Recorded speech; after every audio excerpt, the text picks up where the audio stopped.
Chapter 1. A fine sweat broke out between Hutch Carmody's shoulders, and his gut warned that he was fixing to stumble straight into the teeth of a screeching buzzsaw. The rented tux itched against his hide, and his collar seemed to be getting tighter with every flower-scented breath he drew. The air was dense, weighted, cloying. The small church was overheated, especially for a sunny day in mid-June, and the pews were crammed with eager guests, a few weeping women, and a fair number of skeptics.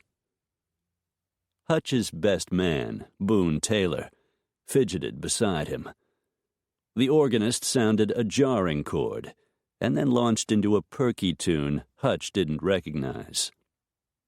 The first of three bridesmaids, all clad in silly-looking pink dresses more suited to little girls than grown women, in his opinion anyhow, drag-stepped her way up the aisle to stand beside the altar, across from him and Boone. Hutch's head reeled, but he quickly reminded himself, silently of course, that he had to live in this town. His ranch was just a few miles outside of it. If he passed out cold at his own wedding, he'd still be getting ribbed about it when he was 90. While the next bridesmaid started forward, he did his distracted best to avoid so much as glancing toward Briley Parrish, his wife-to-be, who was standing at the back of the church beside her brother, Walker. He knew all too well how good she looked in that heirloom wedding gown of hers, with its billowing veil and dazzling sprinkle of rhinestones. Briley was beautiful, with cascades of red-brown hair that tumbled to her waist when she let it down. Her wide-set hazel eyes revealed passion, as well as formidable intelligence, humor, and a country girl's inborn practicality. He was a lucky man. Briley, on the other hand, was not so fortunate, having hooked up with the likes of him. She deserved a husband who loved her. Suddenly, Hutch's gaze connected with that of his half-brother, Slade Barlow. Seated near the front, next to his very pregnant wife, Jocelyn, Slade slowly shook his head from side to side, his expression so solemn that a person would have thought somebody was about to be buried instead of hitched to one of the choicest women Parable County had ever produced. Hutch's insides churned, then coalesced into a quivering gob and did a slow backward roll. The last bridesmaid had arrived. The minister was in place. The smell of the flowers intensified, nearly overwhelming Hutch. And then the first notes of Here Comes the Bride rang out. Hutch felt the room, hell, the whole planet, sway again. Briley, beaming behind the thin fabric of her veil, nodded in response to something her brother whispered to her, and they stepped forward. "Hold it," Hutch heard himself say, loudly enough to be heard over the thundering joy of the organ. He held up both hands, like a referee about to call a foul in some fast-paced game. "Stop!" Everything halted, with a sickening lurch. The music died. The bride and her brother seemed frozen in mid-stride. Hutch would have sworn the universe itself had stopped expanding. "This is all wrong," he went on miserably, but with his back straight and his head up. It wasn't as if he hadn't broached the subject with Briley before. He'd been trying to get out of this fix for weeks. Just the night before, in fact, he'd sat Briley down in a vinyl-upholstered booth at the Silver Lane snack bar and told her straight out that he had serious misgivings about getting married and needed some breathing space. Briley had cried, her mascara smudging, her nose reddening at the tip. "You don't mean it," she'd said, which was her standard response to any attempt he made to put on the brakes before they both plummeted over a matrimonial cliff. "You're just nervous, that's all. It's entirely normal. But once the wedding is over and we're on our honeymoon... Hutch couldn't stand it when a woman cried, especially when he was the cause of her tears. Like every other time, he'd backed down, tried to convince himself that Briley was right. He just had cold feet, that was all. Now, though, push had run smack up against shove. It was now or never. He faced Briley squarely. The universe unfroze itself like some big machine with rusted gears, and all hell broke loose. Briley threw down her bouquet, stomped on it once, whirled on one heel, and rushed out of the church. Walker flung a beleaguered and not entirely friendly look in Hutch's direction, then turned to go after his sister. The guests, already on their feet in honor of the bride, all started talking at once, abuzz with shock and speculation. Things like this might happen in books or movies, but they didn't happen in Parable, Montana. Until now, Hutch reflected dismally. He started to follow Briley out of the church. Not an easy proposition with folks crowding the aisle. He didn't have the first clue what he could say to her, but he figured he had to say something. Before he'd taken 2 strides, though, Slade and Boone closed in on him from either side, each taking a firm grip on one of his arms. "Let her go," Boone said quietly. "There's nothing you can do," Slade confirmed. With that, they hustled him quickly out of the main chapel and into the small side room where the choir robes, hymnals, and communion gear were stored. Hutch wondered if a lynch mob was forming back there in the sanctuary. "You picked a fine time to change your mind about getting married," Boone remarked. But his tone was light, and his eyes twinkled with something that looked a lot like relief. Hutch unfastened his fancy tie and shoved it into one coat pocket. Then he opened his collar halfway to his breastbone and sucked in a breath. "I tried to tell her," he muttered. He knew it sounded lame, but the truth was the truth. Although he and Slade shared a father, they had been at bloody-knuckled odds most of their lives.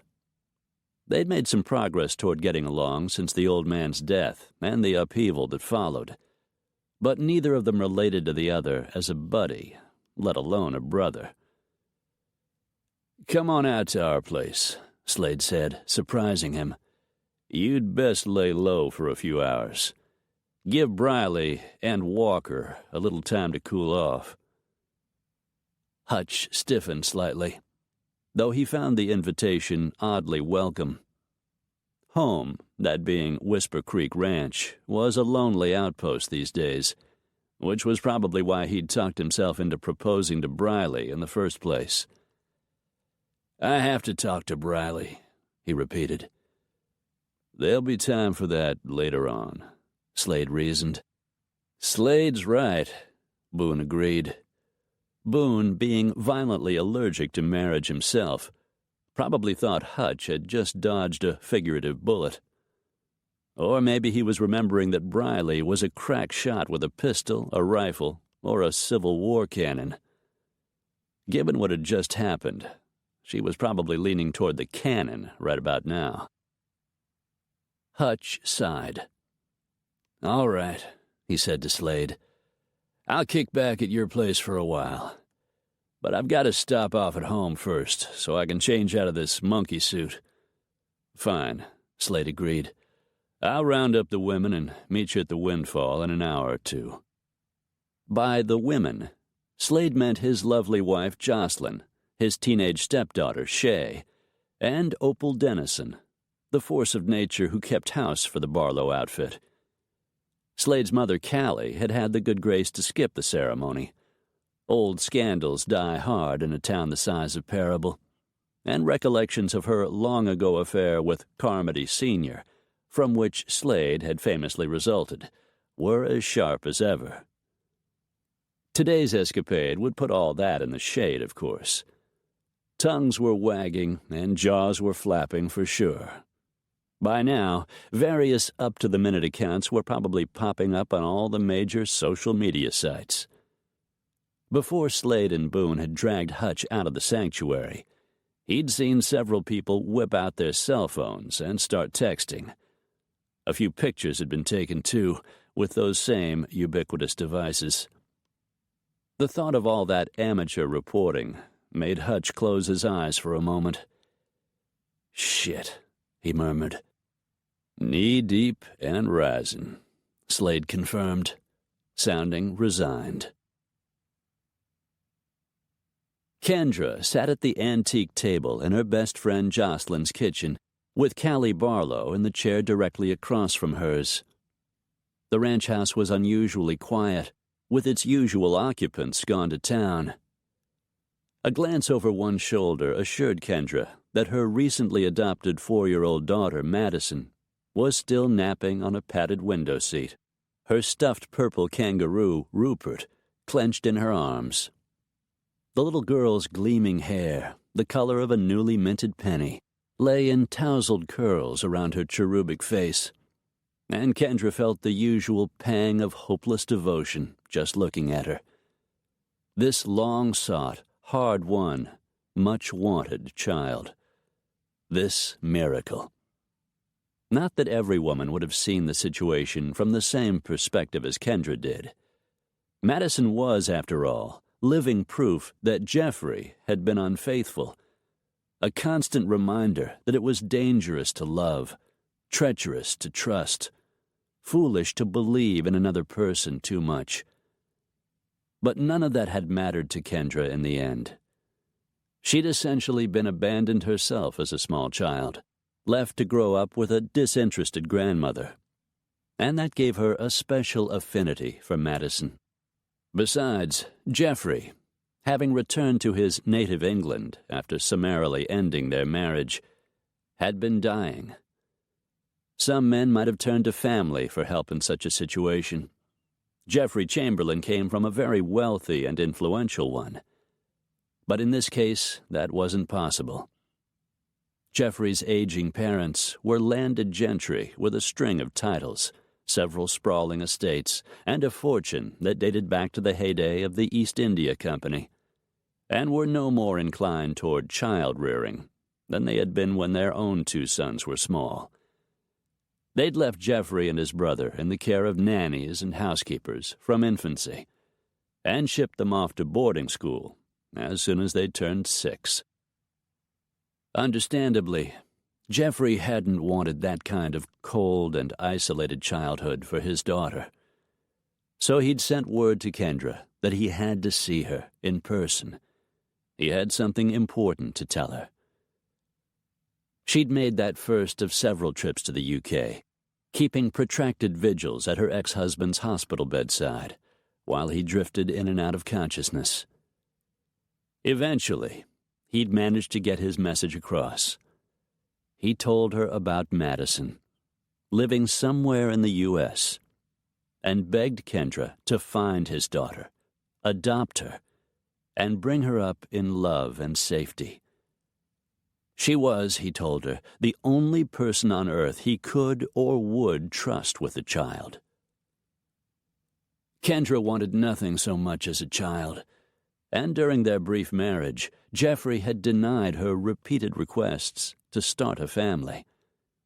It was a bitter pill to swallow, learning that he'd refused her a baby and then fathered one with someone else, someone he'd met on a business trip. She'd done what Jeffrey asked, not so much for his sake, though she'd loved him once, or believed she did, as for Madison's, and her own. The search hadn't been an easy one, even with the funds Jeffrey had set aside for the purpose, involving a great deal of web surfing, phone calls and emails, travel, and so many highs and lows that she nearly gave up several times. Then it happened. She found Madison. Kendra hadn't known what she'd feel upon actually meeting her former husband's child. But any doubts she might have had been dispelled the moment she'd met this cautious, winsome little girl. The first encounter had taken place in a social worker's dingy office in a dusty desert town in California. And for Kendra, it was love at first sight. The forever kind of love.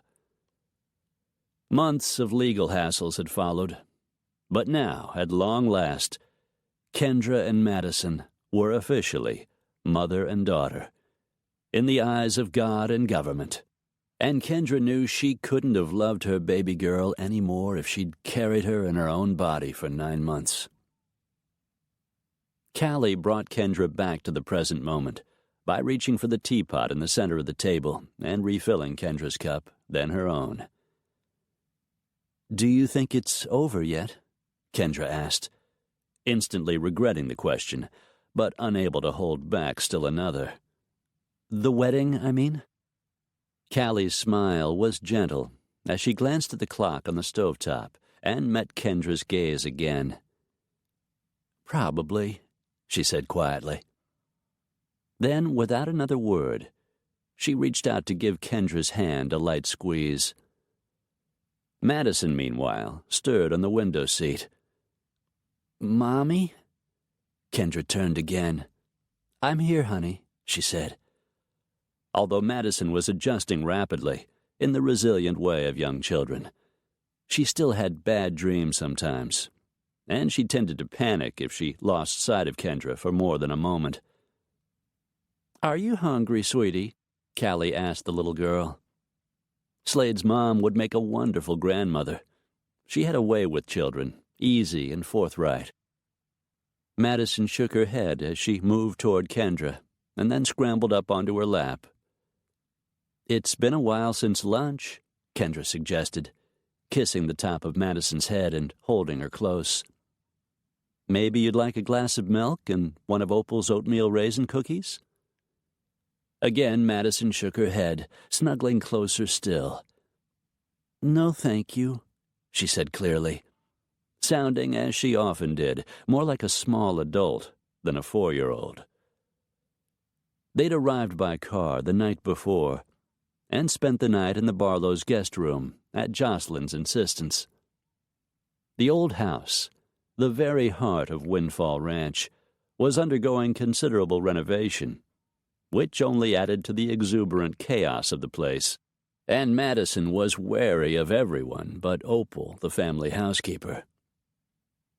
Just then, Slade and Jocelyn's dog, Jasper, heretofore snoozing on his bed in front of the newly installed kitchen fireplace, sat bolt upright and gave a questioning little whine. His floppy ears were pitched slightly forward, though he seemed to be listening with his entire body. Jocelyn's cat, Lucy Maud, remained singularly unconcerned. Madison looked at the animal with shy interest, still unsure whether to make friends with him or keep her distance. "Well," Callie remarked, getting to her feet and heading for the nearest window, the one over the steel sink, and peering out as the sound of a car's engine reached them. "They're back early. They must have decided to skip the reception." Jasper barked happily and hurried to the door. Jocelyn had long since dubbed him the one-dog welcoming committee, and at the moment he was spilling over with a wild desire to greet whoever happened to show up. With a little chuckle, Callie opened the back door so Jasper could shoot through it like a fur-covered bullet, positively beside himself with joy. There was a little frown nestled between the older woman's eyebrows, though, as she looked toward Kendra again. "This is odd," she reiterated. "I hope Jocelyn is feeling all right." Shay, Slade's lovely dark-haired stepdaughter, just turned 17, burst into the house first, her violet eyes huge with excitement. "You're not going to believe this, Grands," she told Callie breathlessly. "The music was playing. The bridesmaids were all lined up, and the preacher had his book open, ready to start. And what do you suppose happened? Kendra's heart fluttered in her chest, but she didn't speak. A number of drastic scenarios flashed through her mind. A wedding guest toppling over from a heart attack, then a cattle truck crashing through a wall, followed by lightning boring its way right through the roof of the church and striking the bridegroom dead where he stood. She shook the images off, waited with her breath snagged painfully in the back of her throat. "What?" Callie prodded good-naturedly, studying her step-granddaughter. She and Shay were close. The girl worked part-time at Callie's curly-burly hair salon in town, and during the school year, Shay went to Callie's place after the last bell rang, spending hours tweaking the website she'd built for the shop. "Hutch called the whole thing off," Shay blurted. "He stopped the wedding." "Oh, my," Callie said. The door was still open, and Kendra heard Jocelyn's voice, then Opal's, as they came toward the house. Slade must have been with them, but he was keeping quiet as usual. Kendra realized she was squeezing Madison too tightly and relaxed her arms a little. Her mouth had dropped open at some point, and she closed it, hoping no one had noticed. Just then, she couldn't have uttered a word if the place caught fire. Opal, tall and dressed to the nines in one of her home-sewn and brightly patterned jersey dresses, crossed the threshold next, shaking her head as she unpinned her old-fashioned hat with its tiny stuffed bird and inch-wide veiling.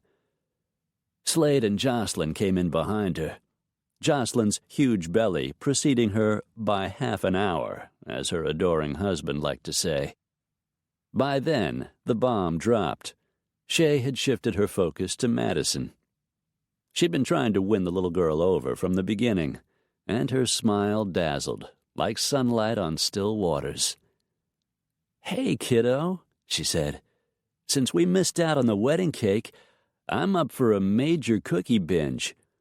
Want to join me?" Somewhat to Kendra's surprise, Madison slid down off her lap, Rupert the kangaroo dangling from one small hand, and approached the older girl, albeit slowly. "Okay," she said, her voice tentative. Jocelyn, meanwhile, lumbered over to the table, pulled back a chair, and sank into it. She looked incandescent in her summery maternity dress, a blue confection with white polka dots, and she fanned her flushed face with her thin white clutch for a few moments, before plunking it down on the tabletop. "Do you need to lie down?" Callie asked her daughter-in-law worriedly, one hand resting on Jocelyn's shoulder. Madison and Shay, meanwhile, were plundering the cookie jar. "No," Jocelyn told her. "I'm fine, really." Opal tied on an apron and instructed firmly, "Now don't you girls stuff yourselves on those cookies with me fixing to put a meal on the table in a little while." A swift tenderness came over Kendra as she took it all in, including Opal's bluster.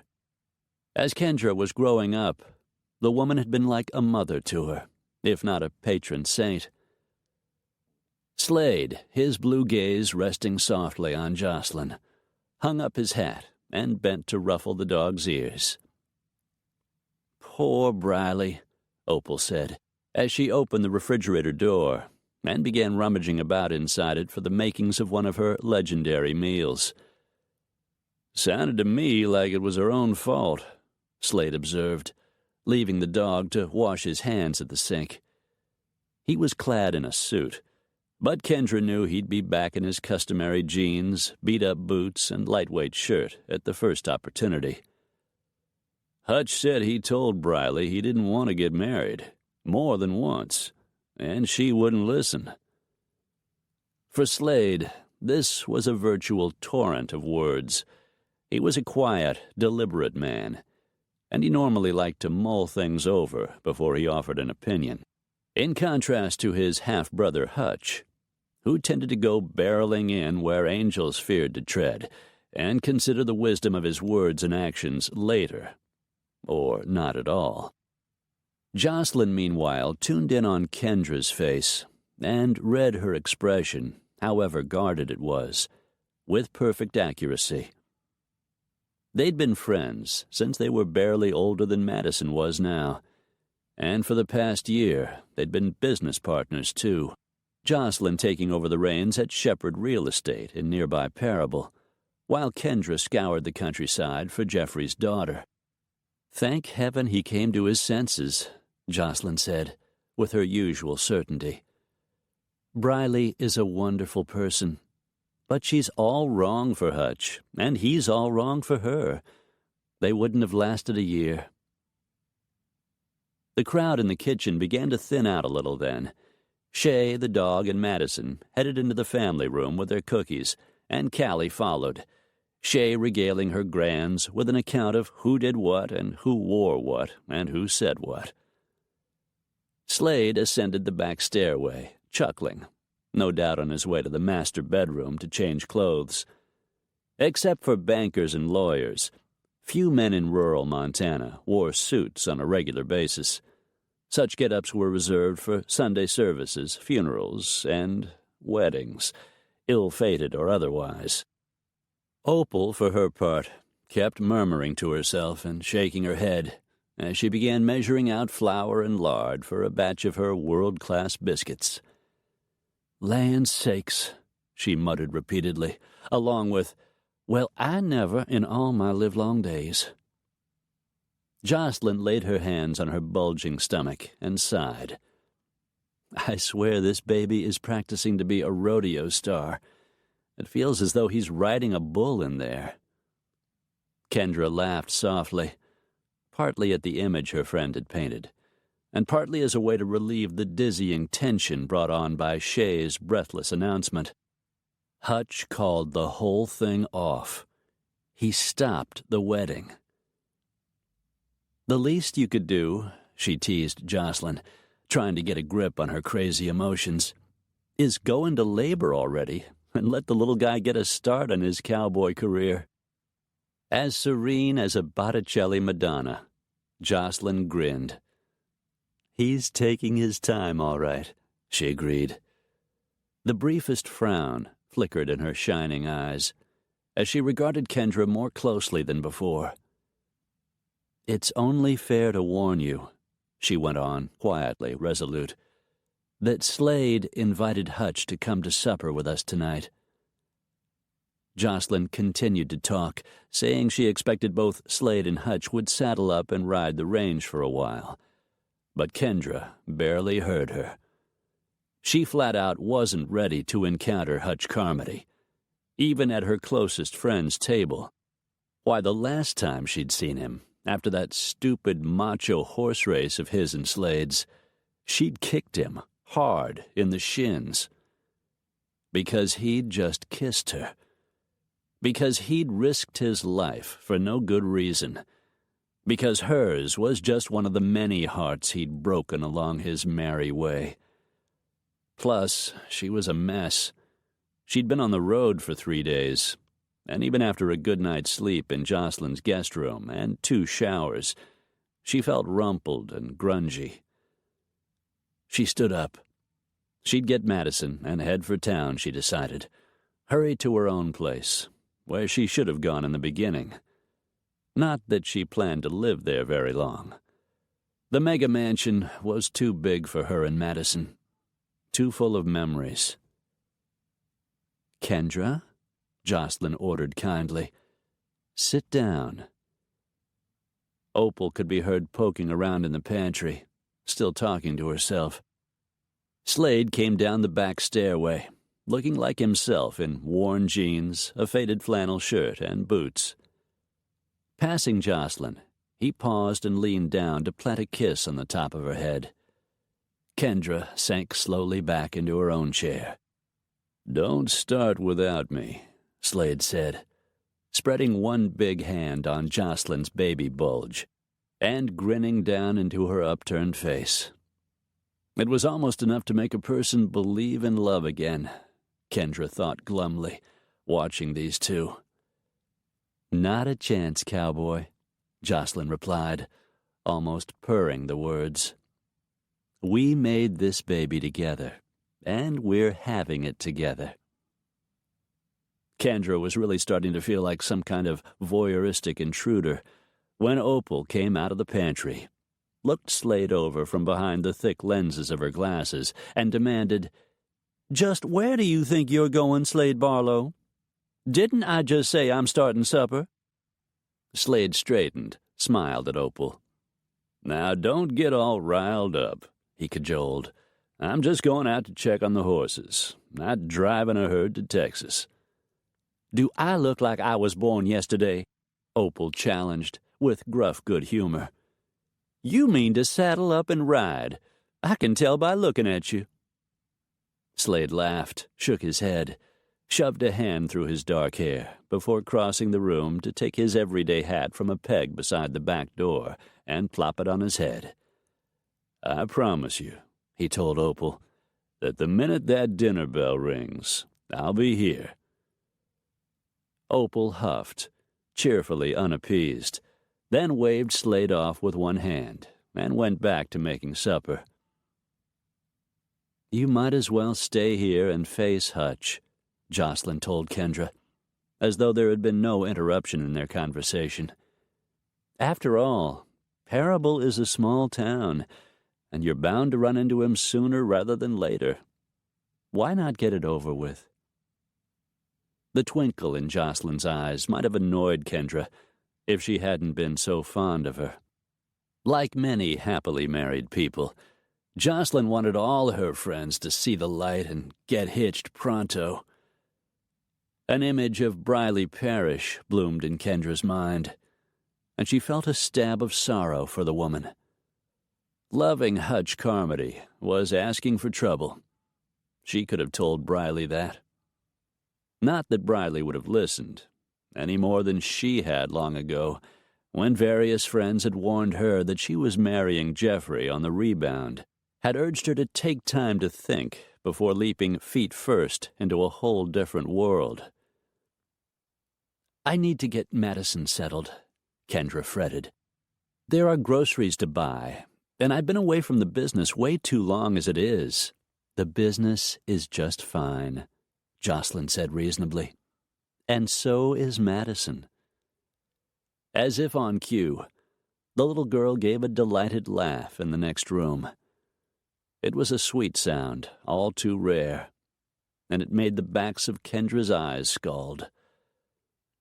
"I don't know if I can handle it," she confessed, very softly. "Seeing Hutch again right away, I mean. I was counting on having some time to adjust to being back." Jocelyn reached out, took her hand, squeezed. "You can handle it," she said with quiet certainty. "Trust yourself, Kendra. Nothing is going to happen between you and Hutch unless you want it to."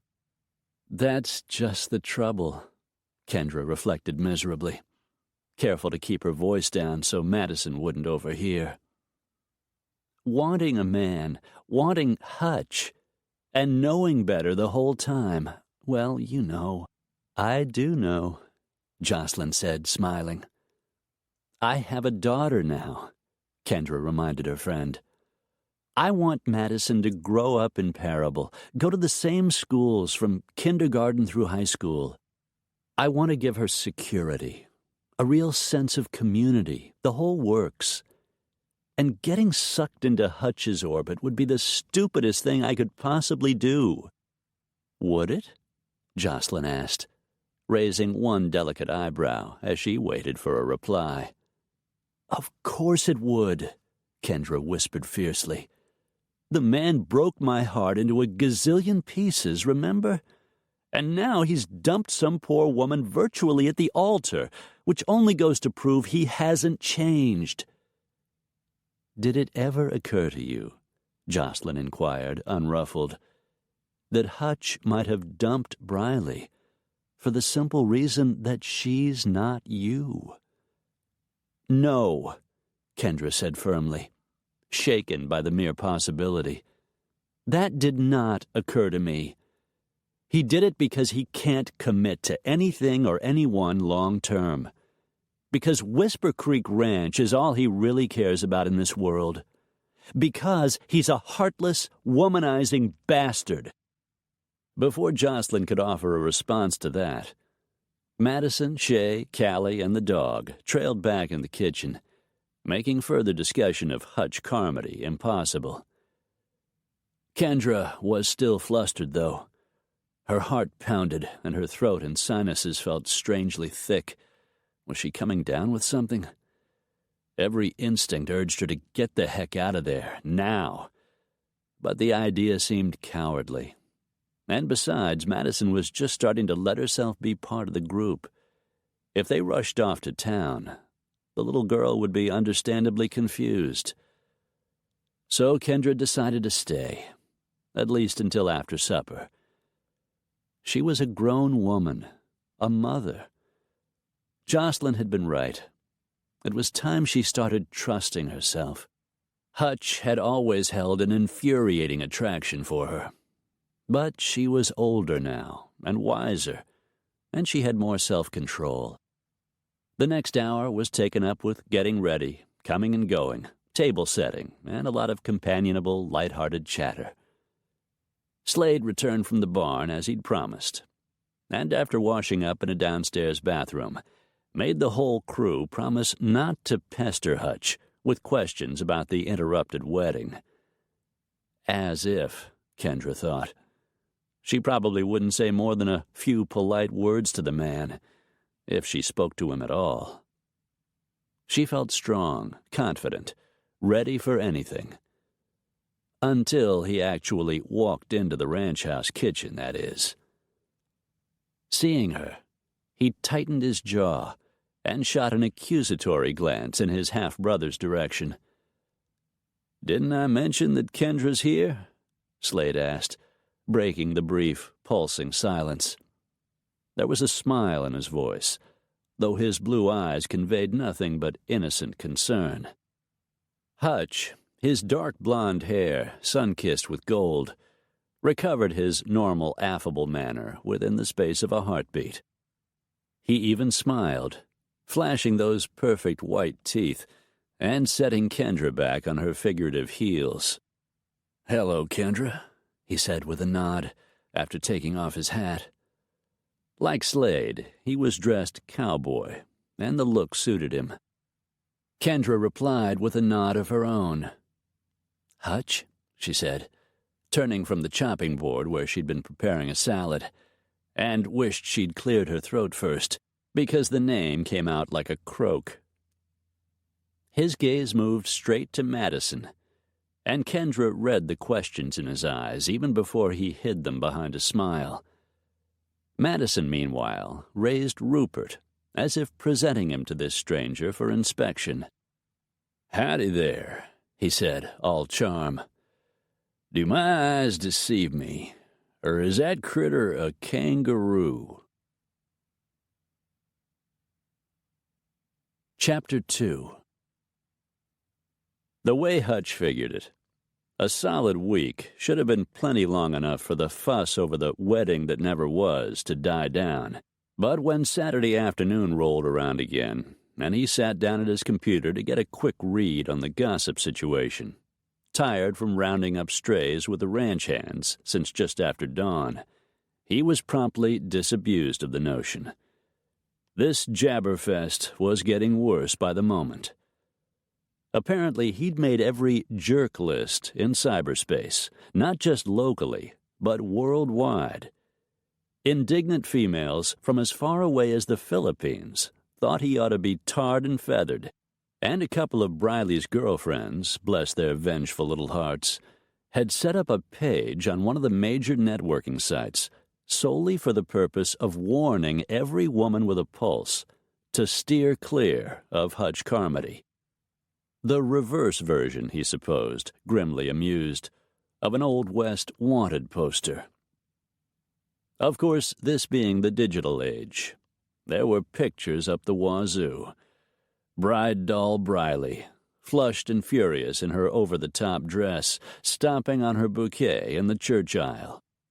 Briley outside in the bright June sunshine, probably only moments after the first shot was taken, wrenching the taped-on "Just Married" sign from the back of the limo that would have carried the two of them over to the community center for the reception, ripping the cardboard in two and flinging the pieces into the gutter. Briley, later still, hair pulled back and caught up in a long, messy ponytail, face puffy and scrubbed clean of makeup, her gown swapped out for jeans and a T-shirt bearing the motto, "Men Suck." She was surrounded by a dozen or so of her friends, at a table in the center of the Boot Scoot Tavern, the jukebox lit up behind her. No doubt it was playing a "Somebody Done Me Wrong" song. Hutch sighed. He hadn't escaped the amateur paparazzi himself. These days, every yahoo and his Aunt Bessie had a smartphone, and they were mighty quick on the draw with them. One memorable image showed him standing in the center of the sanctuary, clearly uncomfortable in the penguin getup he'd rented from Wally's Wedding World over in Three Trees, the neighboring town, looking pale and bleakly determined not to get married no matter what he had to do to avoid it. And those were just the stills. There were videos, too. In one 30-second wonder, he could be seen climbing into his rusted-out pickup truck right there in the Presbyterian's gravel parking lot. And in the next, he was heading for the horizon, a dust plume spiraling behind his rig. Yep, that was him all right, beating a hasty retreat, like a yellow-bellied coward on the run. That impression rested sour on the back of his tongue. Someday, he suspected, when Briley met up with her own personal Mr. Right, got hitched for real, and had herself a house full of kids, she'd thank him for stopping the wedding, and thereby preventing certain catastrophe. At present, though, that particular someday seemed a long way off. Weary to the aching marrow of his bones, Hutch logged off the internet, pushed back from the roll-top desk that had been in his family since the Lincoln administration, and stood up, stretching luxuriously before retrieving his coffee mug and ambling out of the little office behind the ranch house kitchen. Taking Slade's advice, he'd kept a low profile since the day that, like the bombing of Pearl Harbor and the 9/11 attacks, would forever live in infamy. Against his own better judgment, he hadn't gone to see Briley in person, called her on the phone, or even sent her an email. He hadn't done much guilt-wallowing either, which might be proof that he really was a selfish, heartless, narcissistic bastard, as members of Team Briley universally agreed, at least online. By now, the group probably had its own secret handshake. Hutch regretted hurting Briley, of course, and he certainly wished he could have spared her the humiliation of that very public breakup. But his overriding emotion was a sense of relief so profound that it still made his head reel, even after a week. Trainwreck averted. Apocalypse canceled. Check and check. Running into Kendra Shepard at Slade and Jocelyn's place after the debacle had definitely thrown him, however. Slammed the wind out of him as surely as if he'd been hurled off the back of a bad bull or a sun-fishing bronco and landed on hard ground. He'd loved Kendra once, and he'd believed she loved him. He'd expected to spend the rest of his life with a woman, happy to make babies, run Whisper Creek Ranch with Kendra at his side, a full partner in every way.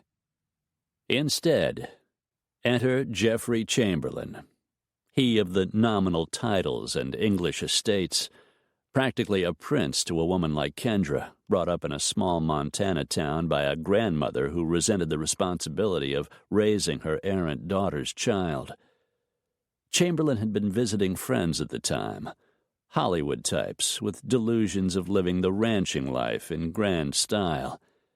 And damned if Sir Geoffrey hadn't struck up a conversation with Kendra at the post office one fine day, and parlayed that, over the coming weeks, into a romance so epic that it could only have ended badly. Not that Kendra had fallen for Chamberlain right away. At the get-go, she'd insisted he was just a friend, interesting and funny.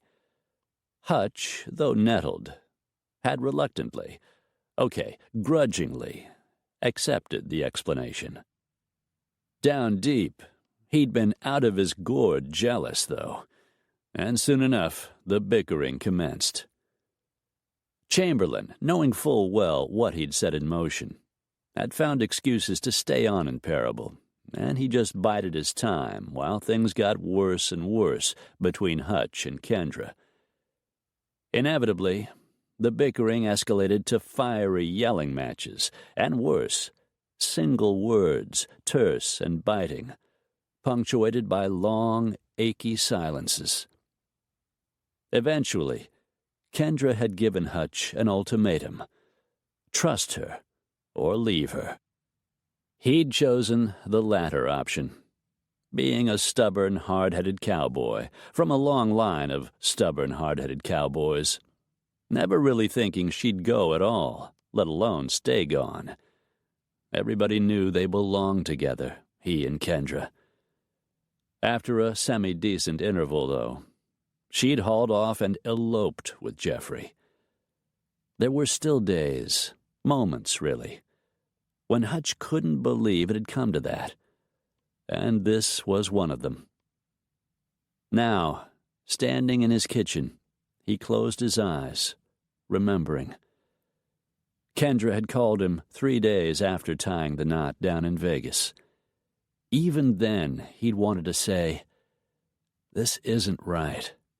Come home." But he'd been too cussed proud to take the high road. He'd wished Lady Chamberlain well, and hung up in her ear, hard. They'd seen each other numerous times afterward, the way things shook out, especially after Chamberlain bought his way out of the marriage and crossed the pond to resume his lord of the manor lifestyle, while Kendra remained in Parable, rattling around in that hotel-sized mansion on Rodeo Road. Small as Parable was, he and Kendra had come close to patching things up a few times, making another start. But something always went wrong, probably because neither one of them trusted the other any further than they could have thrown them. They'd been civil last Saturday night at Slade and Jocelyn's noisy supper table, but Kendra had looked ready to jump out of her skin at any moment. And as soon as the meal was over and the dishes were in the machine, she'd grabbed up her little girl and boogied for town in her boxy mom car. What had happened to that little BMW convertible she used to drive? "She wasn't expecting to see you tonight," Jocelyn had explained, touching his hand, once Kendra and the child were out of the house. Hutch had slanted an evil look at his half-brother. "I know the feeling," he'd said. Slade had merely looked smug. Now, with another long, dirty workday behind him, and lunch a distant memory, Hutch stood there in his stupidly big kitchen and tried to shift his focus to rustling up some kind of a supper. But the few budding science experiments hunkered down in the fridge held no appeal. Neither did the resoundingly empty house. By rights, the place should have been bursting with noisy ranch kids and rescued dogs by now. Instead, it was neat, cold, and stone silent.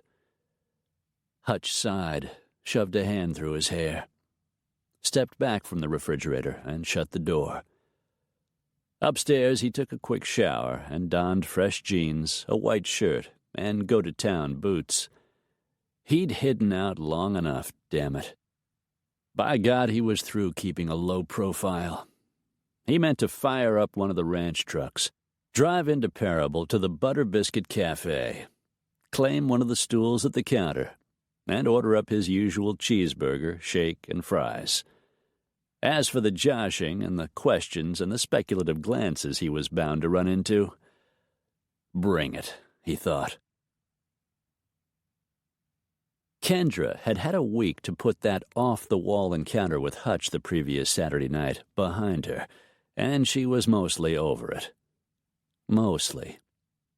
She'd been busy, after all, overseeing the move of her real estate company from the mansion on Rodeo Road to the little storefront, catty-corner from the Butter Biscuit Cafe, enrolling Madison at the year-round preschool daycare center, and scanning the multiple listings for cozy two-bedroom houses within a reasonable radius of Parable. In a town like that one, smaller properties were always hard to find. People didn't necessarily sell their houses when they retired to Florida or Arizona or entered a nursing home. They often passed them down to the next generation. At present, Kendra's choices were a double-wide trailer in the very court where she'd grown up so unhappily with her grandmother, no possible way. What resembled a converted chicken coop, way on the far side of Three Trees, which was 30 miles away, or the cramped apartment over old Mrs. Lund's garage on Cinchbuckle Street, which rented for a tidy sum and didn't even have its own entrance. With her 15,000-square-foot mega-mansion on the market, already swarming with cleaning people and painters these days in preparation for showing, she and Madison had taken up temporary residence in the estate's small guest house. Given that two different potential buyers, both highly qualified, had already expressed interest in the main residence, Kendra had no intention of getting too settled in the cottage, cheery and convenient though the place was. Upscale homes were much easier to sell than regular houses, at least in that part of Montana, because so many jet-setters like to buy them up and visit them once in a blue moon. For now, though, the guest house was sufficient for their needs. Madison loved the big yard, the thriving flower gardens, and the swing on the mansion's screened-in sun porch. The 4-year-old was content to share the cottage's one bedroom with Kendra, take meals in the tiny sun-splashed kitchen, and ease an hour or two at a time into the preschool program, where there were plenty of playmates around her own age.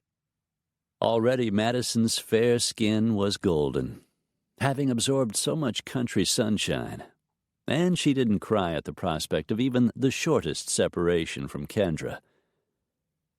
Tara Kendall stopped by the real estate office just as Kendra was about to close up for the day. She and Madison planned on picking up a takeout meal over at the Butter Biscuit, then eating at the small white wrought iron table at the edge of the rose garden on Rodeo Road. "Can we get a dog now?" Madison was asking for the umpteenth time, when Tara breezed in, pretty with her shoulder-length brown hair expertly layered, and her perfect makeup that looked like no makeup at all. "Do I have an offer for you?" Tara said, with a broad grin. She wore a sleek yellow sundress that flattered her slight but womanly figure, and her legs were so tanned she didn't need pantyhose. "My golden retriever, Lucy, just happens to have a sister who still needs a home." "Gee," Kendra drawled, feeling self-conscious in her jeans and t-shirt. "Thanks so much for that suggestion, Tara." Madison was already jumping up and down in anticipation. "My very own dog," she crowed. Tara chuckled and reached out a manicured hand to ruffle Madison's bright copper curls.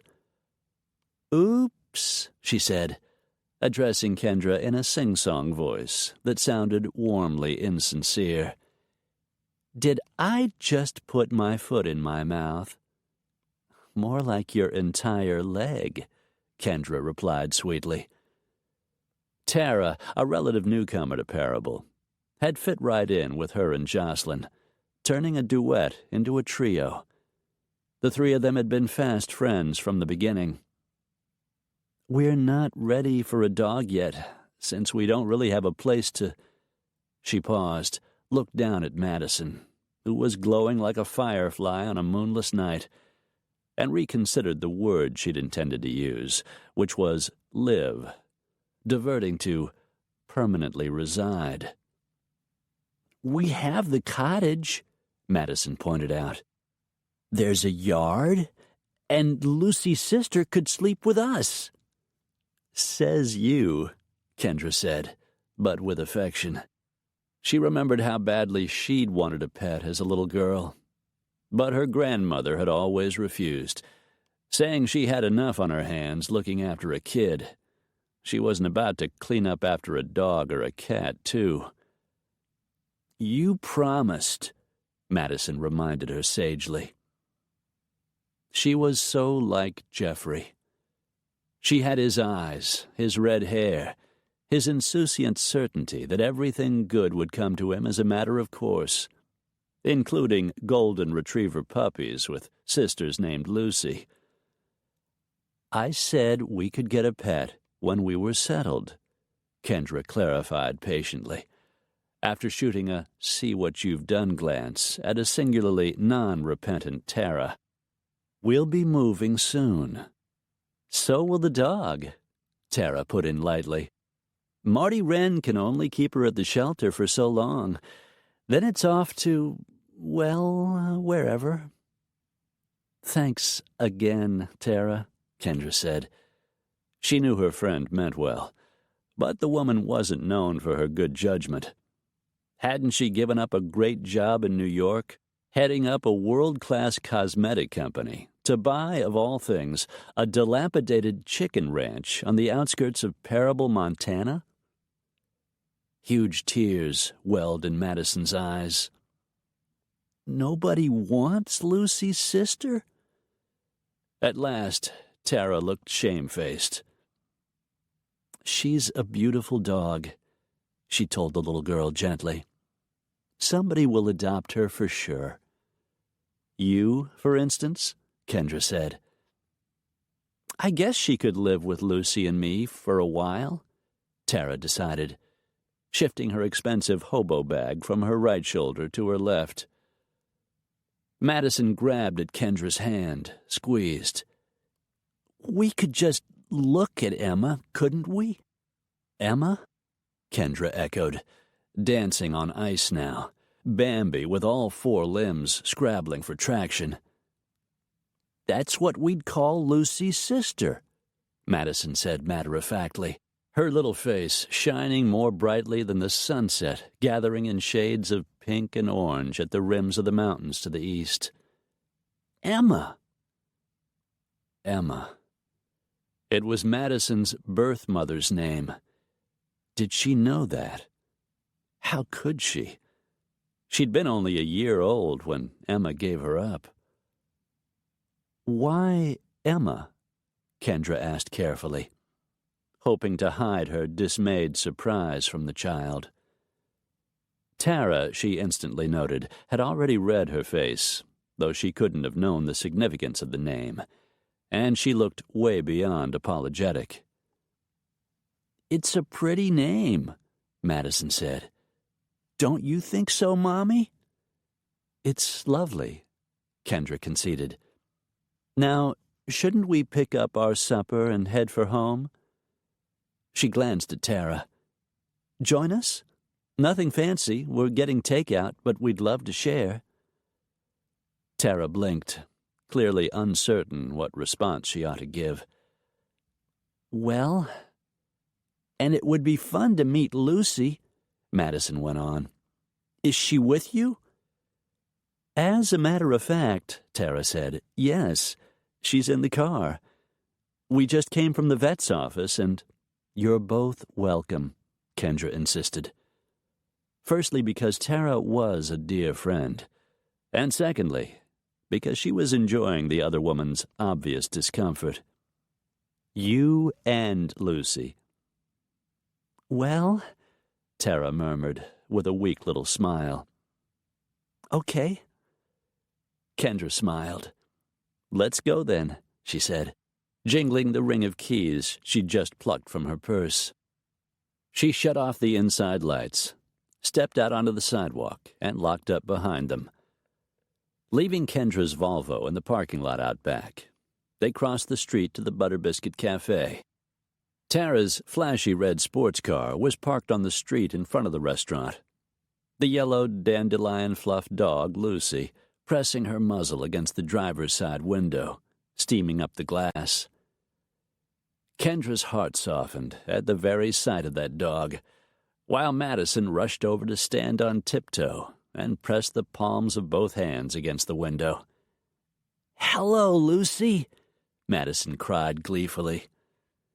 Lucy barked joyously, her brown eyes luminous with impromptu adoration.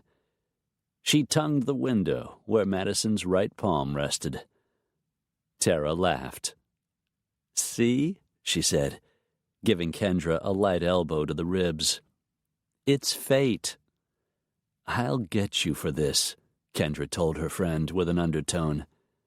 "No, you'll thank me," Tara beamed, all confidence again. "I'm counting on Emma to win you over." She whispered that last part. They practically had to drag Madison away from the car and the dog, each one gripping one of her small hands as they approached the entrance to the Butter Biscuit Cafe. The place was rocking, as always, with dishes clinking and waitresses rushing back and forth, and the jukebox blaring an old Randy Travis song. All the noise and busyness subsided, though, at least for Kendra, when her gaze found and landed unerringly on Hutch Carmody. He sat alone at the counter, ridiculously handsome in ordinary jeans, a white shirt, and black boots. A plate sat in front of him, containing half a cheeseburger, a few French fries, and some pickles. It wouldn't have been so awkward if he hadn't noticed Kendra, or at least if he'd pretended not to notice her. But he turned toward her immediately, as though equipped with Kendra-detecting radar. A slow smile lifted his mouth at one corner, and his greenish-blue eyes sparked with amused interest. Madison rushed straight toward him, as if they were old friends. "We're getting a dog," she piped. "Well, maybe." Hutch grinned down at the child, his expression softening a little, full of a kindness Kendra had never seen in him before, not even in their most private and tender moments. The man definitely had a way with kids. "Is that so?" he asked companionably. "Is this dog purple, like your kangaroo?" Madison giggled at this question. "No, silly," she said. "Dogs are never purple." Hutch chuckled. "Neither are kangaroos, in my experience. Not that we have a whole lot of them hopping around the great state of Montana." "They mostly live in Australia," Madison told him solemnly. "Rupert is only purple because he's a toy." "I guess that explains it," Hutch replied, his gaze rising slowly to reconnect with Kendra's. Electricity arced, potent, between them. "I'm glad to have the purple kangaroo question settled. It's been troubling me a lot." And that wasn't the only thing he'd been wondering about, Kendra suddenly realized. He wanted to know how she'd managed to produce a child without ever being pregnant, as if that were any of his business. "Hello, Hutch," Kendra said, her voice strangely wooden. He merely nodded. Tara spoke up. "How have you been?" she asked him nervously. Something flickered in Hutch's eyes. It was obvious that he'd figured out what Tara really wanted to know. "I've been just fine, Tara," he replied evenly and without rancor. "Except, of course, for that whole non-wedding thing." Tara blushed. So did Kendra. "Good," Tara said. "We'd better place our order," Kendra added, and immediately felt like a complete fool. A well-spoken person otherwise, She never seemed to know what to say around Hutch.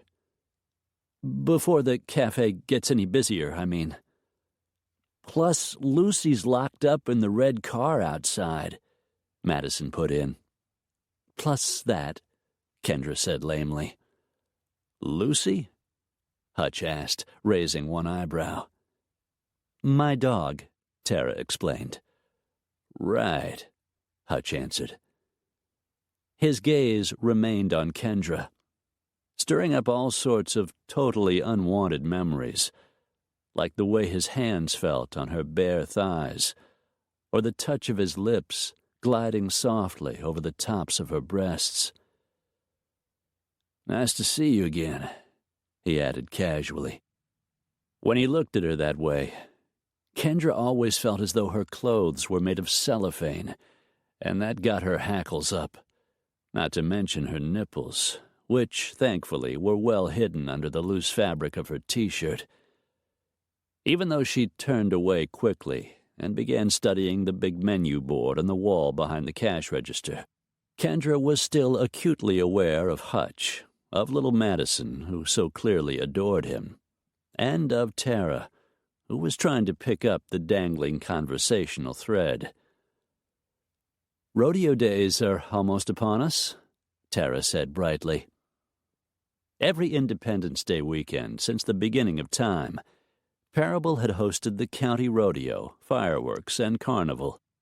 People came from miles around to eat barbecued pork and beef in the park, root for their favorite cowboys and barrel-racing cowgirls, and ride the Ferris wheel and the whirligig.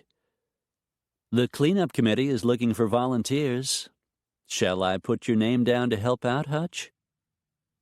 The woman was wasted as a chicken rancher, Kendra thought, pretending to puzzle between the cafe's famous cornbread casserole and deep-fried catfish. Tara should have been selling ice to Eskimos. Sure, she heard Hutch say. Kendra settled on the cornbread casserole, preferring to avoid deep-fried anything, slanted a glance at Tara, and raised her voice a little to place the order with a waitress. To go, please, she added, perhaps a touch pointedly. She heard Hutch chuckle, low and gruff. What was funny? Tara edged over to Kendra's side, digging in her purse for money. My treat, Kendra said, watching out of the corner of her eye as Madison tore herself out of Hutch's orbit and joined the women in front of the cash register. The food was packed for transport, handed over and paid for, all in due course. As they were leaving, Madison turned back to wave at Hutch. I like that cowboy man, she announced to all and sundry, her little voice ringing like a silver bell at Christmas. An affectionate group chuckle rippled through the cafe, and Kendra hid a sigh behind the smile she turned on her daughter. Let's go, she said, taking Madison's small and somewhat grubby hand in hers before they crossed the street to get to Kendra's Volvo. Meet you at your place, Tara called, unlocking her car door and then laughing as she wrestled the eager puppy back so she could slide into the driver's seat and take the wheel. Kendra nodded, and when the walk sign flashed, she and Madison started across the street. Don't you like the cowboy man, Mommy? Madison asked, wrinkling her face against the bright dazzle of afternoon sunshine. The question surprised Kendra so much that she nearly stopped right there in the middle of the road. Now, why on earth would you ask such a thing, Madison Rose Shepherd? She asked, keeping her tone light, almost teasing. If he looks at you, Madison observed, as they stepped up onto the sidewalk and started toward the Volvo. You look away. Thinking it was uncanny, the things children not only noticed but could verbalize, Kendra turned up her inner smile dial a notch and squeezed Madison's hand gently. Do I? She countered, knowing full well that she did. Madison nodded. He looks at you a lot, too," she added. Mercifully, they'd reached the car, and the next few minutes were taken up with settling Madison in her booster seat and placing the takeout bag carefully on the floor so the food inside wouldn't spill. A 4-year-old's attention span being what it was, Kendra had reason to hope the subject would have changed by the time she'd buckled herself in behind the wheel and started the car with an unintended roar of the motor. "Do you know if the cowboy man likes dogs?" Madison ventured, from her perch in the back seat. Kendra calmly took her foot off the gas pedal, shifted into drive, and steered carefully into the non-existent traffic. "Yes, I think so," she replied, as matter-of-factly as she could. "That's good," Madison said happily. Kendra wasn't about to pursue that observation. "Have you ever been to a rodeo?" she asked, a way of deflecting the topic away from dogs and Hutch Carmody. "What's a rodeo?" Madison asked. Kendra took the short drive home to describe the phenomenon in words her small daughter might be expected to understand. "Oh," Madison said when Kendra was finished. "Will the cowboy man be there?" Lucy the golden retriever turned out to be a real charmer, with her butter-colored fur and those saintly brown eyes dancing with intermittent mischief. After supper, served as planned at the metal table beside the rose garden, Madison and the pup ran madly around the yard, celebrating green grass and vivid colors and the cool breeze of a summer evening. Watching them, Tara smiled. "I'm sorry if I put you on the spot before," she said to Kendra, after taking a sip from her glass of iced tea. "About Lucy's sister, I mean." "That was her birth mother's name," Kendra reflected, watching the child and the dog as they played in the gathering twilight. Tara set the glass down. "What, Lucy?" Kendra shook her head. "No," she said very softly. "Emma. Do you suppose Madison remembers her mother?" "You are Madison's mother," Tara replied. "Tara," Kendra said wearily, "from what you've told Jocelyn and me, Madison's been in foster care since she was a year old. How could she remember?" Kendra lifted one shoulder slightly, then let it fall. "It seems like a pretty big coincidence that Madison would choose that particular name. She must have overheard it somewhere." "Probably," Tara allowed. Then she added, "Kendra, look at me." Kendra shifted her gaze from drinking in the sight of Madison and Lucy, frolicking against a backdrop of blooming flowers of every hue, to Tara's concerned face. "You're not afraid she'll come back, are you?" Tara prompted, almost in a whisper. "This Emma person, I mean, and try to take Madison away?" Kendra shook her head. She was at once comforted and saddened by the knowledge that Madison's biological mother hadn't wanted her baby enough to fight for her.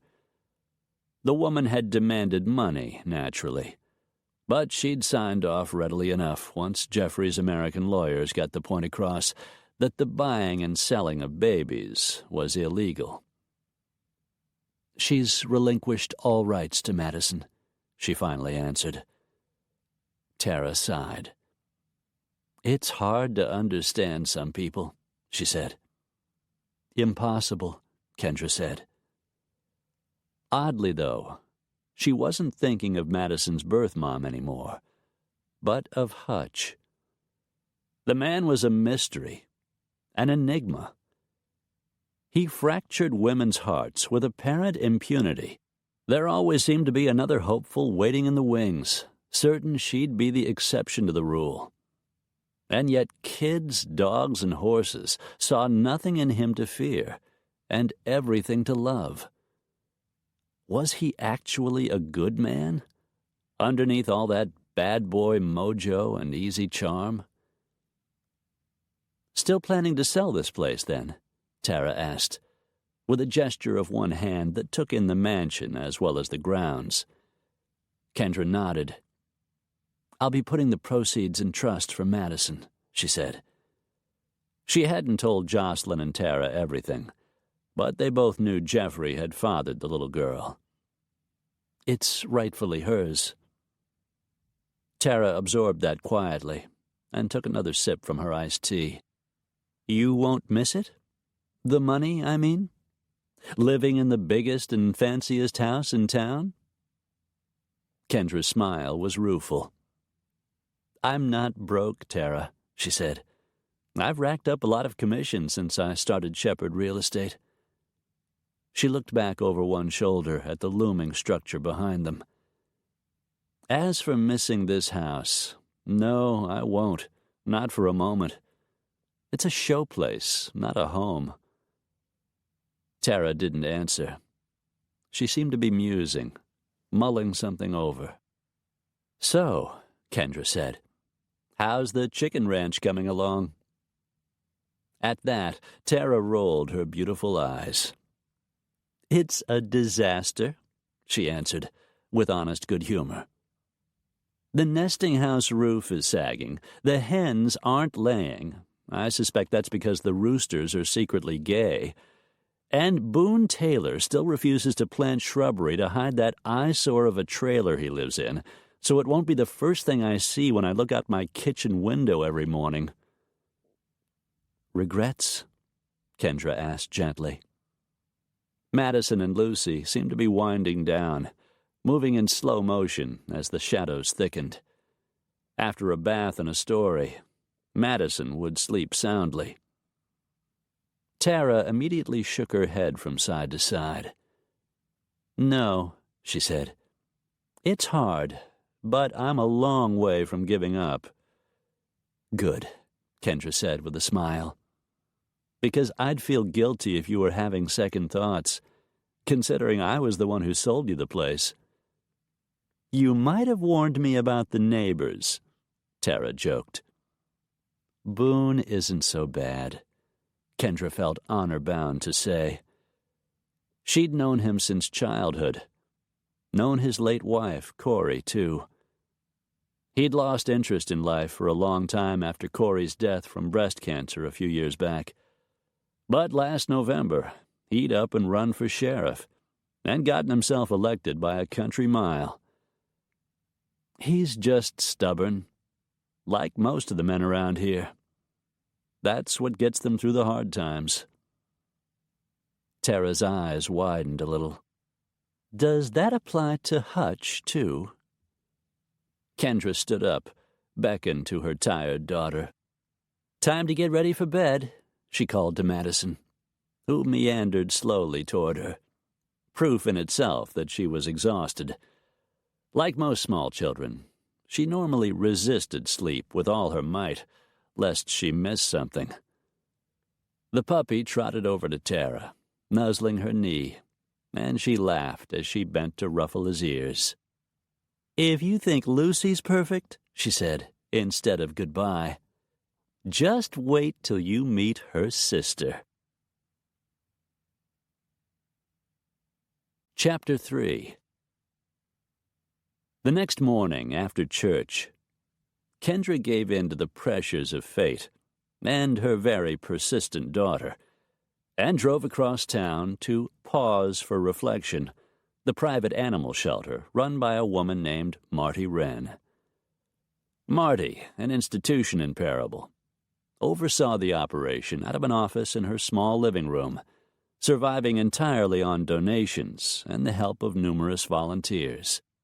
She'd converted the 2 large greenhouses in back to dog and cat housing, though she also took in birds and rabbits and even the occasional pygmy goat. The place was never officially closed, even on Sundays and holidays. A sturdy woman with kindly eyes and a shock of unruly gray hair, Marty was watering the flower beds in her front yard when Kendra and Madison arrived, parking on the street. Tara said you might be stopping by, Marty sang out happily, waving and then hurrying over to shut off the faucet and wind the garden hose around its plastic spool. Kendra, busy helping Madison out of her safety rigging in the back seat, smiled wryly back at the other woman. Of course she did, she replied cheerfully. We're here to see Lucy's sister, Madison remarked. Marty, at the front gate by then, pushing it wide open in welcome, chuckled. Well, come on inside then and have a look at her. She's been waiting for you. Got her all dolled up just in case the two of you happen to take a shine to each other. Kendra stifled a sigh. She wanted a dog as much as Madison did.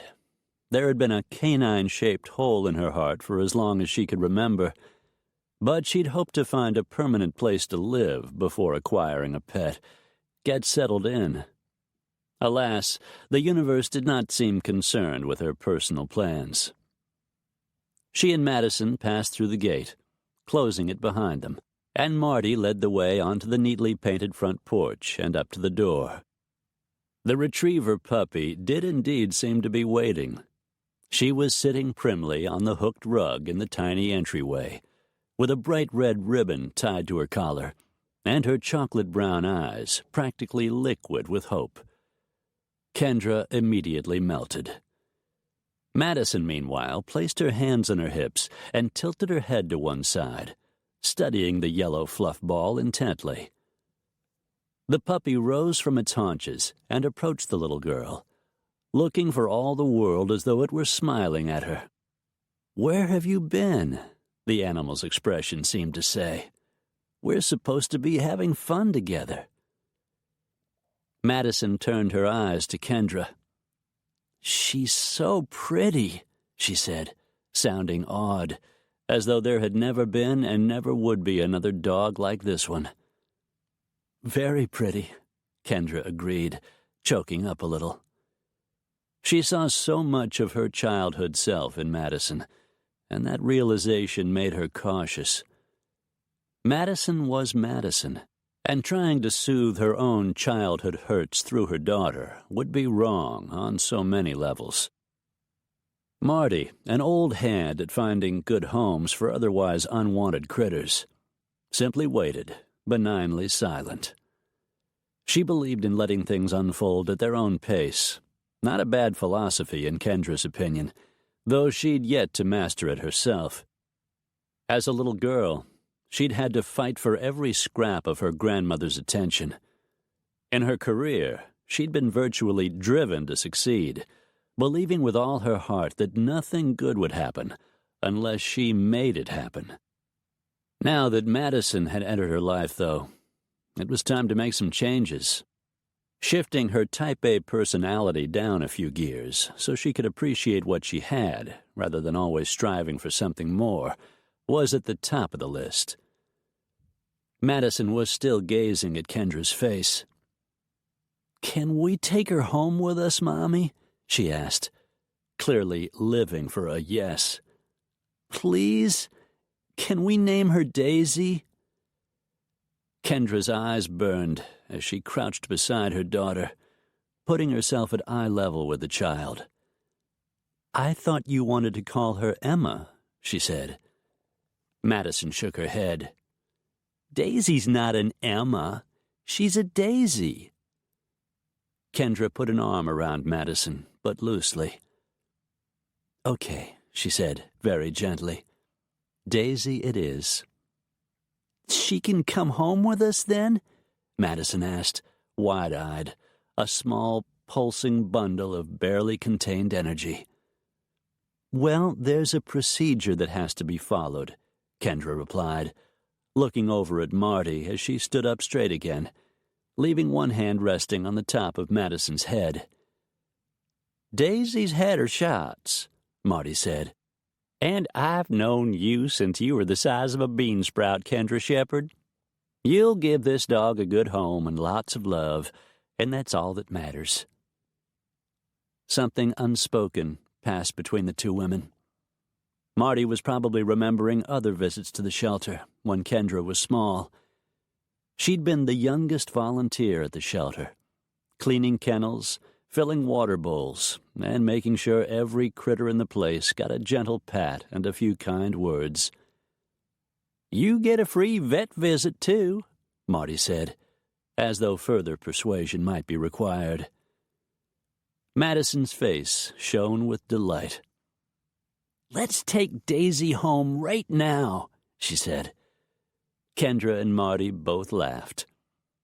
"There are a few papers to be signed," Marty said to the child. "Why don't you and Daisy come on into the office with your mom and me and keep each other company while we grown-ups take care of a few things?"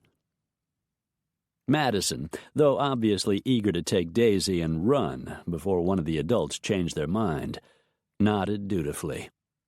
"All right," she said. Her hand nestled into golden fur at Daisy's nape. "But we're in a hurry." Marty chuckled again. Kendra hid a smile and said, "Madison rose." "We'll be very quick," Marty promised over one shoulder. They all trailed into Marty's office, Daisy sticking close to Madison's side.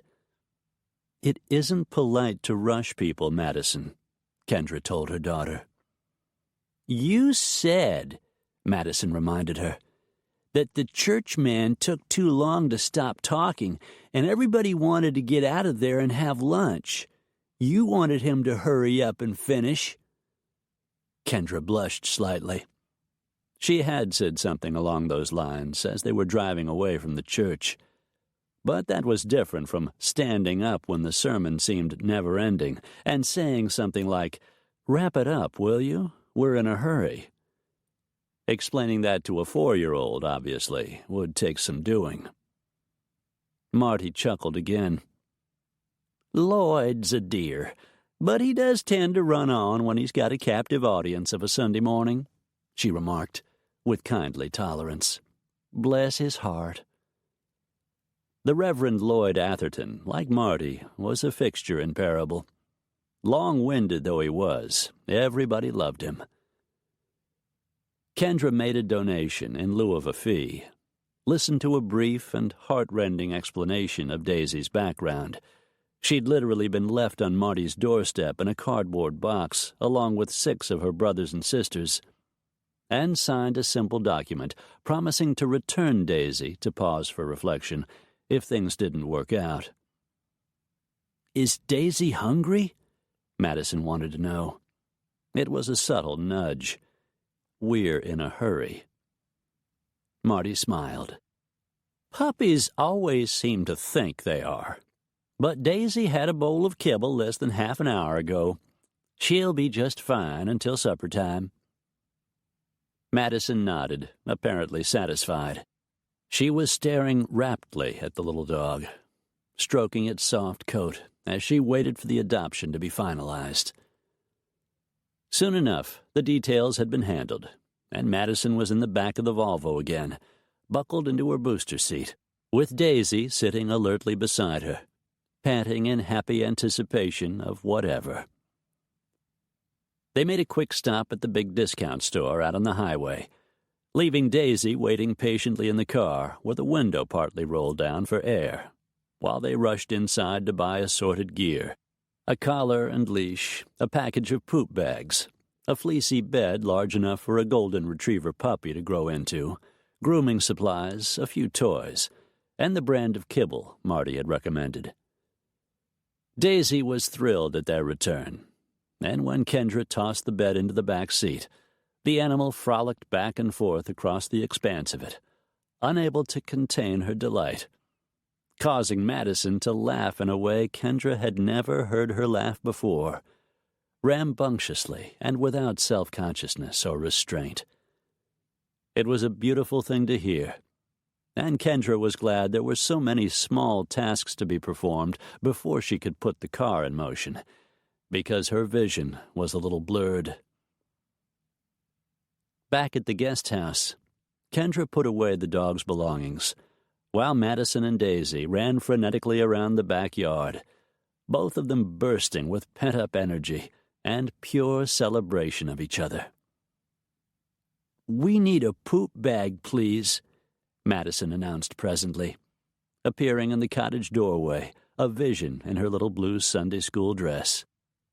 Smiling, Kendra opened the pertinent package, followed Madison outside to the evidence, then proceeded to demonstrate the proper collection and disposal of dog doo-doo. Afterward, she insisted they both wash their hands at the bathroom sink. Daisy looked on from the doorway, wagging her tail and looking pleased to be in the midst of so much interesting activity. Lunch, long overdue by then, was next on the agenda. Madison and Kendra made peanut butter and jelly sandwiches in the impossibly small kitchen, and Kendra poured a glass of milk for both of them.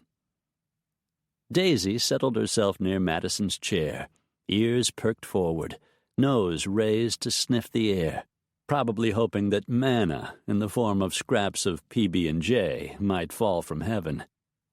Marty had been adamant on that point, though. No people food, and very few treats. The treat a dog needed most, she'd said, was plenty of love and affection. When the meal was over and the table had been cleared, Madison announced, yawning, that Daisy had a big morning and therefore needed a nap. Amused, Madison normally napped only under protest. Kendra suggested that they ought to change out of their church clothes first. Madison put on pink cotton shorts and a blue short-sleeve shirt, and Kendra opted for jeans and a lightweight green pullover. When she came out of the bedroom, Madison and Daisy were already curled up together on the new fleece dog bed, and Kendra didn't have the heart to raise an objection. "Lie down with dogs, get up with fleas," she heard her grandmother say. "Shut up, Grandma," was her silent response. "Sleep tight," she said aloud, taking a book from the shelf and stepping outside, planning to sit in the shade of the maple trees and read for a while. The scene was idyllic. Bees buzzing, flowers nodding their many-colored heads in the light breeze, the big Montana sky sweeping blue and cloudless and eternal overhead. Kendra relaxed as she read, and at some point she must have dozed off, because she opened her eyes suddenly and found Hutch Carmody standing a few feet away, big as life. She blinked a couple of times, but he didn't disappear. Not a dream, then. Crap. "Sorry," he said, without a smidgen of regret. "Didn't mean to wake you." Kendra straightened and glanced toward the open doorway of the cottage, looking for Madison. There was no sign of either the child or the dog, but Kendra went inside to check on them anyway. They were both sleeping, curled up together on Daisy's cloud-soft bed. Quietly, Kendra went back outside to face Hutch. How could she not have heard him arrive? There was his truck parked right there in the driveway, a stone's throw from where she'd been sitting. At the very least, she should have heard the tires in the gravel, or the closing of the driver's side door. "What are you doing here?" she whispered, too rattled to be polite. Hutch spread his hands wide, grinning. "I'm unarmed," he said, sidestepping the question. He was, she recalled, a master at sidestepping any topic he didn't want to discuss. "Don't shoot." Kendra huffed out a sigh, picked up her book, which she'd dropped in the grass when she'd woken up to an eyeful of Hutch, and held it tightly against her side. "What are you doing here?" she repeated. He gestured for her to sit down, and since her knees were weak, she dropped back into her lawn chair. He drew another one up alongside hers and sat. They were both gazing straight ahead, like two strangers in the same row on an airplane, intent on the seatbelt oxygen mask lecture from an invisible flight attendant. "Tell me about your little girl," Hutch finally said. "Why should I?" Kendra asked reasonably, proud of her calm tone. I guess because she could have been ours, he replied. For a moment, Kendra felt as if he'd elbowed her hard, or even punched her in the stomach. Once the adrenaline rush subsided, though, she knew there was no point in withholding the information. A person could practically throw a rock from one end of Parable to the other, and juicy stories got around fast. You'll hear about it soon enough, she conceded, though ungraciously, keeping her voice down in case Madison woke up and somehow homed in on the conversation. So I might as well tell you. Hutch gave a long-suffering sigh, and she felt him looking in her direction now, though she was careful not to meet his gaze. Might as well, he agreed quietly. Not that it's any of your business, Kendra pointed out. He simply waited. Distractedly, Kendra wondered if the man thought she'd given birth to Madison herself and kept her existence hidden from everyone in Parable all this time.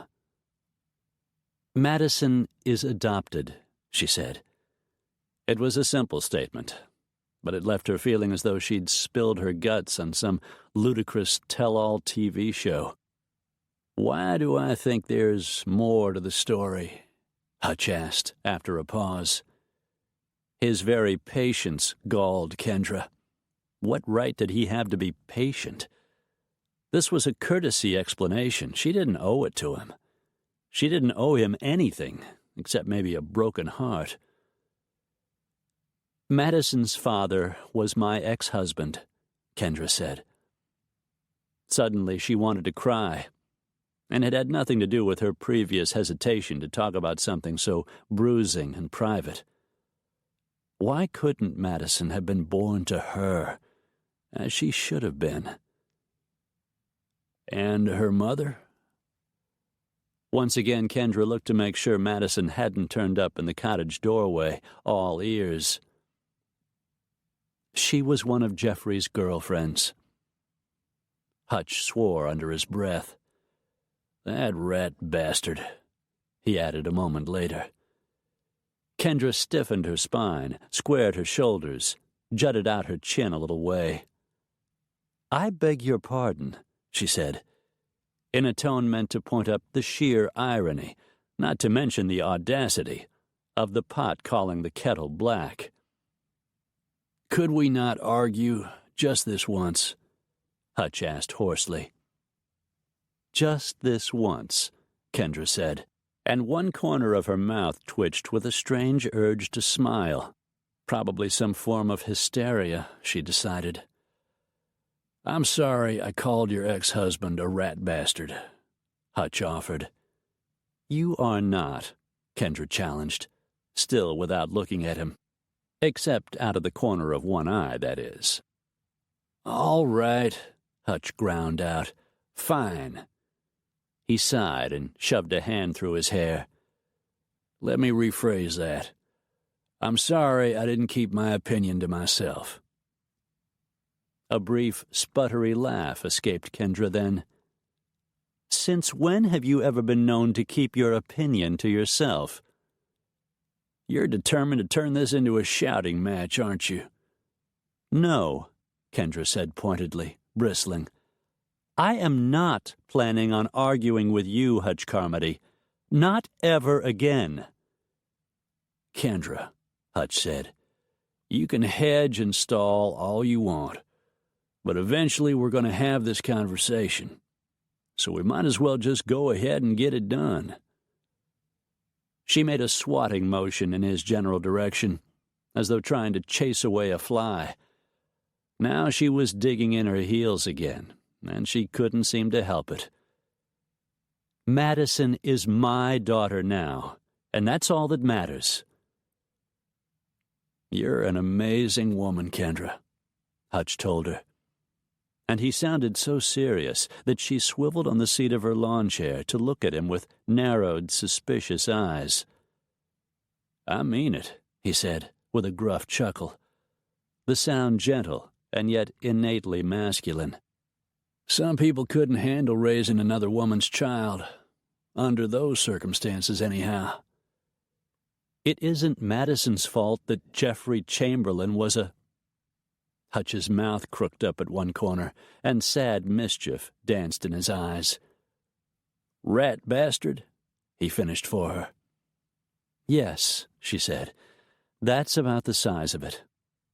He grinned full out, which put him at an unfair advantage, because when he did that, her bones turned to jelly, and her IQ plummeted at least 20 points. Well now, he said, we finally agree on something. Go figure, Kendra remarked, going for a snippy tone, but not quite getting there. We're on a roll. Or not. He laughed, shook his head. I'm about to say something you'll have to agree with, whether you want to or not, he warned. She felt a weird little thrill, and could have shaken herself for it. Is that so? Hutch nodded toward the cottage doorway, where Madison finally stood, rubbing her eyes and yawning, Daisy at her side. You're lucky to have that little girl in your life, however it came about. And the reverse is true, too. You were born to be a mother, Kendra, and a good one. Damn it, Kendra muttered, at a loss for a comeback. Hutch grinned as Madison's eyes widened. She was slowly waking up, and a glorious smile lit her face. She scrambled toward them. Hello, cowboy man, she whooped, feet still bare, curls rumpled, cheeks flushed. Hutch laughed again. I guess you might as well call me that as anything else, he said. He exuded the kind of quiet, wholesome approval little girls crave from daddy types. Not that Hutch was any such thing. Do you like dogs? Madison asked earnestly. As if she'd already made her own decision on that score, Daisy suddenly leaped into Hutch's lap in a single bound, bracing her forepaws on his shoulders and licking his face. Yep, he said, from behind all that squirming dog.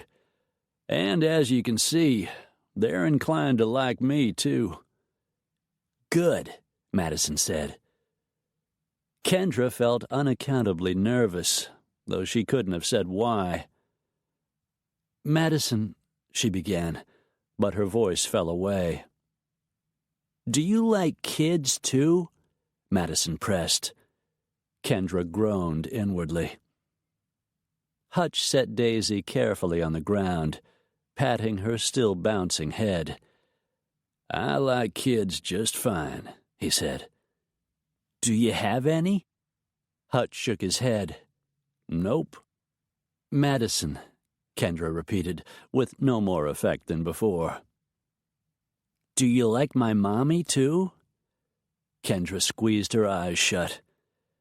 As a matter of fact, Hutch replied easily, I do. Your mother and I are old friends. Kendra squirmed again and forced herself to open her eyes. Even rummaged up a smile that wouldn't quite stick. Before she could think of anything to say, however, Hutch unfolded himself from his lawn chair, with Madison standing nearby, still basking in his presence. I guess I'd better head on home before I wear out my welcome, he drawled, and there was a twinkle in his eyes when he snagged Kendra's gaze. See you around, he added. Madison caught hold of his hand. Wait, she said, in a near whisper. He leaned down, resting his hands on his knees. What? He asked, with a smile in his voice. Will you be at the rodeo thing? Madison continued. Sure enough, Hutch said, his tone and manner so void of condescension that he might have been addressing another adult. Maybe that was his gift, that he treated children like people, not some lesser species. Never miss it. After all, I'm a cowboy man. Madison beamed, evidently satisfied. And when Daisy bounded off in pursuit of a passing butterfly, her small mistress gamboled after her, arms wheeling as if she might take flight. Cowboy man, Kendra reflected thoughtfully. I've been called worse, Hutch joked. That's a fact, Kendra said brightly. She could have listed half a dozen names she'd called him over the years, to his face and in the privacy of her own head. Whistling some ditty under his breath, and still grinning, Hutch turned and headed for his truck, lifting a hand in farewell as he went. He got behind the wheel and drove away, and Kendra didn't watch him go. You're way too pregnant to be at work, Kendra told Jocelyn the next day, stepping into the storefront office after dropping Madison off for the morning preschool session and leaving Daisy at Tara's for a doggy playdate with Lucy, only to find her business partner already there, tapping away at the keyboard of her computer. Jocelyn flashed her a smile as she looked up from the monitor. So I hear, she said. She sighed good-naturedly. From Slade, from Opal, from Callie, and now from me, Kendra replied, setting her handbag on the edge of the desk, since she'd be going out again as soon as she'd checked her messages. She was due at her lawyer's office at 10:30, which was why she hadn't brought Daisy to work with her. Madison had been beside herself at the thought of Daisy being left at home alone, because, as she'd explained it, Daisy is a puppy, and a puppy is the same as a baby, and a baby needs somebody with it at all times. Kendra had given in, at least temporarily. You're supposed to be on maternity leave, remember? She prompted, happy to see her friend for whatever reason, all protests aside. Ouch, Jocelyn said out of nowhere, spreading a hand over her zeppelin of a belly and making a wincy face. Is the little guy practicing his rodeo moves again? Kendra asked, smiling. If only every baby could be born into a union as loving and warm as Jocelyn's and Slade's, it would be a different world. It would seem he switched to pole vaulting, Jocelyn said, in a tone of cheerful acceptance. After a few slow, deep breaths, she focused on the computer monitor again. Come over here and check out this listing, Kendra. It's a rental, but I think it might be exactly what you've been looking for. Immediately interested, Kendra rounded her friend's desk to stand behind her and peer at the small white house on the screen. She recognized it, of course. She had at least a passing knowledge of every piece of property in Parable County, be it residential or commercial. This charming little one-story colonial, with its white clapboard walls and green shutters and wraparound porch, was situated across the street from the town park, just 2 blocks from the public library. Both Madison's preschool and the new real estate office were within easy walking distance. Why didn't I know about this? Kendra mused, studying the enticing image on the monitor. Jocelyn raised and lowered one shoulder very slightly. You've been out of town, she replied. Plus, we only sell real estate. We don't manage rentals. Kendra's brain sifted through the facts she already knew. That the colonial had belonged to attorney Maggie Landers' late aunt, Billy. Upon Billy's death, at least a decade before, Maggie had inherited the property. She'd had some much-needed renovations done, Kendra recalled, but never actually lived in the house herself. She'd rented it out to a schoolteacher long-term. Now, apparently, it was empty, or about to be. She practically dived for the telephone. Sure, she already had an appointment with Maggie about Madison's trust fund, but she didn't want someone else snapping up the house. Maggie's front office assistant put Kendra through to the boss right away. Tell me you're not canceling our appointment, Maggie said without preamble. If you do, you'll be the third one today." Kendra's heart had begun to pound.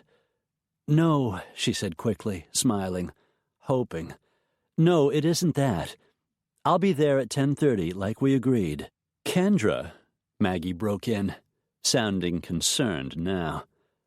"What on earth is the matter? You sound as though you've just completed a triathlon." "Your house, the rental, Jocelyn just showed me the listing on the internet."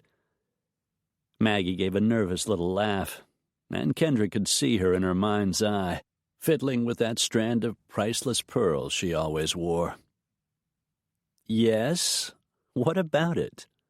Is it still available?" Maggie sounded relieved when she answered. "Of course. The ad just went up today." "I'll take it," Kendra burst out. Her own recklessness left her gasping for breath. She never did reckless things. Well, not reckless things that didn't involve Hutch Carmody, anyway. "Sight unseen?" Maggie echoed. "It's perfect for Madison and me," Kendra said, relaxing a little. "Don't you even want to know how much the rent will be?"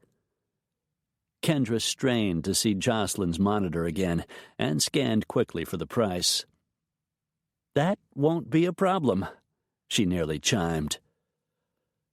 Maggie was quiet for a few moments, taking it all in. "All right," she said finally. "Come early, and we'll go over the details of the trust fund.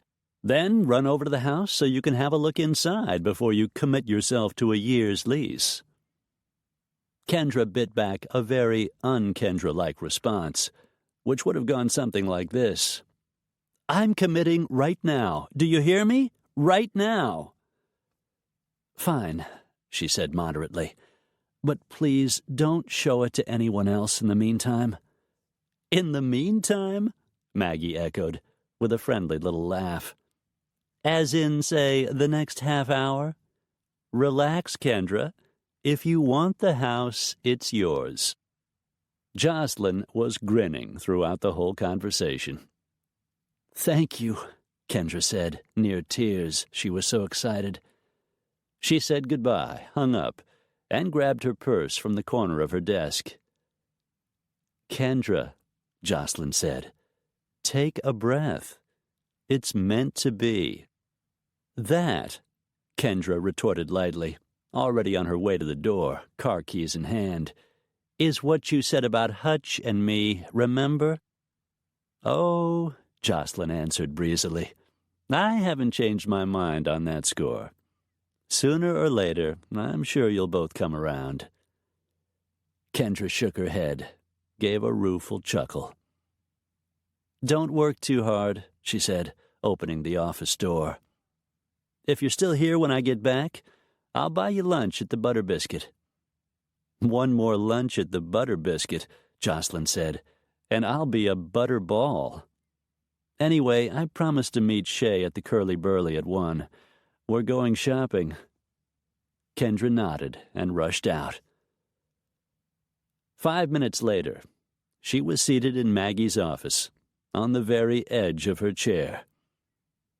Maggie had already warned her that building a legal structure that would protect Madison's considerable financial interests would require a series of meetings, if only because of the complexity of the task. Kendra listened to Maggie's explanations and suggestions as patiently as she could, but her mind was on the one-story colonial with the fenced backyard. This, too, was unlike her. She usually focused keenly on whatever she was doing at the time, but today it was impossible. Maggie, a pretty woman with short hair, gamine eyes, and very nice clothes, finally chuckled and laid down her expensive fountain pen. "You're not getting a word of this, are you, Kendra?" she asked. Kendra smiled and shook her head. "I'm sorry. From the moment I realized the house might be available, I've been fidgety." Maggie collected her handbag from a drawer of her desk. "Then let's go and do the walkthrough," she said. Then we'll come back here and take another shot at running the numbers for Madison's fund." "I'd like that," Kendra said, feeling almost giddy. "Follow me, then," Maggie said, jangling her car keys. The cottage had been freshly painted, Kendra noticed, with a pang of sweet avarice, and so had the picket fence out front. The flower beds were in full bloom, and the lawn, newly mown, smelled sweetly of cut grass. It was so easy to imagine herself and Madison living here. "I knew you were selling the mansion, of course," Maggie said, when they got out of their cars and met on the sidewalk in front of the Colonial. "But I guess I thought you'd be in the market to buy a place rather than rent." "I did plan on buying," Kendra answered, letting her gaze wander over the sleeping in the sunshine face of that perfect little house. "But I'm learning that it's wise to be open to surprises." Maggie smiled and opened the creaky gate. "Isn't that the truth?" she responded. Chapter 4. When Hutch finally caught up with Briley, she was in her small but well-organized warehouse on the outskirts of Three Trees, helping to stack boxes as they were unloaded from the back of a delivery truck. Clad in jeans, sneakers, and a blue U of M pullover, she looked more like a teenager than a 30-year-old woman with a successful business and a bad-luck wedding day to her credit. Her russet brown hair hung down her back in a long, fairly tidy braid, and she hadn't bothered with makeup. She didn't notice Hutch right away, and he used those moments to gather his resolve, all the while wishing he felt something for Briley. God knew she was beautiful, and she was sweet, and she was smart. She was definitely wife and mother material, but she didn't stir him down deep where it counted, and that was a deal-breaker. At last, Briley stilled. Like a doe catching the scent of some threat on the wind, she turned her head his way and saw him standing just a few feet inside the roll-up doorway of the warehouse. Her large eyes, bluish today because of the color of the shirt she was wearing, looked hollow as she took him in, and he knew she was weighing her options, seriously considering walking away without deigning to speak, if not shooting him down where he stood, or running him over with the first handy forklift. Briley had a temper, and she could be as hard-headed as any statue, but she was no coward. She spoke sotto voce to the other workers, all female, all of whom were staring now, as though Hannibal Lecter had just appeared in their midst, wearing the leather mask and holding a plate of fava beans, and then came slowly toward him. Briley ran a small but thriving party plan company that sold home decor items and various gifts. She had a network of salespeople that covered a 5-state area, holding lucrative little gatherings in people's homes, and operated a thriving online store as well. "Hello, Hutch," she said, indicating her nearby office with a nod and leading the way. He fell into step with her, after muttering a gruff hello of his own. The office was small and furnished an early Army surplus. Briley evidently reserved her creative capacities for choosing and photographing products, training her independent home decor consultants, and coming up with innovative marketing strategies.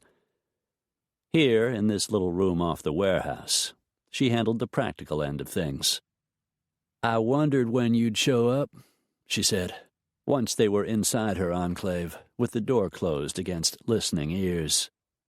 "I wanted to come and see you right after after, but I was persuaded it wouldn't be a good idea," Hutch replied. He stood with his back to the door, while Briley perched on the edge of her beat-up steel desk, with her arms folded and her head tipped to one side in skeptical anticipation. "I could have spared you the trouble of paying a visit," Briley replied quietly. She looked strained, exhausted, a little pale, but pride flashed in her changeable hazel eyes and stiffened her generous mouth. "I don't have anything to say to you, Hutch. Nothing I'd want written in the book of life, anyway." "Well," he drawled, after stifling a wry chuckle, "it just so happens that I have something to say to you." Briley arched one eyebrow and waited. She looked bored now, but wary, too. What, she might have been wondering, was this yahoo going to spring on her now? Hutch shoved a hand through his hair. He'd left his hat in the truck, but otherwise he was dressed as usual in work clothes and boots. Whisper Creek Ranch practically ran itself these days, well-staffed and well-organized as it was. But he still felt the need to get up every morning before the sun rose and tend to the business of herding cattle, mending fences, and all the rest. Today he hadn't been able to keep his mind on the routine, though. And it was a damn confusing situation, too. He thought about Kendra 24/7, but he'd been drawn to Briley ever since that broken road wedding that didn't quite come off. "I can't say I'm sorry for what I did," he said straightforwardly. "Going through with that ceremony would have been the mistake of a lifetime for both of us." "Yes, you made that pretty clear," Briley answered, her tone terse. "Is that what you drove all the way from Whisper Creek to tell me?" "No," Hutch said, standing his ground. "I came to say that you'll find the right man, no matter what you think now.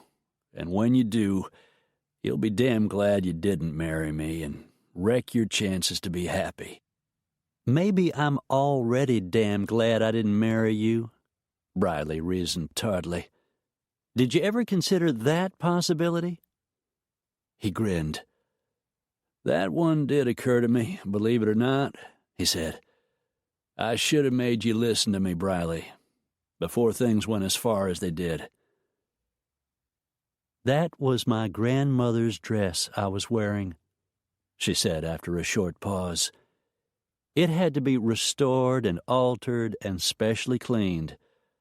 I spent a fortune on the cake and the invitations and the flowers and all the rest. It's going to take weeks, even with help from my friends, to send back all those wedding gifts." Her shoulders moved in the ghost of a shrug. "But hey, what the heck? You win some, you lose some. And besides, who needs 6 toaster ovens anyhow?" Tears brimmed in her eyes, and she looked away, fiercely dignified. "Briley," Hutch said, not daring to touch her or even take a step in her direction. "I know you're hurt. I'm sorry about that. Sorrier than I've ever been about anything in my life. And I'm more than ready to reimburse you for any of the costs." "I don't want your money," she flared suddenly, looking straight at him now, with fire flashing behind the pride and sorrow in her eyes. "This was never about money. I have plenty of my own, in case you haven't noticed." "I know that, Briley," he said gently. "Then what did you expect to accomplish by coming here?" She held up an index finger. "Wait, let me answer for you," she added. "Your conscience is bothering you. What passes for a conscience with you? And you want me to say all is forgiven and we can be friends and go on as if nothing happened."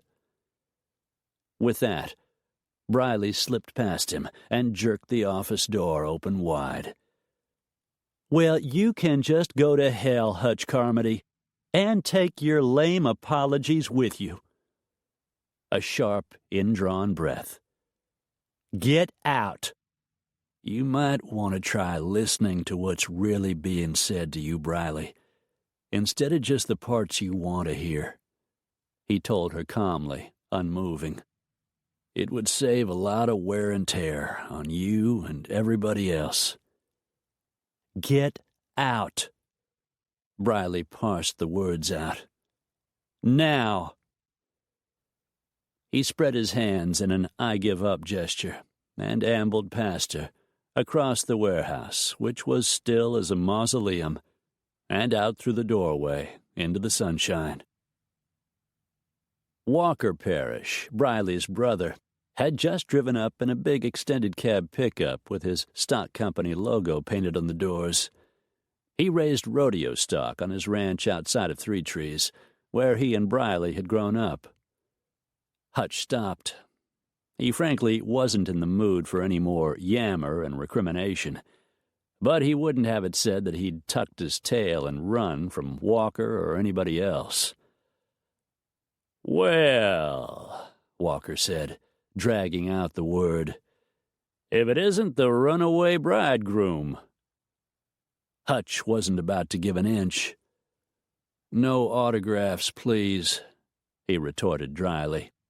He wasn't looking for a fight, but if Walker wanted one, he'd come to the right man. Walker chuckled and shook his head. Hutch knew women found Briley's big brother attractive, with his lean but wide-shouldered build and his rugged features.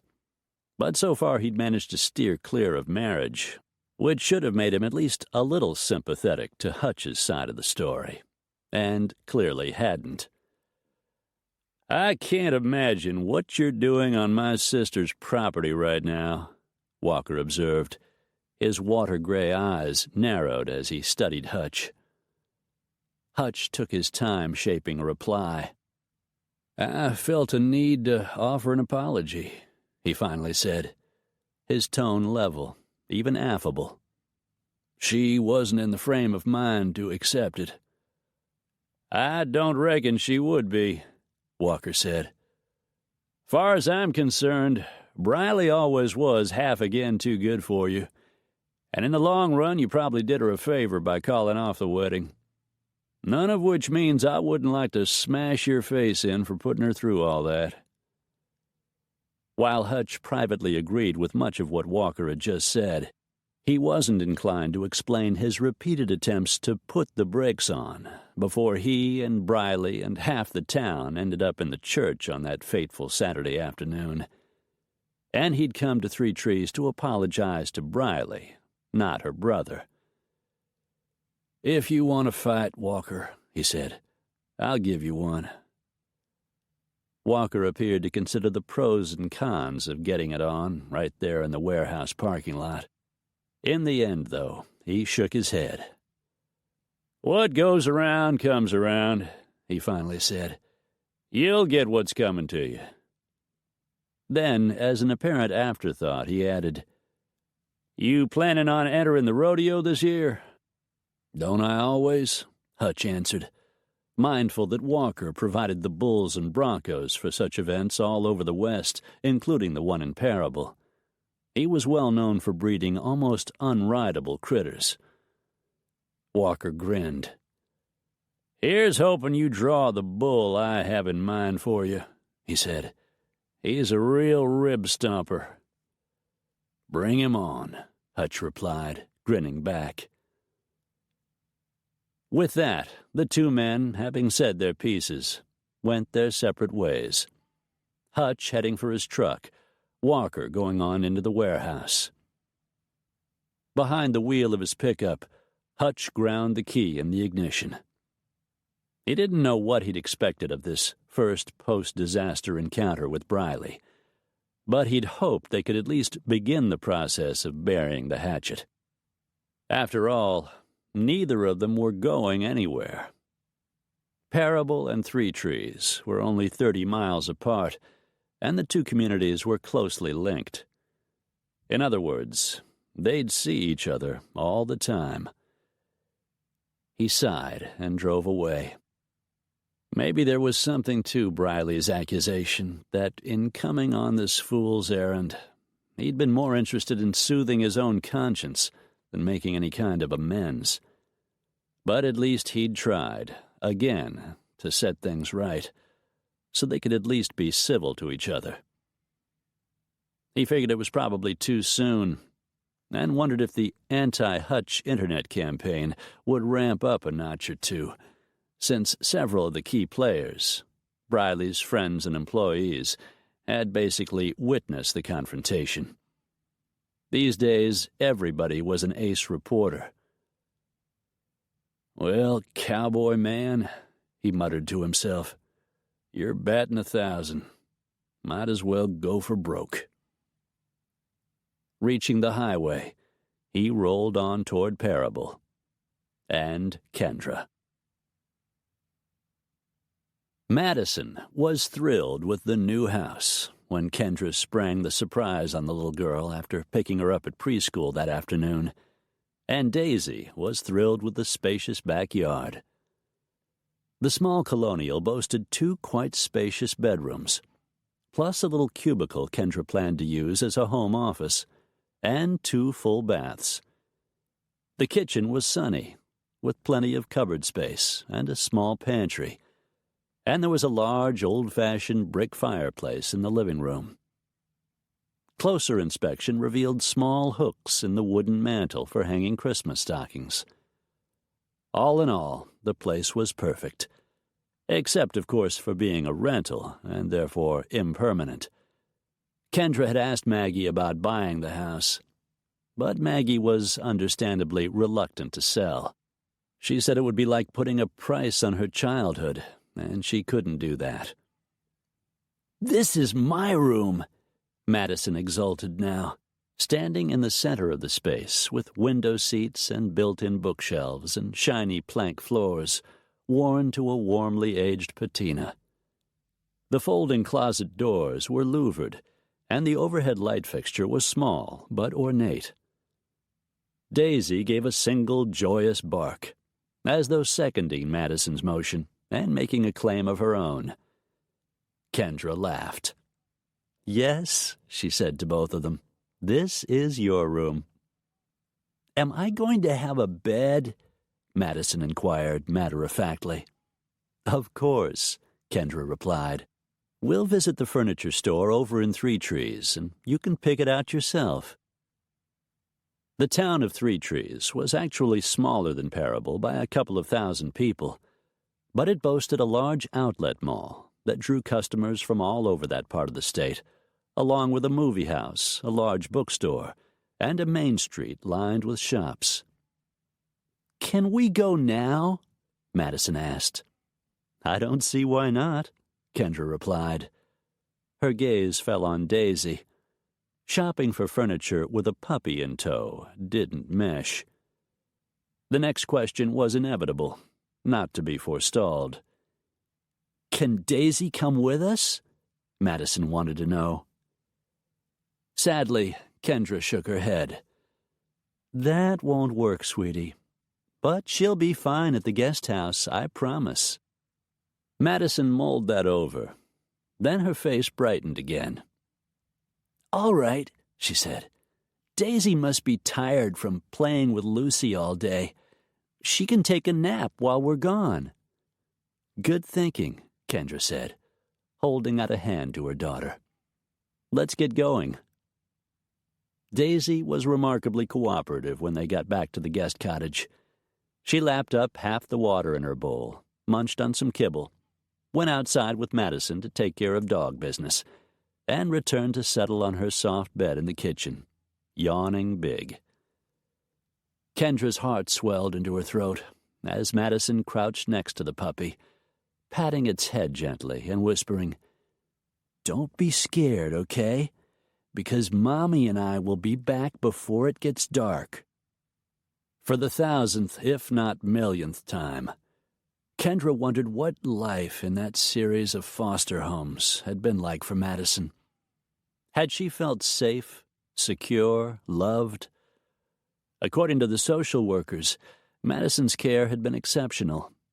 Most foster parents were decent, dedicated people, generous enough to make room in their homes and their hearts for children in crisis. Still, Madison had been passed around a lot, shuffled from one stand-in family to another. How could she not have been affected by so many changes in her short life? Kendra was pondering all these things as she fastened the child into her booster seat in the back seat of the Volvo, and then as she slipped behind the wheel and started the engine. "I'm not going anywhere, you know," she felt compelled to say, making an effort to keep her voice light as they pulled out onto Rodeo Road. She didn't so much as glance at the mansion either as they passed it, or in the rearview mirror. It might have been rendered invisible. Maybe, as some scientists claimed, things didn't actually exist until someone looked at them. "Yes, you are too going somewhere," Madison responded, after a few moments of thought. "You're going to Three Trees so we can buy a bed." Kendra laughed, blinked a couple of times, and focused her attention on the road where it belonged. "That isn't what I meant, silly." "My first mommy left," Madison said, perhaps sensing that Kendra's conversation was leading somewhere. "Yes," Kendra said gently, "I know." "But you won't leave," Madison said with reassuring conviction, "because you like being a mommy." Kendra sniffled, blinked again, hard. "I love being your mommy," she replied. "You're the best thing that's ever happened to me, kiddo. Remember that, okay?" "Okay," Madison said, her tone almost breezy. "Some of the kids at preschool have daddies, not just mommies." The ache of emotion slipped from Kendra's throat to settle into her heart. Part of the child's remark echoed to the very center of her soul. Not just mommies. "My daddy died," Madison went on. It was an exchange they'd had before, but repeating the facts seemed to comfort the little girl somehow, to anchor her in a new and better present. "He's in heaven." "Yes," Kendra said, thick-voiced. She considered pulling over for a few moments in order to pull herself together. "But he loved you very much. That's why he sent me to find you." "Thank you for that, Jeffrey," she thought. "In spite of everything else, thank you for bringing Madison into my life." The topic ricocheted with the speed of a bullet. "Is the cowboy man somebody's daddy?" The question pierced Kendra's heart like an arrow. They were near the park, and she pulled over in the shade of a row of 100-year-old maples, all dressed up in leafy green for summer, to regain her composure. "I don't think so," she managed, after swallowing hard. "I like the cowboy man," Madison said. A short pause followed, and when she spoke again, she sounded puzzled. "Why are we stopping, Mommy?" Kendra touched the back of her right hand to one cheek, then the other. "I just needed a moment," she said. "Are you crying?" Madison sounded worried now. "Yes," Kendra answered, because it was her policy never to lie to the child, if it could be avoided. "Why?" "Because I'm happy," Kendra said. And that was the truth. She was happy, and she was grateful. She had a great life. Still, there was the daddy thing. As a little girl, lonely and adrift, tolerated by her grandmother rather than loved, Kendra had longed for a father, even more than she had for a dog or a kitten. She could still feel the ache of that singular yearning to be carried, laughing on strong shoulders, to feel protected and cherished and totally safe. She was all grown up now, perfectly capable of protecting and cherishing her daughter, as well as looking after herself and a certain golden retriever puppy in the bargain. But could she be both mother and father to her little girl? Was she, and the love she offered, enough? "I don't cry when I'm happy," Madison said, as Kendra pulled the car back out onto the road. "I laugh when I'm happy." "Makes sense," Kendra conceded, laughing herself. They drove on to Three Trees, parked in front of the furniture store, and hastened inside, hand in hand. And they found the perfect bed almost immediately. It was twin-sized, made of gleaming brass, with 4 high posts and a canopy frame on top. A dresser, a bureau, and 2 night tables, all French provincial in style, completed the ensemble. Kendra paid for their purchases. The pieces were to be delivered the next day, bright and early. And before they knew it, they were almost home again. Madison, seemingly deep in thought for most of the drive, piped up as they pulled into the driveway. "Mommy, we forgot to buy a bed for you." "I already have one, honey," Kendra responded, stopping the car alongside the guest house. She'd selected a few modest pieces from the mansion to take along to the new place. Most of the furniture in the main house was too big and too fancy for the simple colonial. There was a queen-sized bed in one of the guest rooms that would work, a floral couch in the study, and they could use the table and chairs from Opal's old apartment. Kendra wanted to leave room for some new things, too. She parked the car and turned Madison loose, and they raced each other to the guest cottage, where Daisy met them at the door, barking a happy greeting. Kendra set aside her purse, washed her hands, and searched the cottage fridge for the makings of an evening meal. She was chopping the vegetables for a salad, to which she would add leftover chicken breasts, also chopped, when she heard a vehicle coming up the driveway. Peering out of the kitchen window, she saw Hutch Carmody getting out of his truck. Her stomach lurched and her heartbeat quickened as she hurriedly wiped her hands on a dish towel and went outside. Daisy and Madison, who had been playing in the kitchen moments before, rushed out to greet him. Soon they were all over him. He laughed at their antics and swung Madison off the ground and up onto his shoulders, where she clung, laughing too. The last of the afternoon sunlight caught in their hair.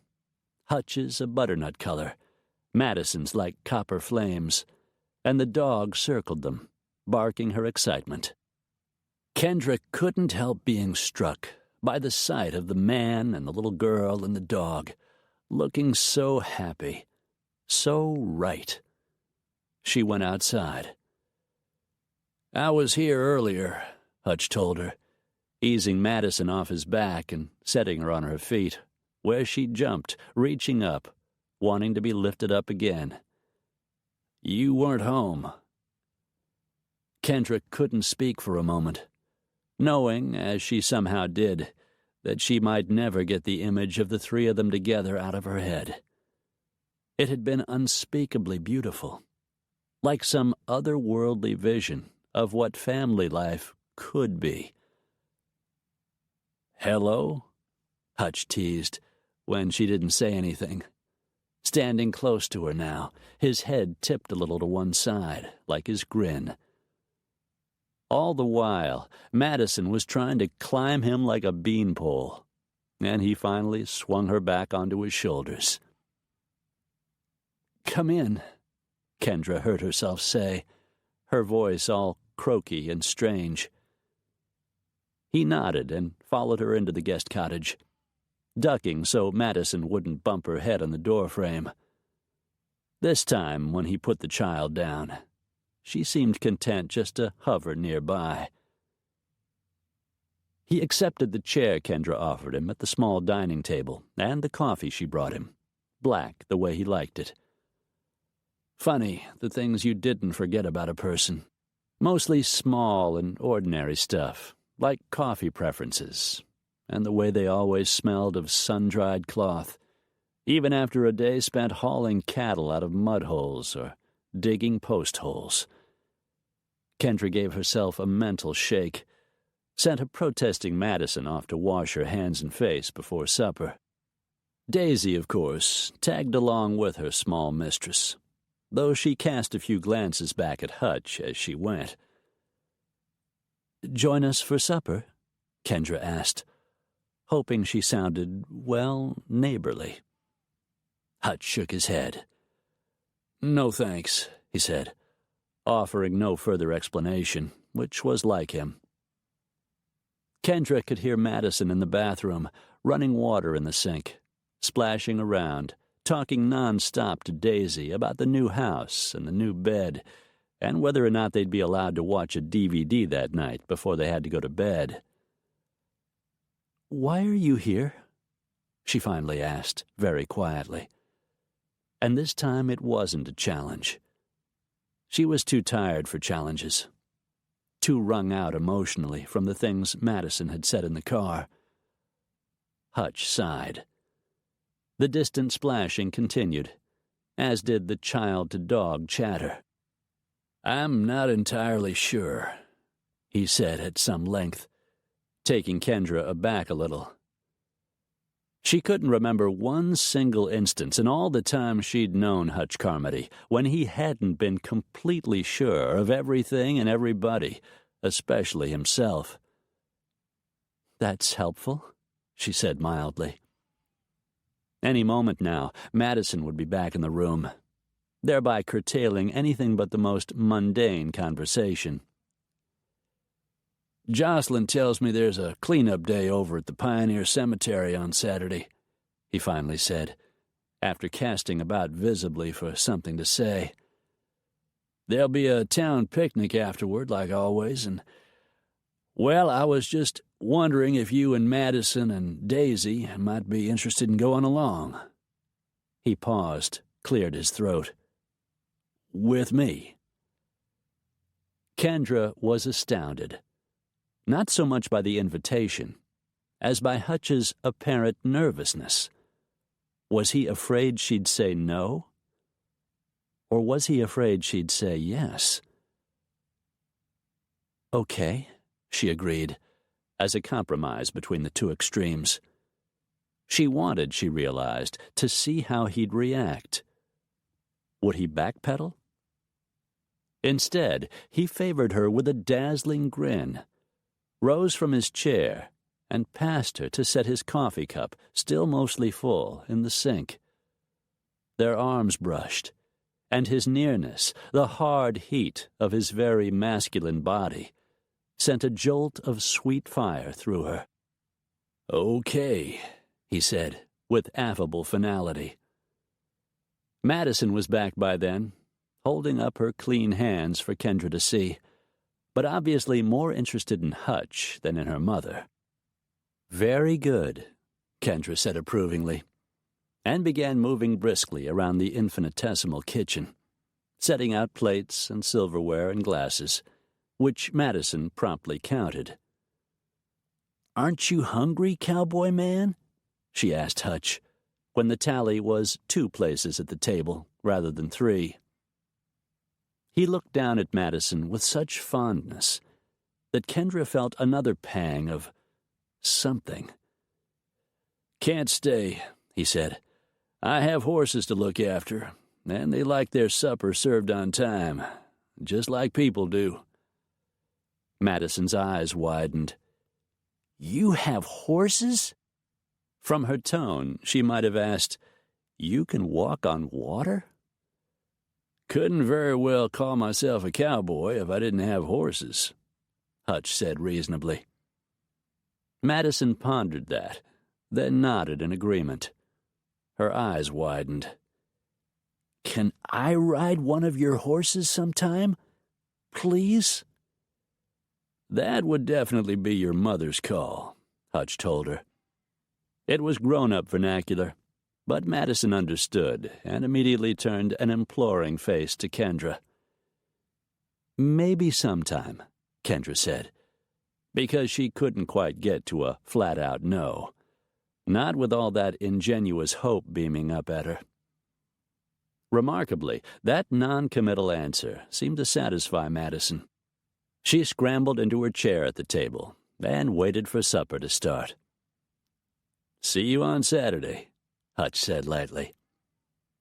And then he tousled Madison's hair, nodded to Kendra and the dog, and left the house. "Are we going to see the Cowboy Man on Saturday?" Madison asked eagerly. Once again, it struck Kendra that for a 4-year-old, the child didn't miss much. "Yes," Kendra said, setting the salad bowl in the center of the table, and then pouring milk for herself and Madison. Daisy curled up on her dog bed in the corner, rested her muzzle on her forepaws, and rolled her lively brown eyes from Madison to Kendra and back again. The whole town gets together every year to spruce the place up for the rodeo and the carnival. Lots of people like to visit the Pioneer Cemetery while they're here, and we like it to look presentable. So you and I and Hutch will be helping out there. After the work is done, there's always a picnic and games for the kids to play." "Games?" Madison was intrigued. "What kind of games?" "Sack races?" Kendra smiled, remembering happy times. "Things like that. There are even prizes." "What's a sack race?" Madison pursued, a little frown creasing the alabaster skin between her eyebrows. Kendra explained about stepping into a feed sack, holding it at waist level, and hopping toward the finish line. She didn't mention the 3-legged race, not wanting to describe that too. But she smiled at the memory of herself and Jocelyn, tied together at the ankles, and laughing hysterically when they lost their balance and tumbled into the venerable cemetery grass. "And there are prizes?" Madison prompted. Kendra nodded. "I won a doll once. She had a real camera hanging around her neck by a plastic strap. I still have her somewhere." Madison's eyes were huge. "Wow," she said. "There were cameras when you were a little girl?" Kendra laughed. "Yes," she replied. "There were cameras. There were cars, too, and airplanes, and even TVs." Madison pondered all this, the turning gears in her little brain practically visible behind her forehead. "Wow," she repeated in awe. After supper, Madison had her bath and put on her pajamas, and Kendra popped a favorite DVD of an animated movie into the player attached to the living room TV. Madison snuggled on the floor with Daisy, one arm flung companionably across the small dog's gleaming back, and the two of them were quickly absorbed in the on-screen story. Kendra, relieved that she wouldn't have to sit through the movie for what must have been the 72nd time, set up her laptop on the freshly cleared kitchen table and booted it up. She'd surf the web for a while, she'd decided, and see if there were any for-sale-by-owner listings posted for the Parable Three Trees area. She was, after all, a working real estate broker, and sometimes a well-placed phone call to said owners would produce a new client. Most folks didn't realize all that was entailed in selling a property themselves. Title searches and tax liens were only some of the snags they might run into. Alas, despite her good intentions, Kendra ended up running a search on Hutch Carmody instead, using the tagline, "Wedding." The page that came up might as well have been called, "We Hate Hutch." Kendra found herself in the odd position of wanting to defend him, and furiously, as she looked at the pictures. Briley, the discarded bride, heartbroken and furious in her grandmother's wedding gown. Hutch, standing straight and tall and obviously miserable midway down the aisle. Guests gawking on either side as he held up both hands in a gesture that plainly said, "Hold everything." The condolence party over at the Boot Scoot Tavern. Briley wearing a sad expression and a T-shirt that said, "Men suck." Beware. murmured a voice in the back of Kendra's mind. But even then, she knew she wouldn't heed her own warning. After all, what could happen in broad daylight in a cemetery, with Madison and half the county right there? Chapter 5. Does this seem a little weird to you? Kendra asked Jocelyn on Saturday morning as they helped Opal and a dozen other women set out tons of home-prepared food on the picnic tables at Pioneer Cemetery. Holding what amounts to a party in a graveyard, I mean. Jocelyn, who looked as though she might be having trouble keeping her center of gravity balanced, smiled and plunked herself down on one of the benches while the cheerful work went on around her. I think it's one of the best things about small towns, she replied. The way life and death are integrated. After all, they're part of the same cycle, aren't they? You can't have one without the other. Thoughtful, Kendra scanned the surrounding area for Madison, something that came automatically to her now, and found her and Daisy industriously helping Hutch, Shay, and several of the older girls' friends from school pull weeds around a nearby scattering of very old graves. The water tower loomed in the distance, with its 6-foot stenciled letters reading Parable, its rickety ladders, and its silent challenge to every new generation of teenagers. Climb me. I guess you're right, Kendra said very quietly, though by then the actual substance of her friend's remark had essentially slipped her mind.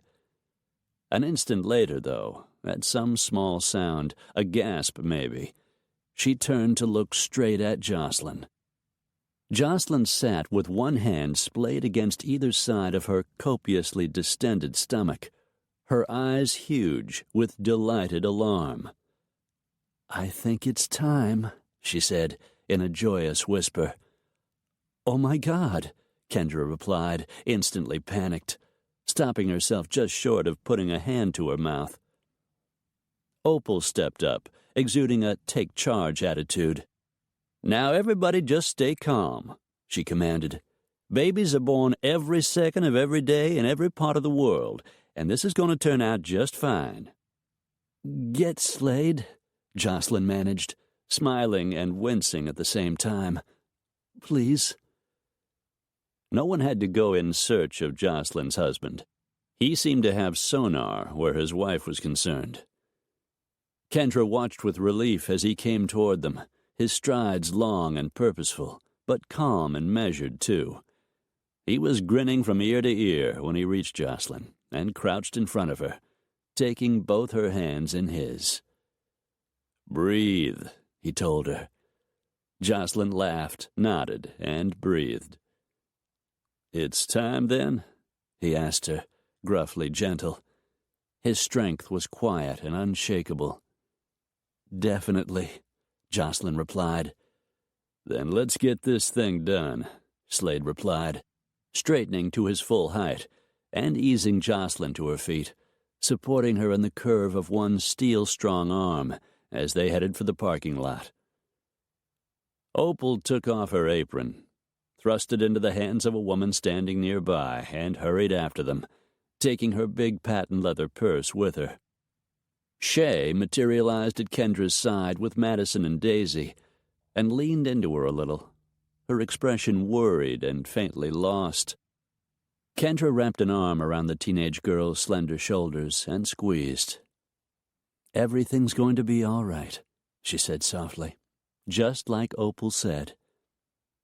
They forgot all about me, Shay murmured, staring after her step-parents and Opal as they retreated. No, sweetheart, Kendra said quickly. They're just excited because the baby's coming, and maybe a little scared, that's all. Shay bit her lower lip, swallowed visibly, and rummaged up a small, tremulous smile. A baby brother will be hard to compete with, she reflected, especially since he really belongs to them, and I don't. Kendra knew Shay adored Slade. Her mother, his ex-wife, was remarried and living in L.A. And she also knew that Slade loved this girl as much as if he'd fathered her himself. And Jocelyn loved her too. "You belong to them too, Shay," Kendra assured the girl. "Don't forget that." Madison, perhaps sobered by Shay's mood, the two had been hanging out together since Madison and Kendra had arrived with Hutch, slipped her hand into Kendra's and looked up at her with wide, solemn eyes. "Are babies better than big kids?" she asked very seriously. Kendra's heart turned over. "Babies are very special," she answered carefully. "And so are the big kids they turn into." As she spoke, Hutch stepped into her line of sight, and something happened inside Kendra as she watched him watching Slade and Jocelyn's departing vehicle.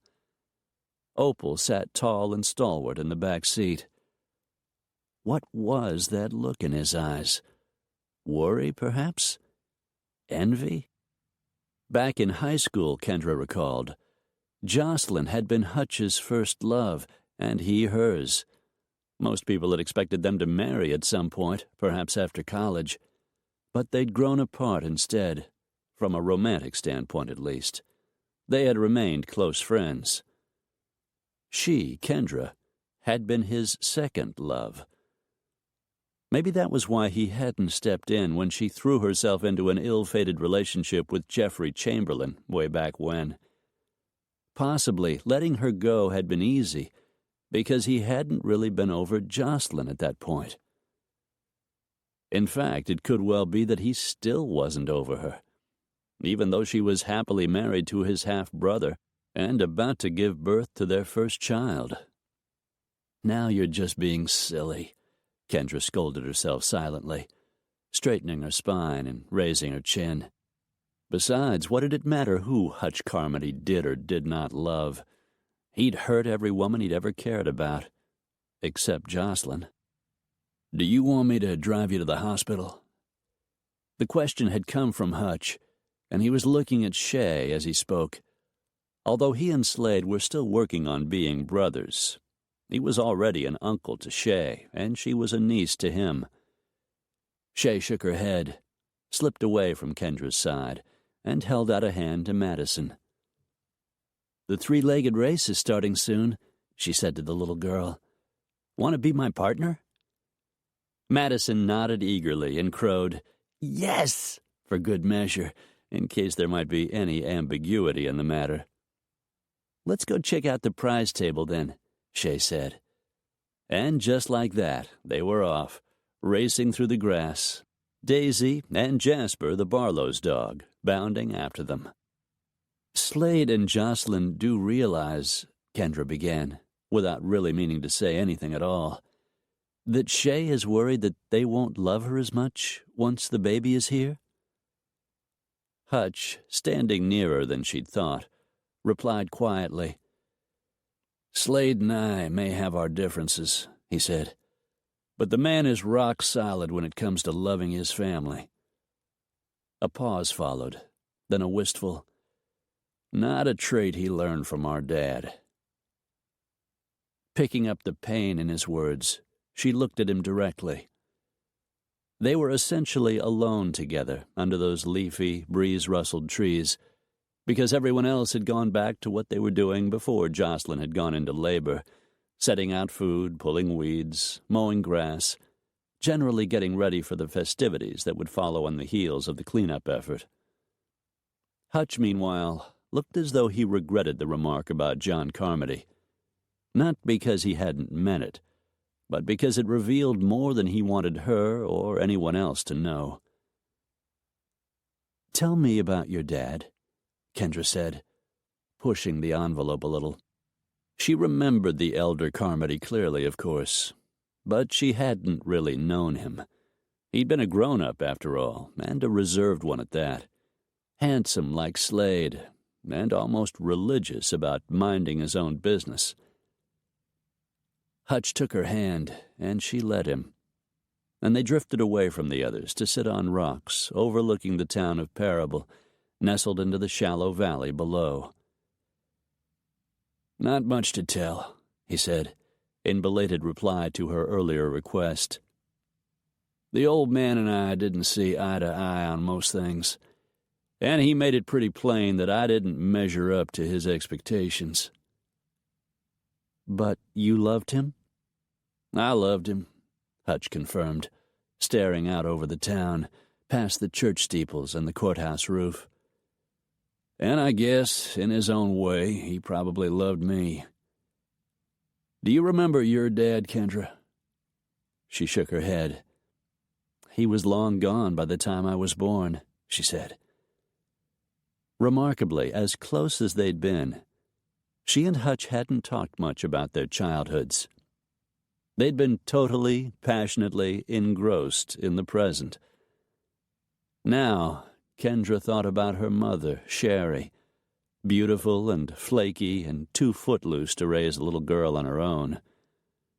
In a moment, Kendra was right back there, like a time traveler, standing in the overgrown yard in front of her grandmother's trailer, clutching Sherry's fingers with one hand and gripping the handle of a toy suitcase in the other. She'd been 5 years old at the time, only a few months older than Madison was now. "I'll be back soon, I promise," she heard Sherry say, as clearly as if a quarter of a century hadn't passed since that summer day. "You just sit there on the porch like a good girl and wait for your grandma to get home from work. She'll take care of you until I can come and get you." Maybe the suitcase, hastily purchased in a thrift store, should have been a clue about what was to come. But Kendra was, after all, a child, and a trusting one at that. She hadn't known she was being lied to, not consciously at least. Most likely Sherry hadn't known she was lying either. Never mean. Sherry had always meant well. She just had trouble following through on her better intentions. In the end, she'd leaned down, kissed Kendra on top of the head, promised they'd be together again soon, this time for good. They'd get a house of their own and a dog and a nice car. With that, Sherry waggled her fingers in farewell, climbed into her ancient smoke-belching station wagon, and drove away. Kendra simply sat and waited. It wouldn't have occurred to her to wander off or run after Sherry's car. When her grandmother arrived home a couple hours later, she got out of her car, lit up a cigarette, and drew deeply on the smoke. Then she crossed the overgrown yard to stand there frowning down at Kendra. With her bent and buckled plastic suitcase beside her, Kendra looked up into her grandmother's lined and sorrow-hardened face and saw no welcome there. "Just what I need," the old woman had said bitterly. "A kid to take care of." But Alva Shepherd had given Kendra a home, however reluctantly. She'd put food on the table and kept a roof over their heads. And if love and laughter had been lacking from the relationship, well, nobody had everything. If Sherry hadn't dropped her off that day, she probably would have been killed in the car accident that took her mom's life 6 months later. After that, her grandma had been a little nicer to her, not out of compassion. She didn't seem to grieve over losing a daughter, or Kendra's loss of her mother, apparently regarding it as a fitting end to a misspent life, but because Kendra became eligible for a small monthly check from the government.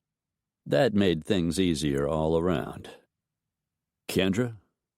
Hutch tugged her back into the here and now, still holding her hand. "There are too many broken people in this world," she said, thinking aloud. Hutch simply gazed at her for a long, unreadable moment. "True enough," he agreed finally, almost hoarsely. "But there are plenty of good ones, too, built to stay the course." Happy noises in the distance indicated that the games were about to start, and picnic food was being served. Hutch was right, of course. These sturdy people all around them were the proof. teaming up to tend the grounds of a decrepit old cemetery, to serve potato salad and hot dogs and the like to old friends and new, to hold races for children who would remember sunny, communal days like this one, well into their own old age.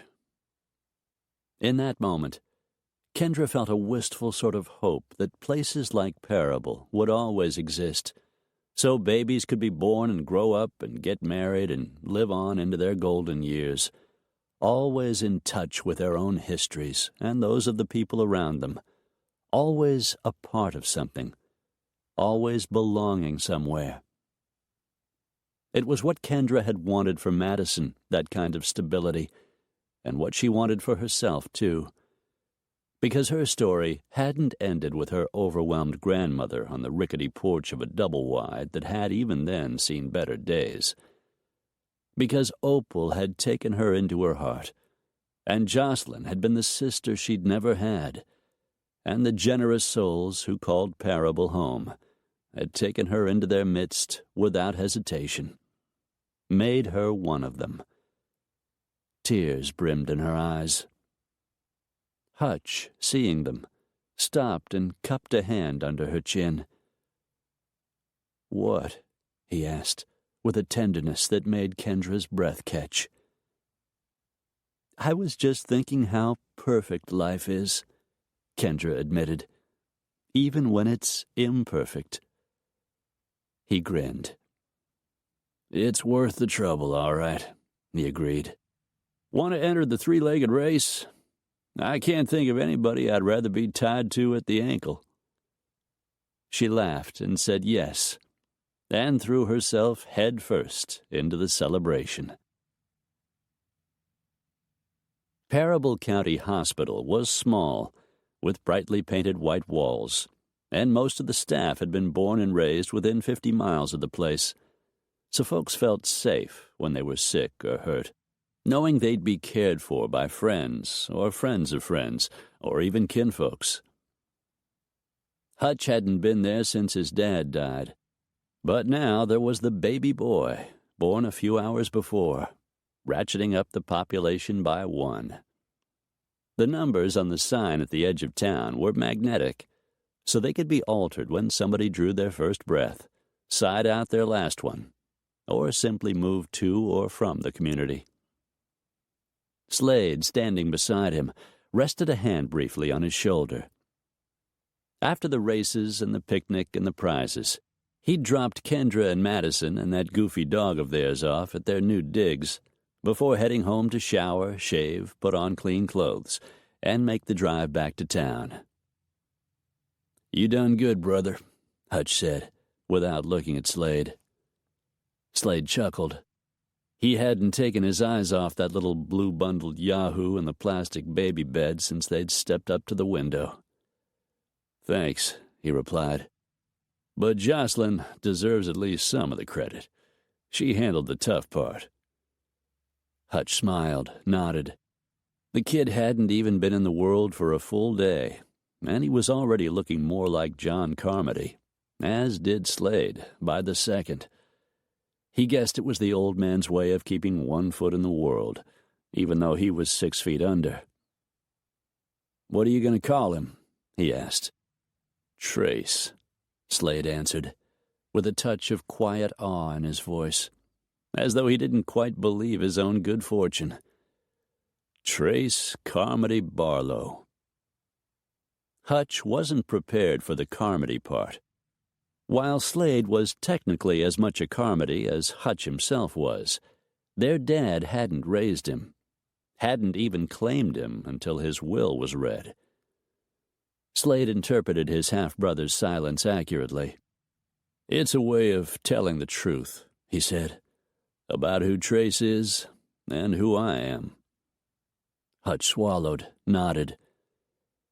"How's Jocelyn?" he managed to ask. "She's ready to take the boy and head home to Windfall," Slade said, with another chuckle.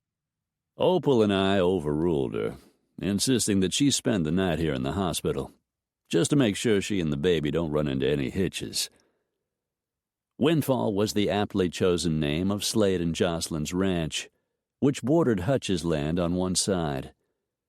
Slade had bought the spread with the proceeds from selling his share of Whisper Creek to Hutch, and as convoluted as the situation had been, Hutch would always be grateful. He was a part of that ranch, and it was a part of him, and losing half of it would have been like being chopped into two pieces himself. "I see you brought Kendra and her little girl to the cleanup today," Slade remarked lightly. Hutch looked straight at him. "Some first date, huh?" he joked. Not that it actually was a first date, considering that he and Kendra had once been a couple. "A picnic at a cemetery." Slade grinned. "I took Jocelyn to a horse auction the first time we went out," he reminded Hutch. "Maybe chivalry runs in the family." "Or maybe not," Hutch said, and they both laughed, shook hands. "Thanks for showing up to have a look at the boy," Slade said. Hutch nodded, said a quiet goodbye, and turned to go, while Slade stayed behind to admire his son for a little while longer. Shay and Opal were standing in the corridor when Hutch got there, talking quietly with a beaming Callie Barlow. "That's one fine little brother you've got there," he told Shay. Apparently over her earlier angst at no longer being the only bird in the nest, Shay smiled brightly and nodded in happy agreement. Callie hugged her step-granddaughter, her own eyes full of tears. "He's the best," Shay murmured. "Congratulations," Hutch said to Callie. It was, if he recalled correctly, the first word he'd ever said to the woman, even though he'd always known her. It wasn't that he'd judged her. He supposed she'd loved the old man once upon a time since she'd had a child with him. But Hutch's mother's heartache and rage over the affair was still fresh in his mind. Until Trace, acknowledging Callie would have seemed like an act of disloyalty to his mom, as crazy as that sounded. After all, she'd died when he was 12. "Thank you, Hutch," Callie said, dashing at her wet eyes with the back of one hand. "You look skinnier every time I see you," Opal put in, giving Hutch the once-over and frowning with devoted disapproval. To Opal, everybody in Parable was her concern, one way or the other. "You need me to come out to Whisper Creek and cook for you for a couple of weeks. Put some meat on those bones. And who ironed that shirt? A chimpanzee?" Hutch grinned, though he felt 1,000 years old all of a sudden, and bone-weary in the bargain. "Nobody ironed it," he said, even as he wondered why he'd risen to the bait. "It's permanent press." He'd taken the garment out of the dryer and pulled it on just before leaving the house to drive back to town. "There's no such thing as permanent press," Opal sniffed. "A shirt ought to be ironed." That seemed like a good time to steer the conversation in another direction.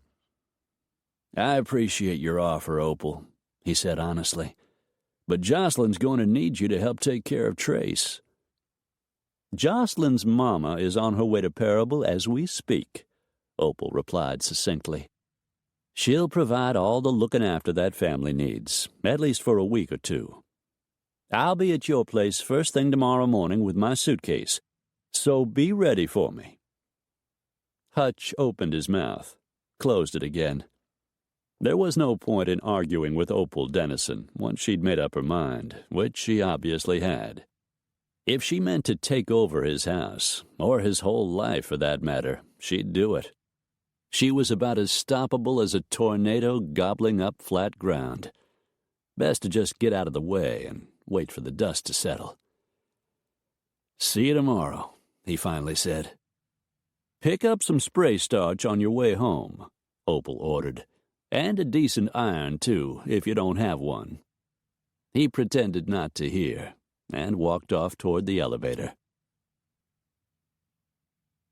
The elevator doors opened, and Kendra came face to face with Hutch when she stepped out.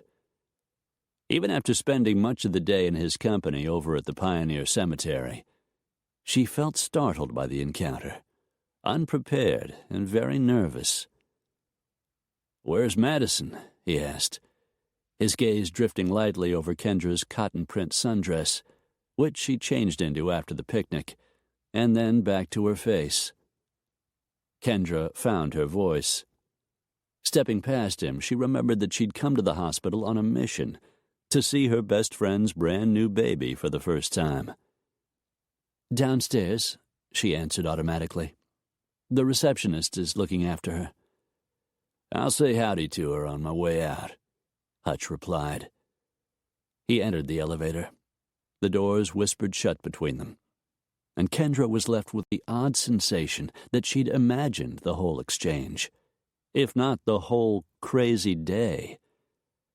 Had she really entered and lost a three-legged race at a cemetery picnic? Seeing Callie and Shay and Opal in a happy huddle, she joined them. "How's the new mama?" she asked. Shay rolled her eyes. She was flushed and twinkly with excitement, like a girl-shaped topiary draped in fairy lights. "Would you believe Joss wants to go home right now? Dad and Opal are making her stay the night, though, just to be on the safe side." "So I guess that means Jocelyn's doing just fine," Kendra said, smiling. "She's amazing," Callie put in. "And so is little Trace. Lordy, he looks just like his daddy. Slade Barlow in miniature, that's him." "Dad's walking about a foot off the ground," Shay said, pleased. Hutch's mama would roll over in her grave if she saw him wearing that wrinkled shirt out in public, Opal fretted, her gaze focused on the closed elevator doors. She took pride in things like that. Kendra blinked, confused. "Don't mind Opal," Shay said in a conspiratorial whisper, slipping an arm through Kendra's. "She's suffering from a laundry fixation at the moment. It'll pass." "Oh," Kendra said, no less confused than before, but allowing herself to be swept into Jocelyn's room. Her friend was sitting up in bed, hair brushed, face scrubbed and glowing, eyes lively with joy. "Did you see him yet?" she asked, her tone happy and urgent. Kendra laughed. "Not yet," she admitted. "I just got here a minute ago." That dazed feeling, as if she couldn't quite catch up with herself, was still with her. There were flowers everywhere, making the small quarters look and feel more like a garden than a hospital room. Jocelyn beamed.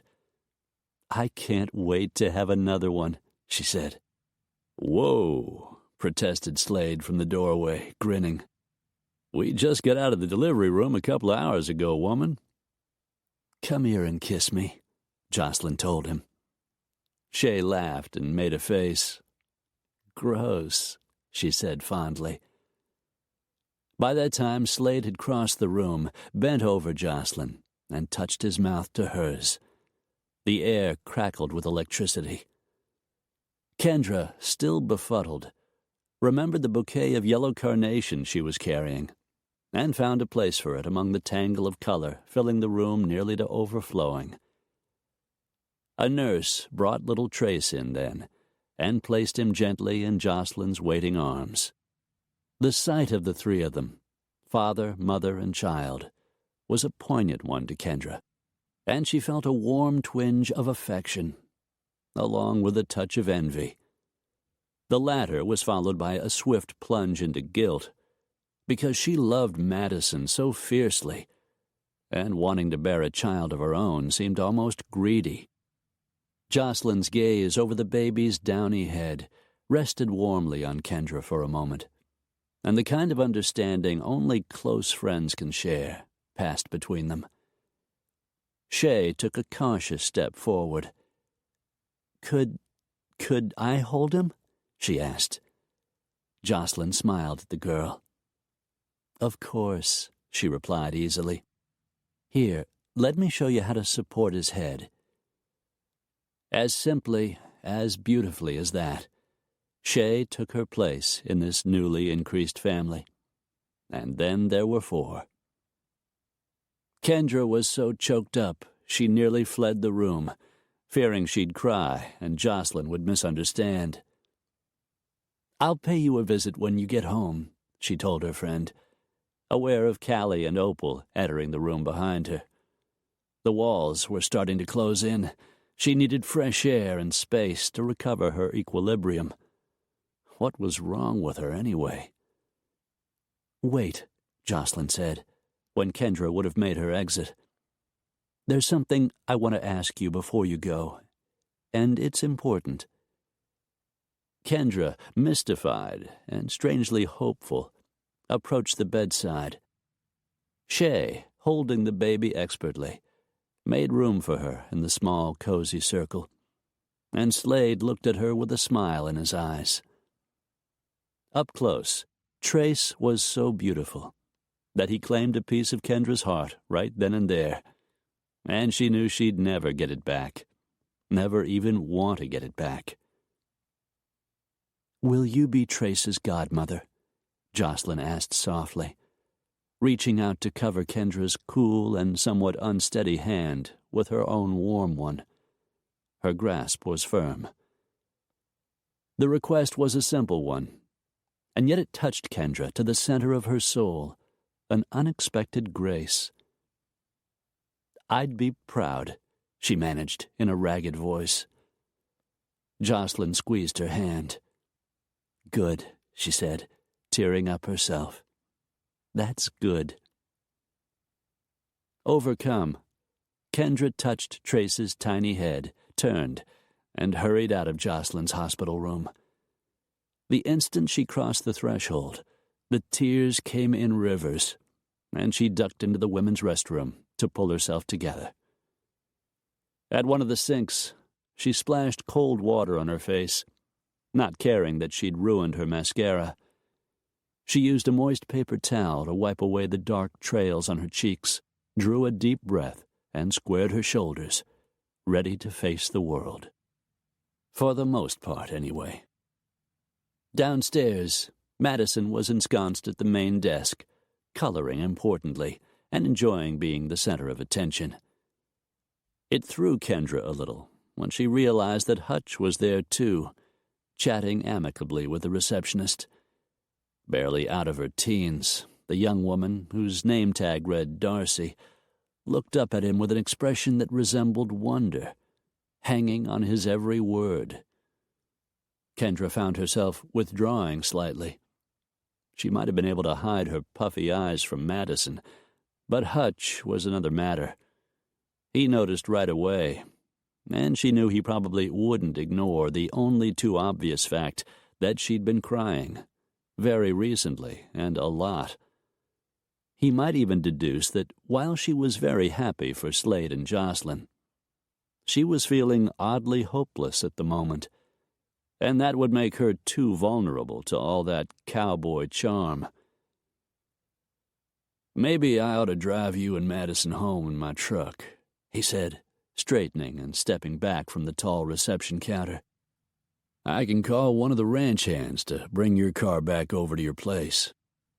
Hutch's attention had fully shifted by then, entirely focused on Kendra, and the receptionist seemed not just miffed, but crestfallen, as though the sun had suddenly stopped shining for good. "Mommy cries when she's happy," Madison announced. "She told me so when we went to buy my bed at the store in Three Trees." Hutch's mouth quirked upward at one side. "Crying and driving don't mix very well," he said easily, huskily, "especially when there's precious cargo aboard." "What's precipitous carblow?" Madison asked. "It's what you are," Hutch told the child, though his eyes hadn't left Kendra's face. There was no question of refusing to accept his offer of a ride home. That would make her look like a careless mother, willing to risk her daughter's safety in order to protect her pride, which, of course, she wasn't. And never mind that she was perfectly capable of operating a motor vehicle. It wasn't as if she'd been drinking, for Pete's sake. For these reasons, and others not so easy to recognize, she gave in. She even said, "Thank you." Outside, Hutch sprinted over to the Volvo to fetch Madison's car seat from the back, and within a few moments he was installing the gear inside his extended cab truck. His hands moved with a deftness Kendra well remembered as he hoisted Madison into the seat. He, the bachelor rancher and local heartthrob, might have performed the task 1,000,000 times before. Madison loved being fussed over by a daddy type. What little girl didn't?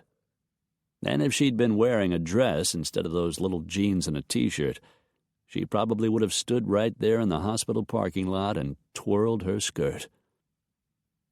A softness settled over Kendra's heart as she looked on, but it was soon replaced by a flicker of dread. She could certainly prevent herself from falling in love with Hutch Carmody, but could she prevent Madison from buying into the illusion? Hutch, despite his wild ways, was decent through and through.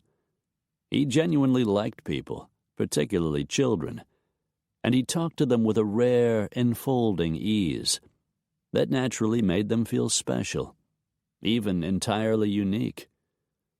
It wasn't a deception, Kendra concluded sadly, not really. The problem was that, to Hutch, every child was special, and every woman. Every dog and horse, too. She tried to shake off these thoughts as she climbed into the front passenger seat, once Madison was settled, and buckled herself in for the short ride home. If she didn't allow herself to care too much for this man, she reasoned fitfully, as Hutch took the wheel and started the truck's engine, maybe Madison wouldn't care too much for him either. Chapter 6. Madison, after greeting a wildly joyful Daisy the moment they entered the new house, where there were still boxes all around, accumulated over several days of moving, took Hutch by one hand and practically dragged him from one room to another, showing the place off. Of course, the dog followed them, occasionally putting in her 2 bits with a happy little bark. Kendra, emotionally winded from a long and eventful day, remained in the kitchen doing busy work, washing her hands at the sink, debating whether or not she ought to brew some coffee. The stuff could keep her up half the night, but as she remembered only too well, Hutch could drink the strongest Java at midnight and still enjoy the sleep of the innocent and the just. Talk about ironic. Still, Hutch had brought her and Madison safely home from the hospital visit to see the newest member of the Barlow clan. She was going to be Trace's godmother, and the honor humbled her. And she owed the man the courtesy of a cup of coffee if he wanted one. He'd pretty well gone to the wall that day, Hutch had, and he'd been a big part of some very memorable experiences for both her and Madison. At his suggestion, she'd left the keys to her Volvo at the hospital reception desk, and a couple of his ranch hands were already en route from Whisper Creek to pick up the vehicle and bring it to her. Yes, the least she could do was offer the man coffee. She didn't dare think about the most she could have done. In the distance, she heard Madison's ringing laugh, the dog's excitement at having the family intact and a visitor thrown in as a bonus, and Hutch's now and again comment, all along the lines of, "Well, isn't that something?" By the time the 3 wayfarers got back to the kitchen, Kendra had brewed a coffee for Hutch and an herbal tea for herself, using the 1-cup wonder machine brought over from the big house. The device looked massive in this much smaller room and way too fancy, but it served its purpose, and for now that was enough. "This is quite a change from the mansion," Hutch observed quietly, as Madison hurried for the back door, calling over one shoulder that Daisy needed to go outside, and quick. Kendra merely smiled and held out the cup of black coffee. "Don't mind if I do," Hutch said, taking the mug. It looked fragile as a china teacup in his strong rancher's hands. "Thanks." She inclined her head toward the table, and he drew back a chair, but waited until she sat down with her tea before he took a seat himself. His manners were yet another of Hutch's contradictions. He would leave a woman practically at the altar, wearing her heirloom wedding dress, break her heart right there in the presence of all her friends and family. But he opened doors for anyone of the female persuasion, whatever her age, and his male elders, too. Through the open screen door, with its creaky hinges, Madison could be heard encouraging Daisy to hurry up and be a good girl, so they could go back inside and be with the cowboy man. Hutch grinned across the expanse of the tabletop, and Kendra grinned back. "This has been quite a day," she said, wondering if Hutch had the same odd mixture of feelings as she had, where Slade and Jocelyn's new baby was concerned. He was clearly happy for the Barlows, but she knew he wanted kids, too. It had been a favorite topic between them back in the day, how many children they'd have, the ideal ratio of boys to girls, and even what their names would be. A weary sort of sorrow overtook Kendra just for that moment, and nearly brought tears to her eyes. She shook it off. No sense getting all moody and nostalgic. "That it has," Hutch agreed, in his own good time, which was the way he did everything. The habit could be exasperating, Kendra reflected, except in bed. Whoa, she thought, don't go down that road. A warm flush pulsed in her cheeks, though, and he noticed, of course. He always noticed what she'd rather have hidden, and overlooked things that should have caught his attention. She looked away for a moment, recovering from the sexual flashback. Madison and the dog came back inside, which helped Kendra calm down, and Madison sort of hovered around Hutch, like a moth around a light bulb. Kendra finally sent Madison into the living room to watch the cartoon channel for the allowed half hour before bath and bed, not because she wanted to get rid of her, but because the child's obvious adoration for Hutch was so unnerving. Only cartoons could have distracted Madison from this admittedly fascinating man, and even then she was reluctant to leave the room. As soon as they were alone, Kendra opened her mouth and stuck her foot in it. "Don't let her get too attached to you, Hutch," she heard herself almost plead in a sort of fractured whisper. "Madison's already lost so much." Hutch looked stunned. He even paled a little under his year-round tan. But in a nanosecond, he'd gone from stunned to quietly furious. "What the hell is that supposed to mean?" he demanded. And though he kept his voice low, it rumbled like thunder gathering beyond the nearby hills. Kendra let out a long breath, closed her eyes briefly, and rubbed her temples with the fingertips of both hands. "I wasn't saying—" He leaned slightly forward in his chair, his bluish-green eyes fierce on her face. "What were you saying, then?" he pressed. She knew that look. He wasn't going to let this one go, would sit there all night if he had to, until he got an answer he could accept as the unvarnished truth. "Madison is only 4 years old," she said weakly, carefully. "She doesn't understand that your charm, like sunshine and rain, pretty much falls on everybody." She tried for more clarity and spoke with more strength now. "I don't want her getting too fond of you, Hutch. You're so nice to her, and she might read things into that aren't there." Hutch shoved a hand through his hair in a gesture of pure annoyance. His jawline went a bloodless white. He was clenching his back molars together so tightly. You think I play games with people, with kids? He finally asked, as though the concept had come out of left field and mowed him down. You think I get some kind of kick out of making them believe I care, so I can kick their feelings around later, just for the fun of it? Kendra hiked up her chin and met his gaze straight on. Maybe not with children, she allowed evenly. But do you play games with women? That's a definite yes, Hutch. And I'm sure Briley Parrish isn't the only person who'd be willing to back me up on the theory. You believe all that? He paused, looked back over one shoulder, probably to make sure Madison hadn't wandered back into earshot, and seeing that she hadn't, finished with, crap on the internet? Kendra's chuckle was light, but edged with a degree of bitterness that surprised even her. Pictures don't lie, she said. Besides, this goes back a lot further than your infamy on the web. Maybe you've forgotten that one of those broken hearts was mine? He looked as though he couldn't believe what he was hearing.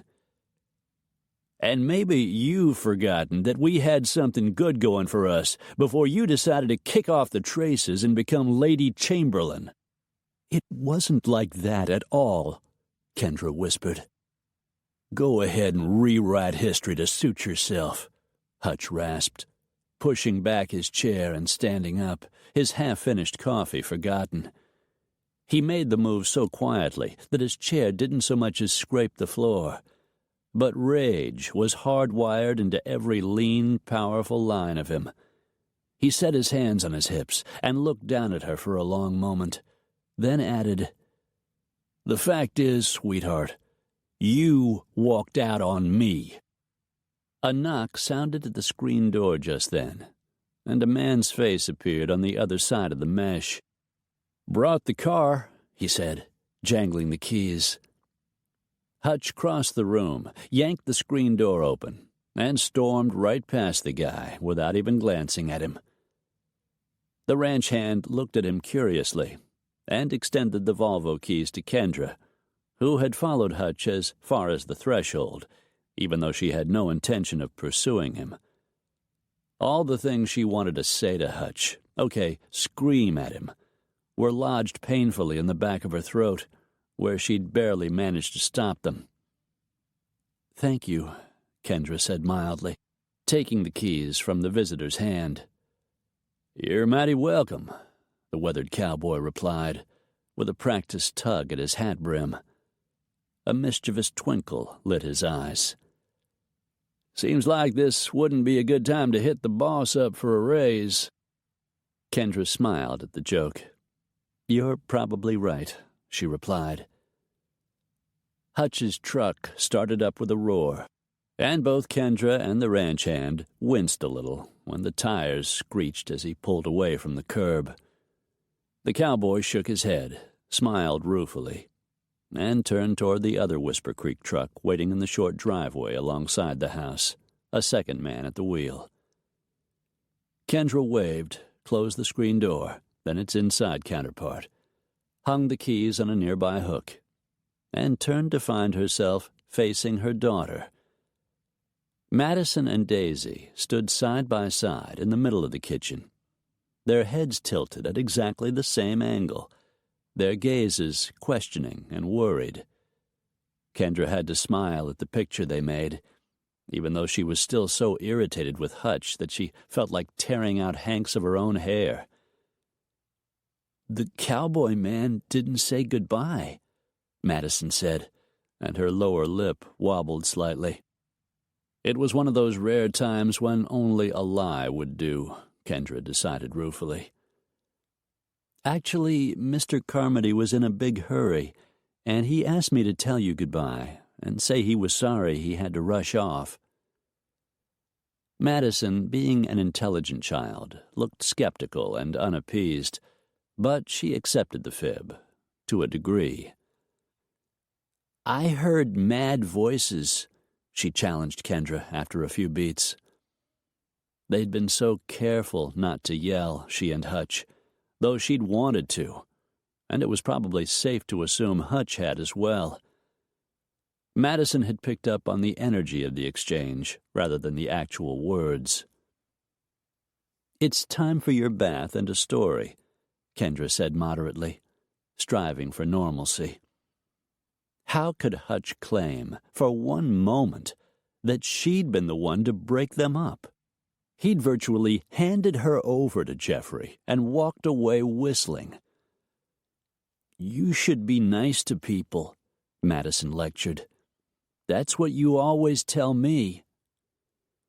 Kendra placed splayed fingers gently between her daughter's shoulders and started her in the direction of the main bathroom.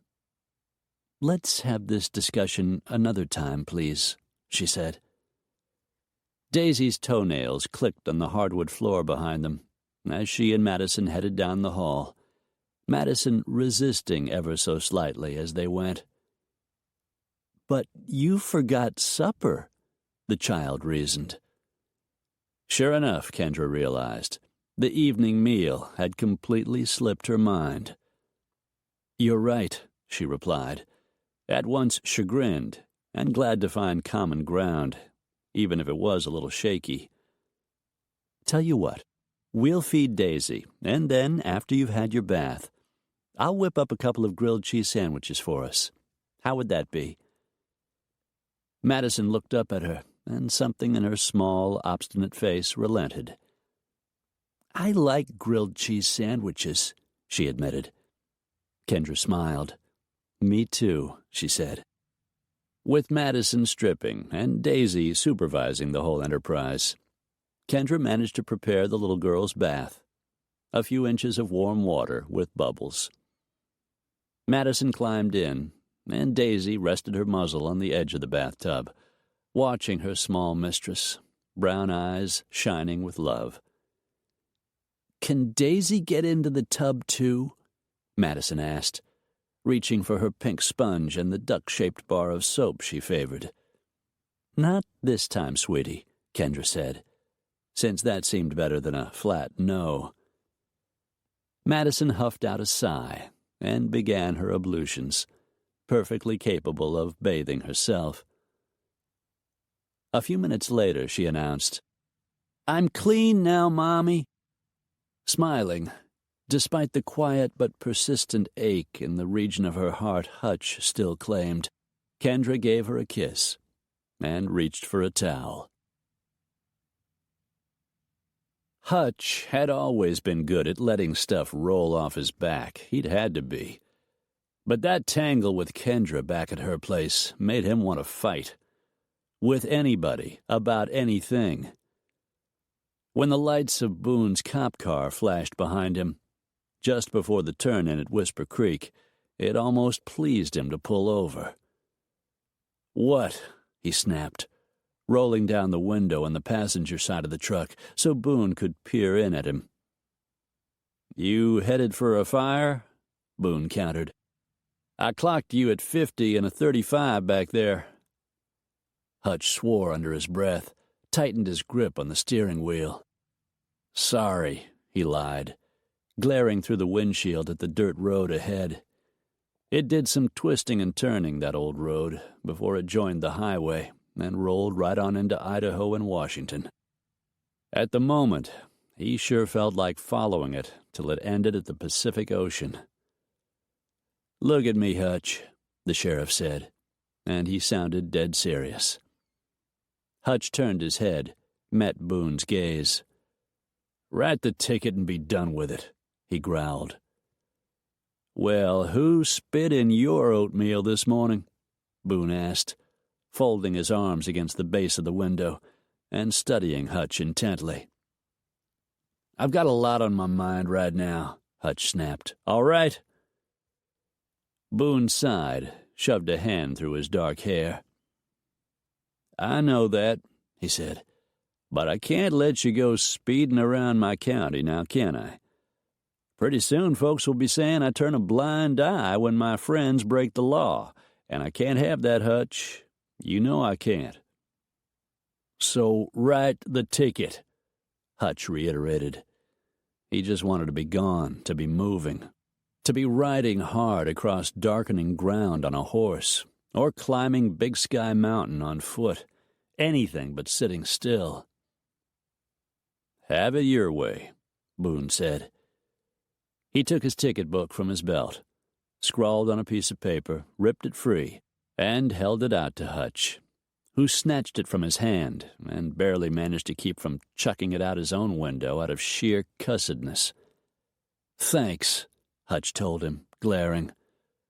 Boone laughed. "I'd say you're welcome, but that would add up to one too many smartasses per square yard." He wouldn't unpin Hutch from that penetrating gaze of his.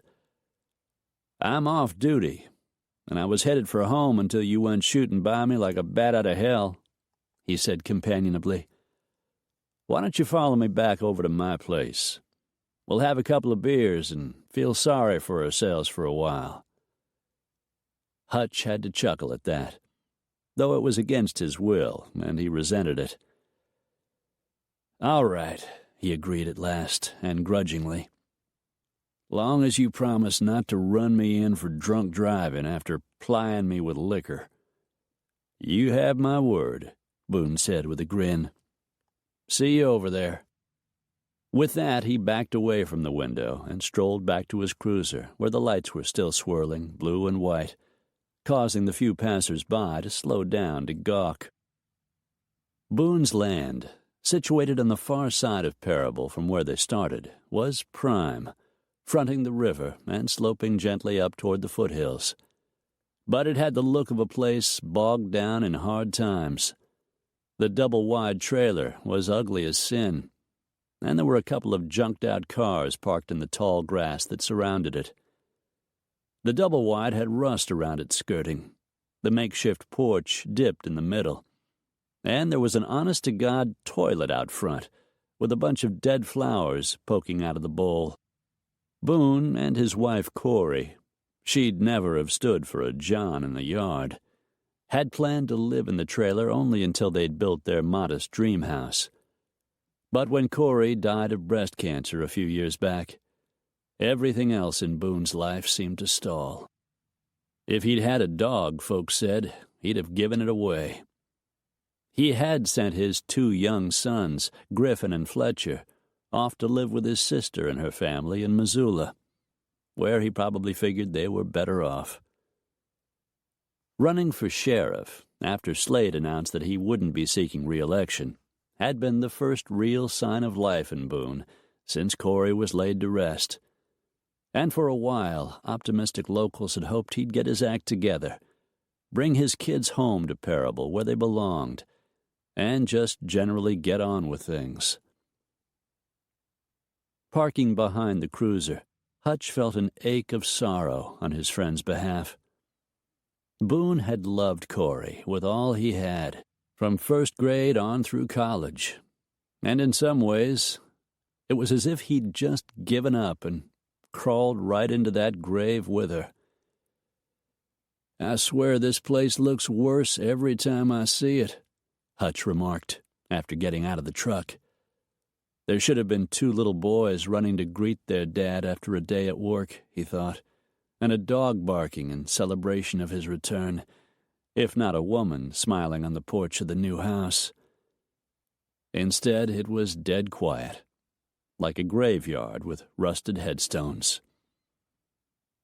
"You sound like the chicken rancher," Boone responded dryly, cocking a thumb in the direction of the neighboring place, where Tara Kendall had set up housekeeping the year before. "She says this place is an eyesore." Hutch had to grin. "She has a point," he said. Then, aware that he was pushing it, he added, "How are the boys?" Boone, starting toward the sagging porch, tossed him a look. "They're just fine with their aunt and uncle and their brood," he said, "so don't start in on me, Hutch." Hutch pretended to brace himself for a blow from his oldest and best friend. "You won't hear any relationship advice from me, old buddy," he said. "These days I'm on America's 10 most unwanted list, which hardly makes me an authority."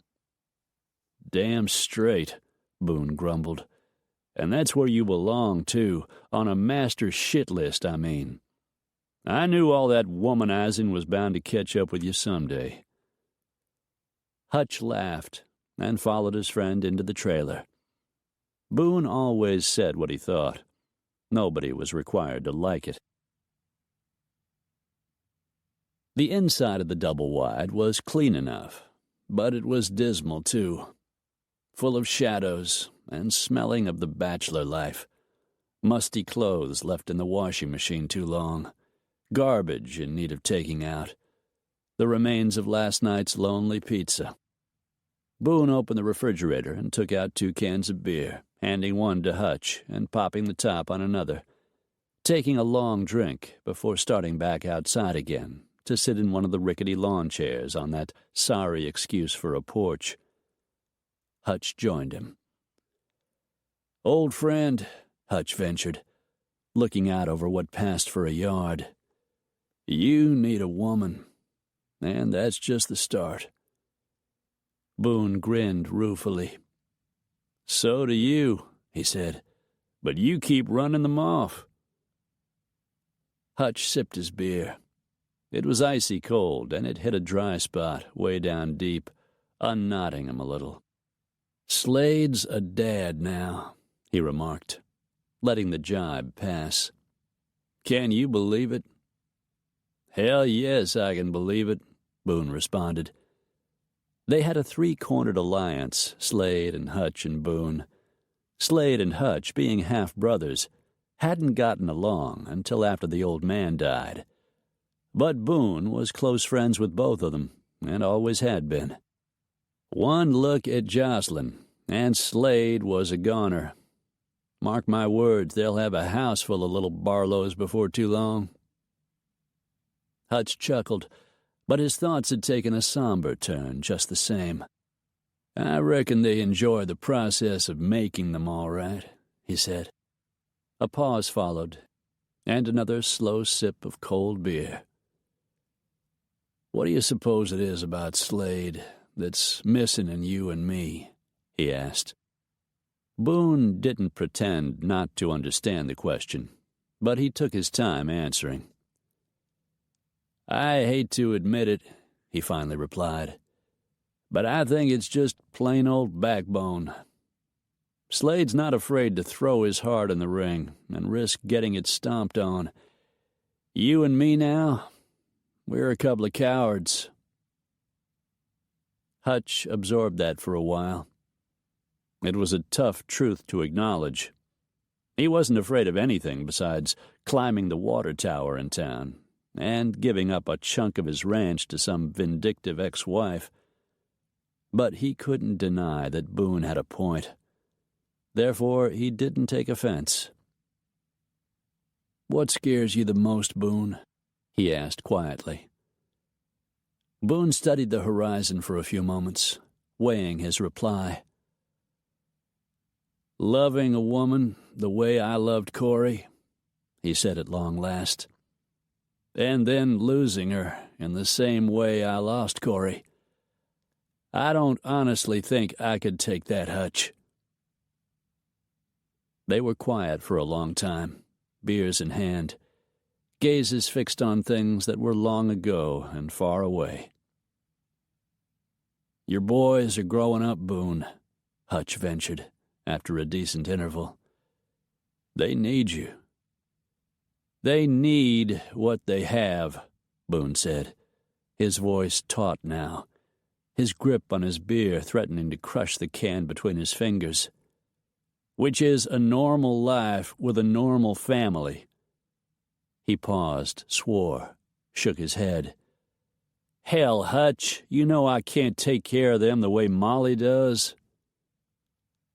Hutch bit back the obvious response, that if Boone would just get his act together, he could make a home for himself and his boys, like millions of other single parents did. But who was he to talk about having it together, after all? He didn't have kids and a wife waiting at home either. Didn't even have a dog, for God's sake, since Jasper had moved in with Slade. For whatever reason, Boone didn't point out the holes in Hutch's own story, but that didn't mean he'd let him off the conversational hook either. Fair was fair, and Hutch had been the one to set this particular ball rolling. "That's quite a hubbub Briley's friends are stirring up on the web," Boone said. Hutch swallowed a sigh and a couple more gulps of beer. "I am," he replied gravely, "a casualty of the digital age." Boone laughed outright at that. "And innocent as the driven snow on top of it all," he added, before swilling more beer. As Slade had done when he held the office, Boone rarely wore a uniform. He dressed like any other Montana rancher, in jeans, boots, and shirts cut Western style. Now he unfastened the top two buttons of his shirt and breathed in as if he'd been smothering until then. "You and me," he said. "We're destined to be crusty old bachelors, it seems." Kendra filled Hutch's mind just then. He saw her in the kitchen at his place, starting supper. He saw Madison, too, and even the dog, Daisy, hurrying out of the house to greet him when he got out of his truck or climbed down off his horse. "I guess there are worse fates," Hutch allowed. But his throat felt tight all of a sudden, and a little on the raw side. "Like what?" Boone asked, gruffly companionable, still reflective. He was probably remembering happier days and hurting over the contrast between then and now. "Being married to the wrong woman?" Hutch said with grim certainty. Boone sighed, finished his beer, and stared solemnly at the can. "I wouldn't know about that," he answered. And though his voice didn't actually break, there was a crack in it. He'd been hitched to the right woman, was what he meant. Finished with his own beer, Hutch stood up. He had work to do at home, and besides, the emptiness would be there waiting, no matter how long he delayed his return, so he might as well get it over with. "We're a pair to draw to," he said, tossing the can into a wheelbarrow overflowing with them, in roughly the place where Corey used to set flowers in big pots. Boone stood too, tried for a grin, and fell short. "You signed up for the bull riding again this year?" he asked, referring to the upcoming rodeo. The 4th fell on a Saturday this year, a convenient thing for most folks, if not for Boone, who would surely have to bring a few former deputies out of retirement to make sure Parable County remained peaceable. "Course I am," Hutch retorted, feeling a mite touchy again. "Walker Parrish promised me the worst bull that ever drew breath." "I'll just bet he did," Boone said, with another chuckle, throwing his own beer can in the general direction of the wheelbarrow and missing by a couple of feet. "When it's your turn to ride, I reckon a few of the spectators will be rooting for the bull." Hutch started toward his truck.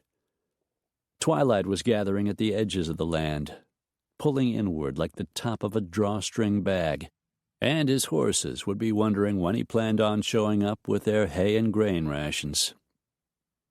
"No different than any other year," he said. "Somebody's always on the bull's side." "You might want to think about that," Boone answered, and damn if he didn't sound serious as a heart attack. Him, with his sons farmed out to kinfolk, however loving, and the weeds taking over, threatening to swallow up the trailer itself.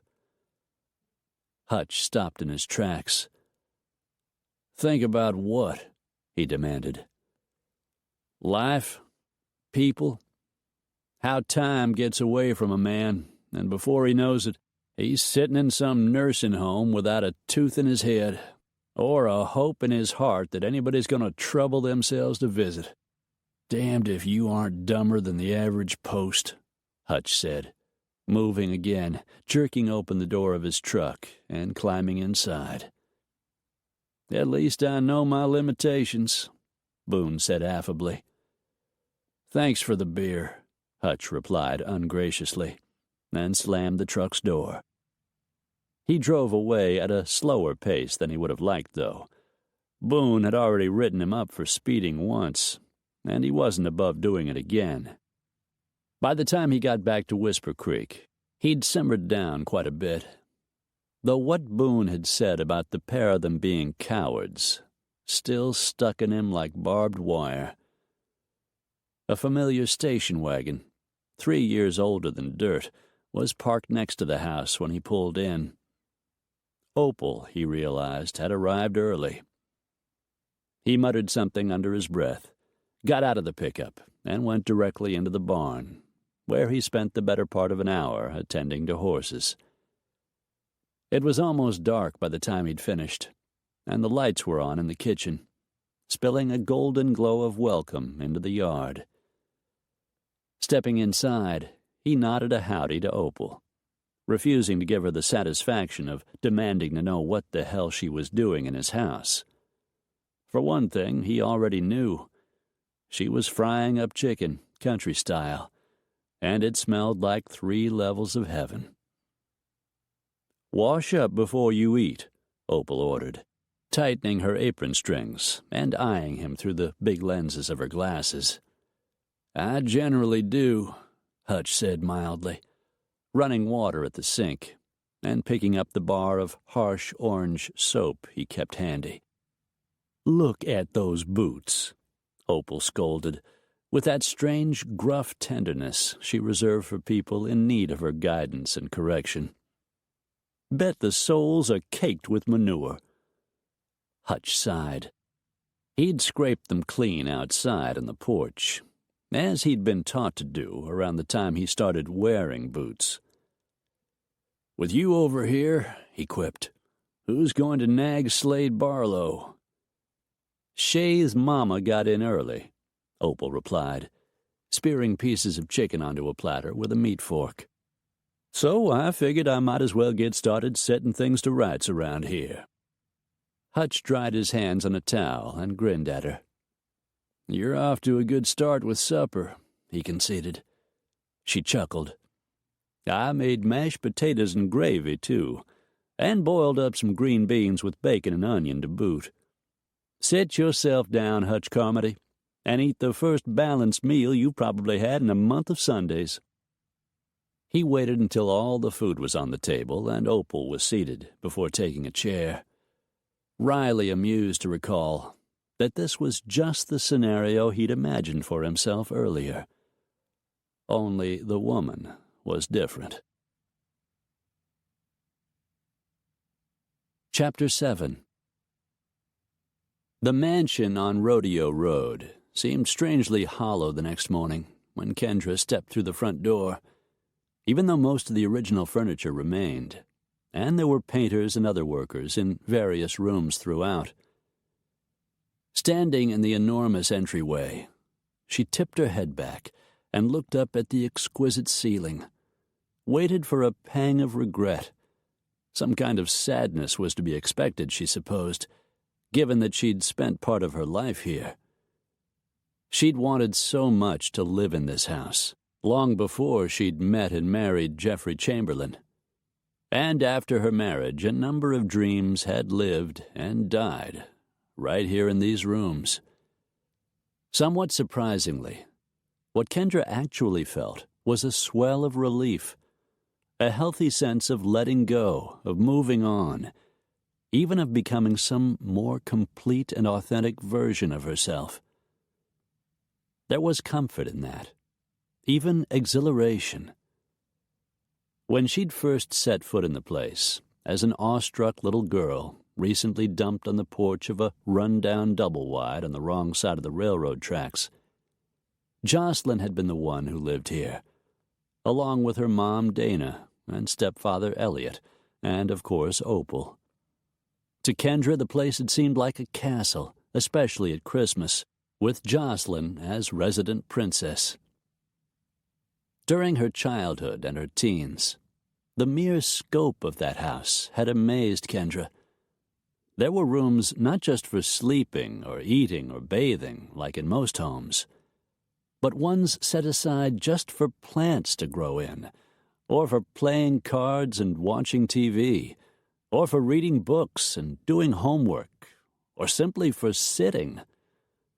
Her grandmother's trailer had closets, of course, but here there were dressing rooms, too, with glass cubicles for shoes and handbags, and what seemed like 1,000,000 bathrooms. There had even been a nook, several times larger than the living room in the double-wide, set aside for wrapping gifts, tying them up with elaborate bows, decorating them with small ornaments or glittery artificial flowers. To a child who was handed money and told to buy her own birthday and Christmas presents, the mere concept of such finery had been magical. Alas, Kendra had been quick enough to realize, once she became the mistress of this monstrosity of a place, that it was never the structure itself or any of its fancy trappings that she'd wanted.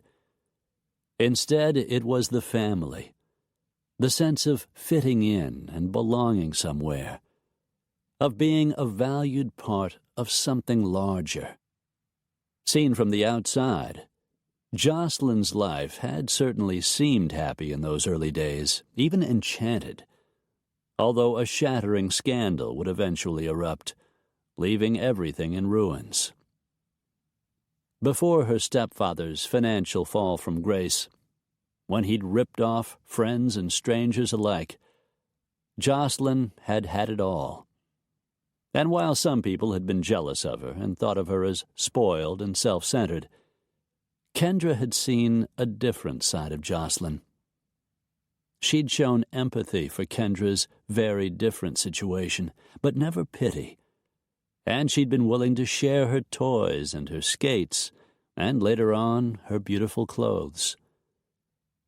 More importantly, Jocelyn had shared her mom and Opal, and the little cocker spaniel Spunky. Elliot Rossiter, the stepfather, had come and gone, funny and affable and generous, but always busy doing something important. Stealing, as it turned out. As an adult, Kendra had hoped to fulfill at least a part of her own dream with Jeffrey, the formation of a family. And in a roundabout way, she'd succeeded, because she had Madison now. "Hello?"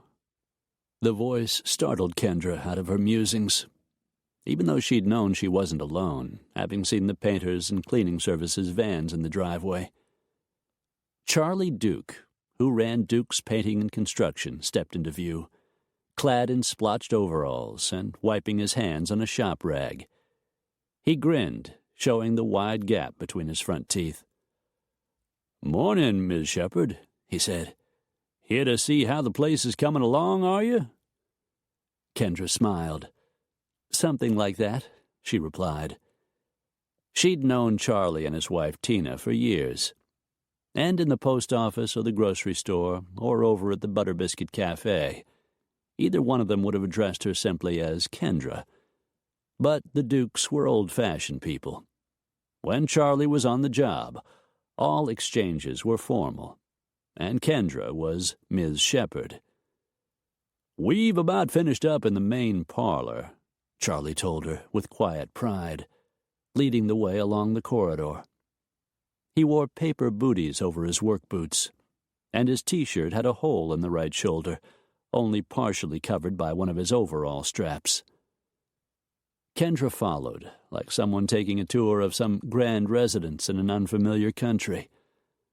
It was almost as though she'd never been inside the place before, which was crazy, of course, but such was her mood. Reflective, calmly detached. The parlor had been her office, as well as the main reception area for Shepherd Real Estate, and what furniture she hadn't moved over to the storefront was still in place, though covered by huge canvas tarps. The walls, formerly a soft shade of dusty rose, were now eggshell, neutral colors allegedly being the way to go when a house was on the market, in the hope of appealing to a broader spectrum of potential buyers. Kendra did a quick walkthrough, no small undertaking in a house the size of the average high school gymnasium, greeted Charlie's two sons, who were busy painting the kitchen a very pale yellow, and various members of the cleaning team, perched stoutly on high ladders, polishing window glass, and then went back to her car, where Daisy waited patiently in the passenger seat. They'd dropped Madison off at preschool first thing, the two of them, and the next stop was Kendra's office. Upon arriving there, she took Daisy for a quick turn around the parking lot, and then they both entered through the back way. While Daisy explored the space, she'd been there before, but in her canine brain, there was always the exciting possibility that something had changed since the last visit, sniffing at silk plants and file cabinets and windowsills. Kendra booted up her computer, unlocked the front door, and turned the closed sign around to read open. She was in the tiny, closed-off kitchenette storage room starting a pot of coffee brewing when she heard someone come in from the street. Daisy's low, almost inquisitive growl made her hurry back to the main part of the office. The man standing just inside the door was strikingly handsome, wearing the regulation jeans, boots, western-cut shirt and hat, as most men in Parable did. He removed the hat, acknowledging Kendra with a cordial nod, and grinned down at Daisy, who by then must have decided he didn't represent a threat after all.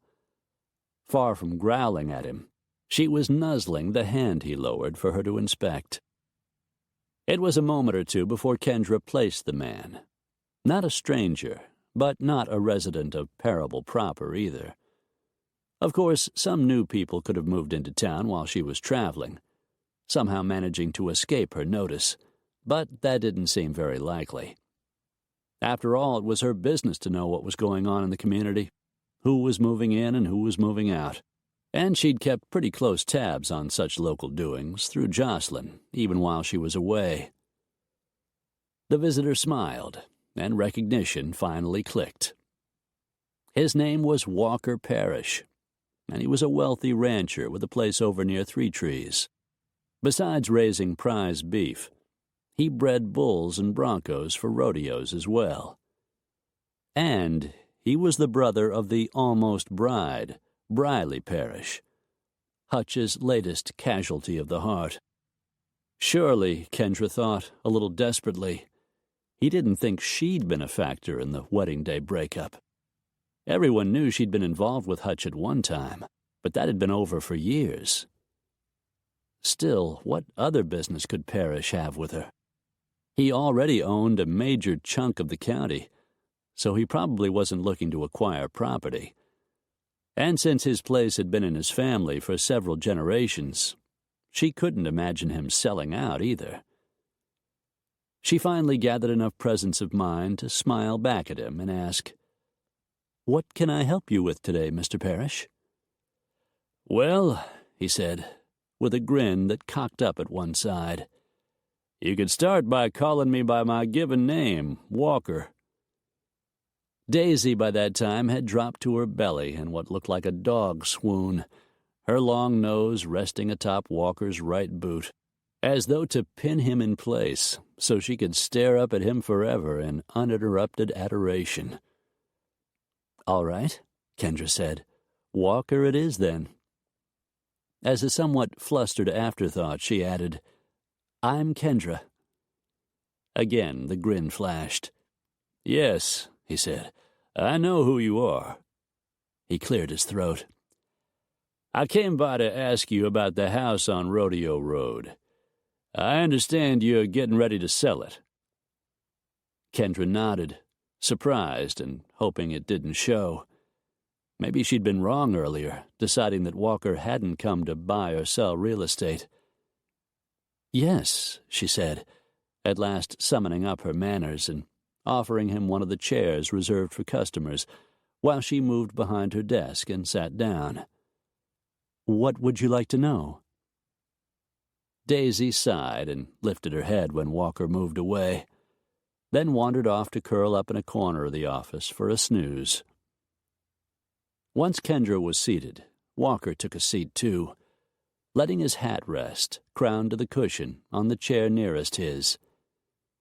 There was an attractive crease in his brown hair where his hatband had been, and it struck her once again how handsome he was, and how, oddly, his good looks didn't move her at all. She reviewed what she knew about him, which was almost nothing. She didn't think he had a wife or even a girlfriend, but since the impression was mainly intuitive, she couldn't be sure. Wishful thinking?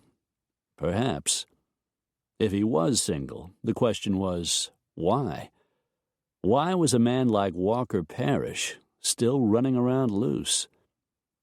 Evidently the good ones weren't already taken. "I guess I'd be interested in the price to start," Walker replied, with a slight twinkle in his eyes.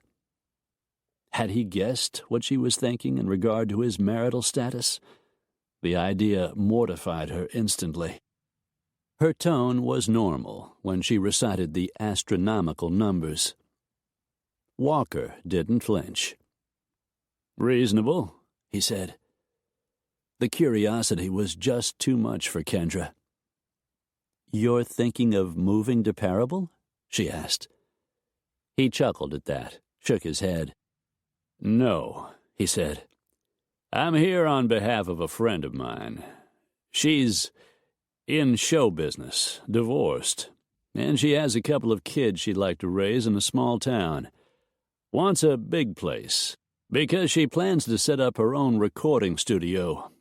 And between the band and the road crew and her household and office staff, she needs a lot of elbow room." Kendra couldn't help being intrigued, and a little wary. It wasn't uncommon for famous people to buy land around Parable, build houses even bigger than her own, and landing strips for their private jets, and proceed to set up sanctuaries for exotic animals that didn't mix all that well with the cattle, horses, sheep, and chickens ordinary mortals tended to raise, among other visibly noble and charitable efforts. Generally, these out-of-towners were friendly enough, and the locals were willing to give them the benefit of the doubt. But in time, the newcomers always seemed to stir up trouble over water rights or bounties on wolves and coyotes or some such, alienate all their neighbors, and then simply move on to the next place, the next adventure. It was as though their lives were movies, and Parable was just another set, instead of a real place populated by real people. "Anybody I might have heard of?" Kendra asked carefully. Something in Walker's heretofore open face closed up just slightly. "You'd know her name," he replied. "She's asked me not to mention it right away, that's all, in case the whole thing comes to nothing." Kendra nodded. She'd had plenty of practice with this sort of thing. Most celebrities were private nearly to the point of paranoia, and not without reason. Besides the paparazzi, they had to worry about stalkers and kidnappers and worse. Safety, or the illusion of it, lay in secrecy, and safety was usually what made places like Parable and Three Trees attractive to them. "Fair enough," she said easily.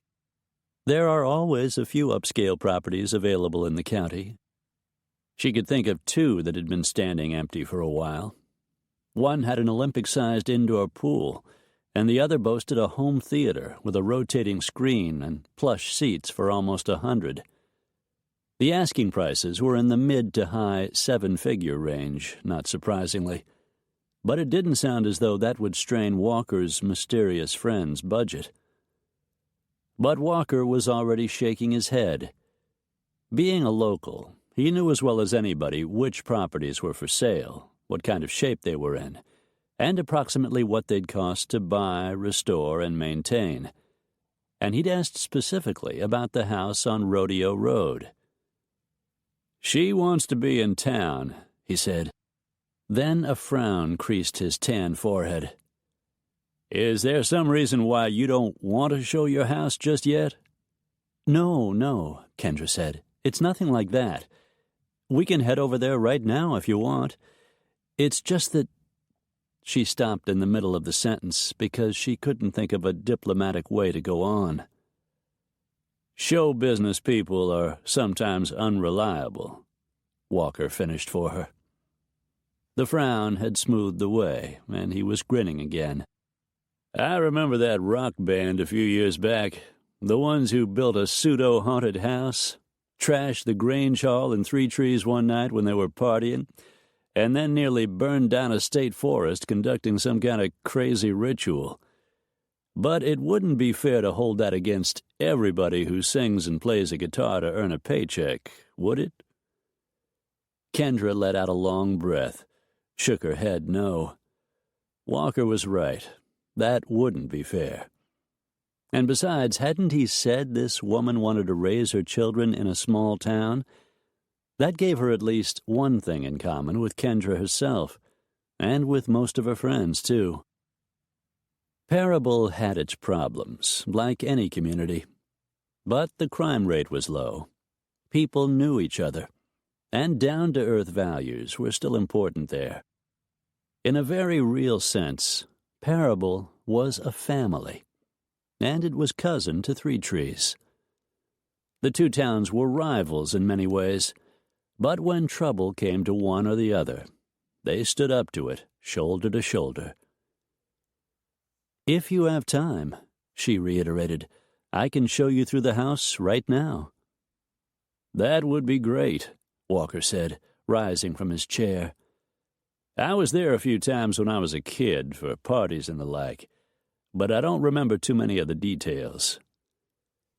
Kendra stood too, simultaneously reaching for her purse and Daisy's leash. She blushed a little, imagining the state of the Volvo's interior. Pre-Madison and pre-dog, she'd kept her vehicles immaculate as a courtesy to her clients. But now— "I'm afraid my car needs vacuuming. The dog—" Walker laughed. "Given my line of work," he said, "I'm not squeamish about a little dog hair. Matter of fact, I have 3 of the motley critters myself. But I'll take my own rig because I've got some other places to go this morning after we're through at your place." Kendra nodded, clipped on Daisy's leash, and indicated that she'd be leaving by the back way, so she'd need to lock up behind Walker after he stepped outside. "Meet you over there," he said, and went out. She nodded and locked the door between them. Daisy paused for a pee break in the parking lot, and then Kendra and the retriever climbed into the Volvo and headed for Rodeo Road for the second time that morning. "At this rate," Hutch grumbled good-naturedly, surveying the meal Opal had just set before him, a late lunch or an early supper, depending on your perspective, "I'll be too fat to ride in the rodeo, even though it's only a few days away." Opal laughed. "Oh, stop your fussing and sit down and eat," she ordered.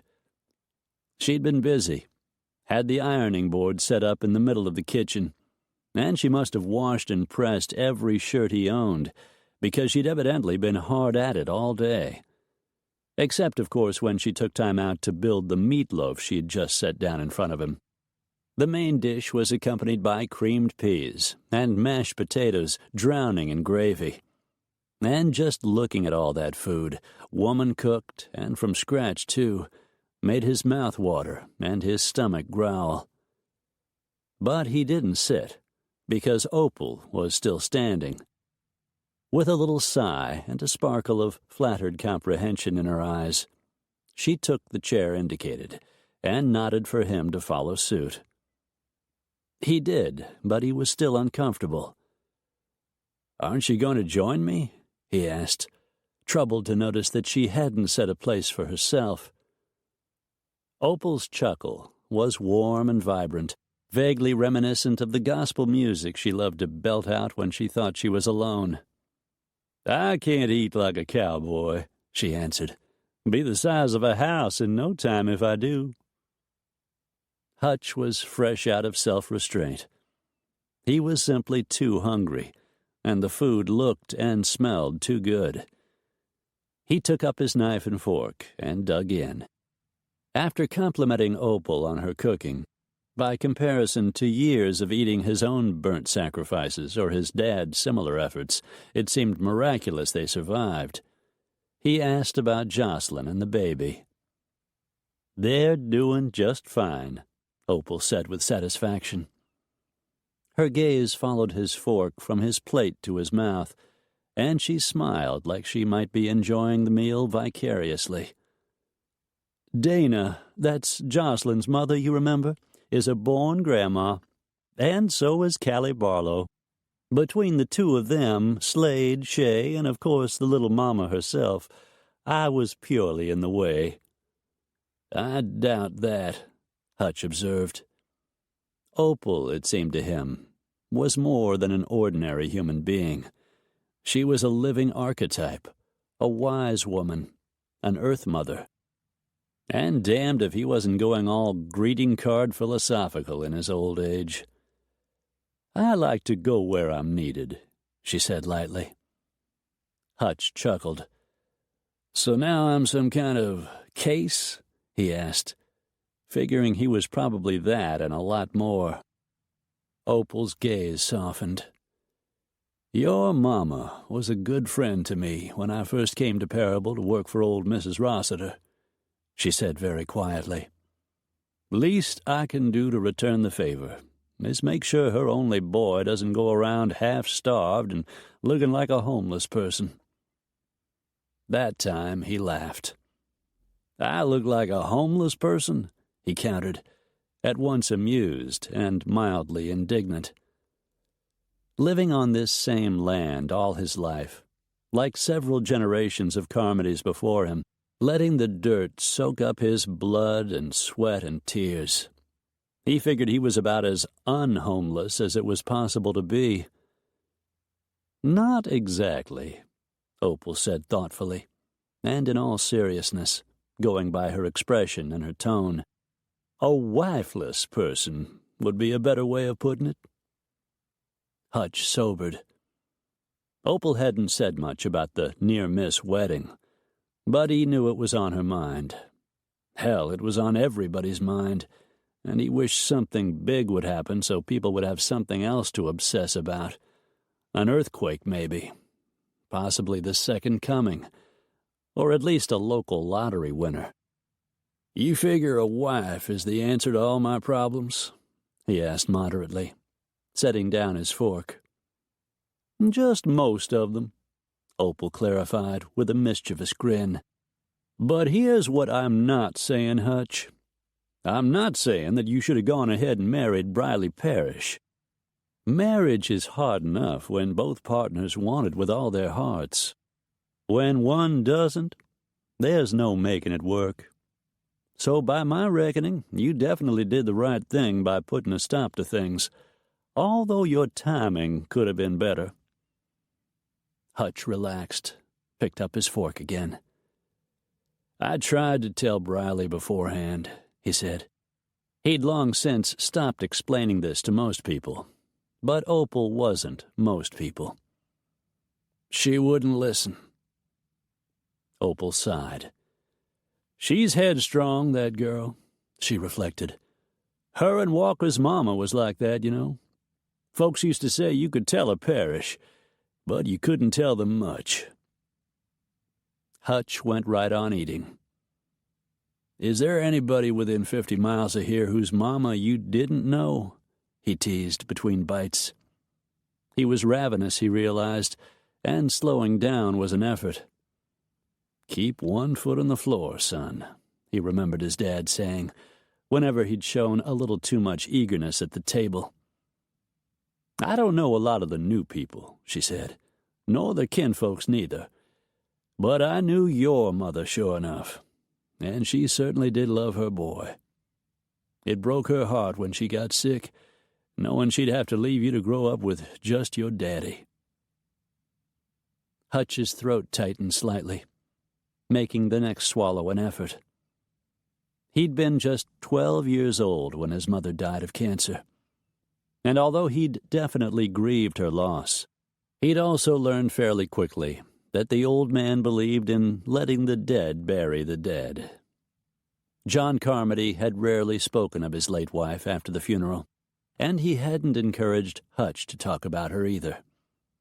In fact, he'd put away all the pictures of her and given away her personal possessions almost before she was cold in the grave.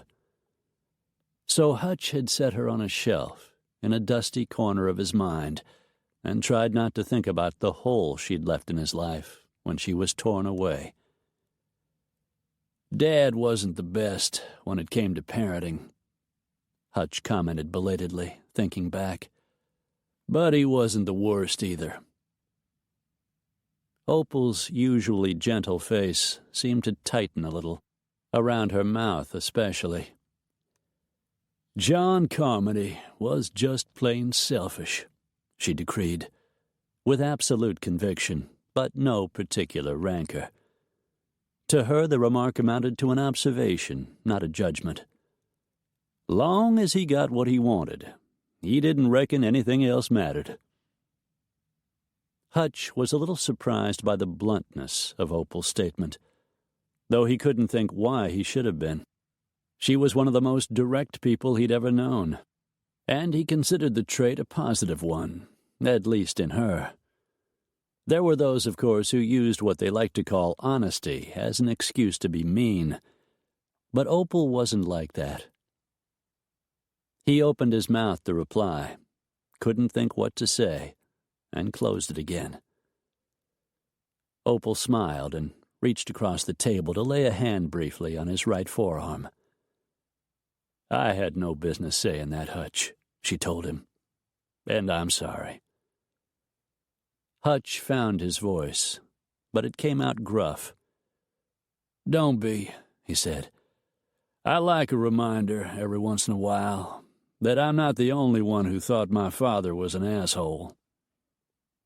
This time it was Opal who was taken aback.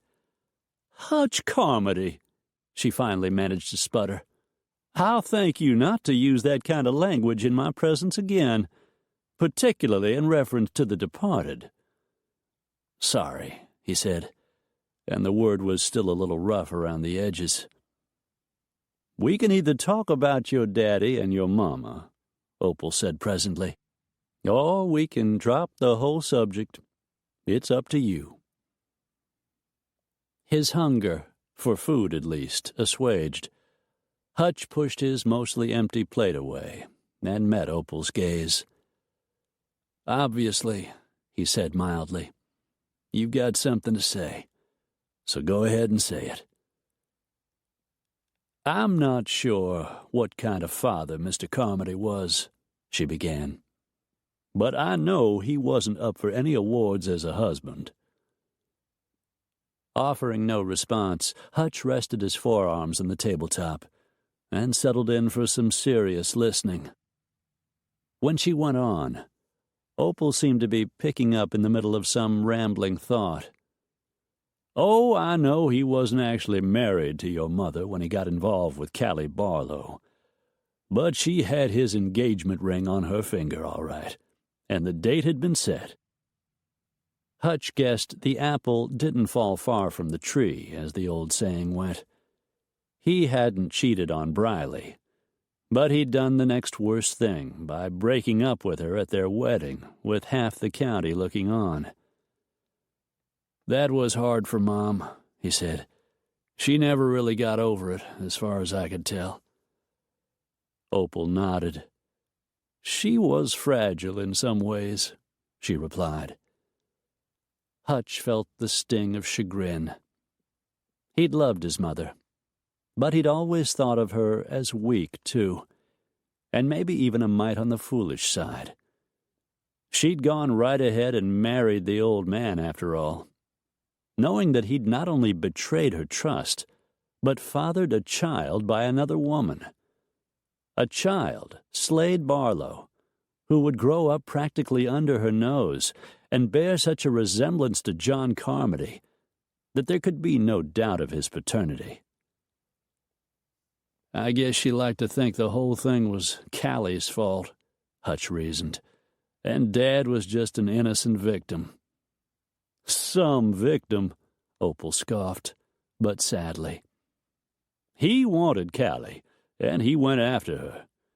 She was young and naive, and he was good-looking and a real smooth talker when he wanted to be.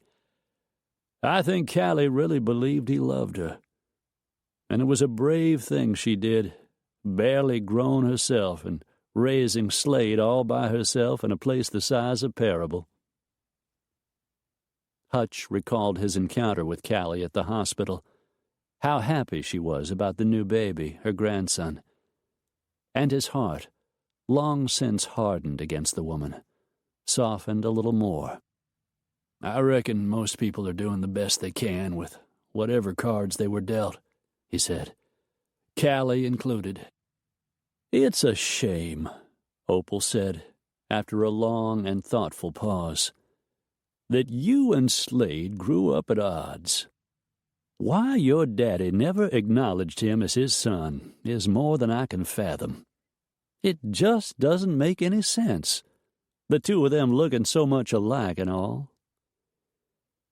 Hutch considered what he was about to say for a long moment, before he actually came out with it. Opal knew everybody's business, but she didn't carry tales, so he could trust her. And he didn't want to sound as if he felt sorry for himself, because he knew that for all of it, he was one of the lucky ones. "When it was just Dad and me," he finally replied, "nobody else around, he used to tell me he wished I'd been the one born on the wrong side of the blanket instead of Slade.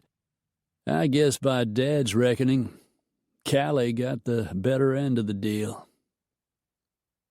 Opal didn't respond immediately, not verbally anyway, but her eyes flashed with temper and then narrowed. "Slade is a fine man. Callie did a good job bringing him up, and no sensible person would claim otherwise. But he's no better or no worse than you are, Hutch." Hutch just smiled at that, albeit a bit sadly. Sure, he wished his dad had shown some pride in him, just once. But there was no point in dwelling on things that couldn't be changed.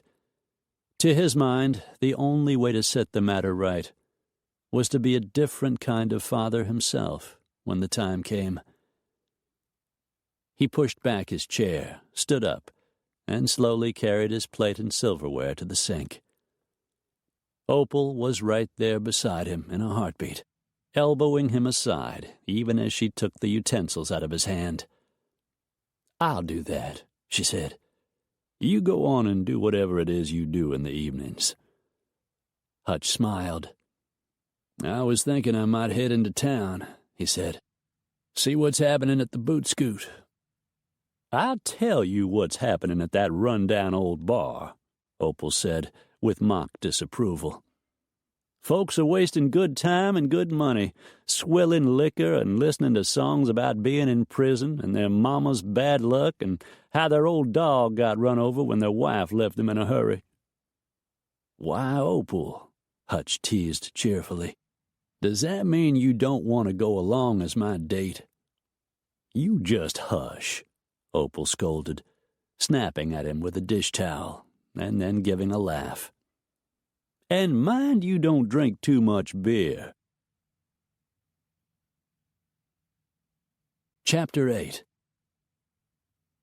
After taking a quick shower and putting on clean clothes, Hutch traveled a roundabout road to get to the Boot Scoot Tavern that night, a place he had no real interest in going to, and the meandering trail led him right past Kendra Shepherd's brightly lit rental house. In simpler times, he wouldn't have needed a reason to knock on Kendra's door at pretty much any hour of the day or night. But things had certainly changed between them. And not just because she had a daughter now, Not even because he'd almost married Briley Parrish, and Kendra had married Sir Geoffrey, as Hutch privately thought of the man, when he was in a charitable frame of mind, that is. No, there was more to it. The whole time he'd known Kendra, she'd coveted that monster of a house over on Rodeo Road. As a kid, she'd haunted it like a small and wistful ghost, Jocelyn's pale shadow. As a grown-up, she'd found herself a prince with the means to buy the place for her. And after the divorce, she'd held on to it, rattling around in it all alone for several years, like a lone plug of buckshot in the bottom of a 50-gallon drum. Now, all of a sudden, she'd moved into modest digs, rented from Maggie Landers, opened a storefront office to sell real estate out of, and switched rides from a swanky sports car to a Volvo, for God's sake. What did all of that mean? Beyond, of course, the fact that she was now a mother. Did it, in fact, mean anything? Women were strange and magnificent creatures, in Hutch's opinion. Their workings mysterious, often even to themselves, never mind some hapless man like him. Kendra had, except for staying put in parable, turned her entire life upside down, changed practically everything. Was that a good omen or a bad one? Hutch wanted an answer to that question far more than he wanted a draft beer. But since he could get the latter for a couple of bucks, and the former might just cost him a chunk of his pride, he kept going until he pulled into the gravel and dirt parking lot next to the boot scoot. The front doors of that never-painted Quonset hut, a relic of World War II, stood open to the evening breeze, and light and sound spilled and tumbled out into the thickening twilight. He heard laughter, twangy music rocking from the jukebox, the distinctive click of pool balls at the break. With a smile and a shake of his head, Hutch shut off the headlights, cranked off the truck's trusty engine, pushed open the door, and got out. The soles of his boots crunched in the gravel when he landed, and he shut the truck door behind him, then headed for the entrance. Once the place would have been blue with shifting billows of cigarette smoke, hazy and acrid, but now it was illegal to light up in a public building, though the smell of burning tobacco, and occasionally something else, was still noticeable, even out in the open air.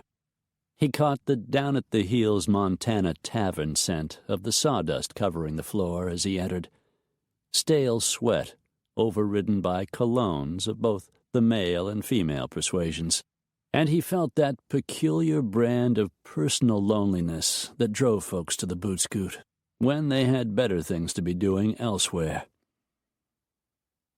Hutch nodded to a few friends as he approached the bar, and then ordered a beer. 2 or 3 couples were dancing to the wails of the jukebox. He thought of Opal's description of the tavern and smiled at its accuracy. But most of the action seemed to center around the 2 pool tables at the far end of the long room. Hutch's beer was drawn from a spigot and brought to him. He paid for it, picked up the mug in one hand, and made his way toward the pool tables. By the weekend, when the rodeo and other Independence Day celebrations would be in full swing, the crowds would be so thick in here, at least at night, that just getting from one side of the tavern to the other would be like swimming through chest-deep mud of the variety Montanans call gumbo. Finding a place to stand without bumping elbows with anybody, Hutch watched the proceedings. Deputy Treat McQuillan, off-duty and out of uniform, but still clearly marked as a cop by his old-fashioned buzz haircut, watched sourly, pool cue in hand, while another player basically ran the table, plunking ball after ball into the appropriate pocket.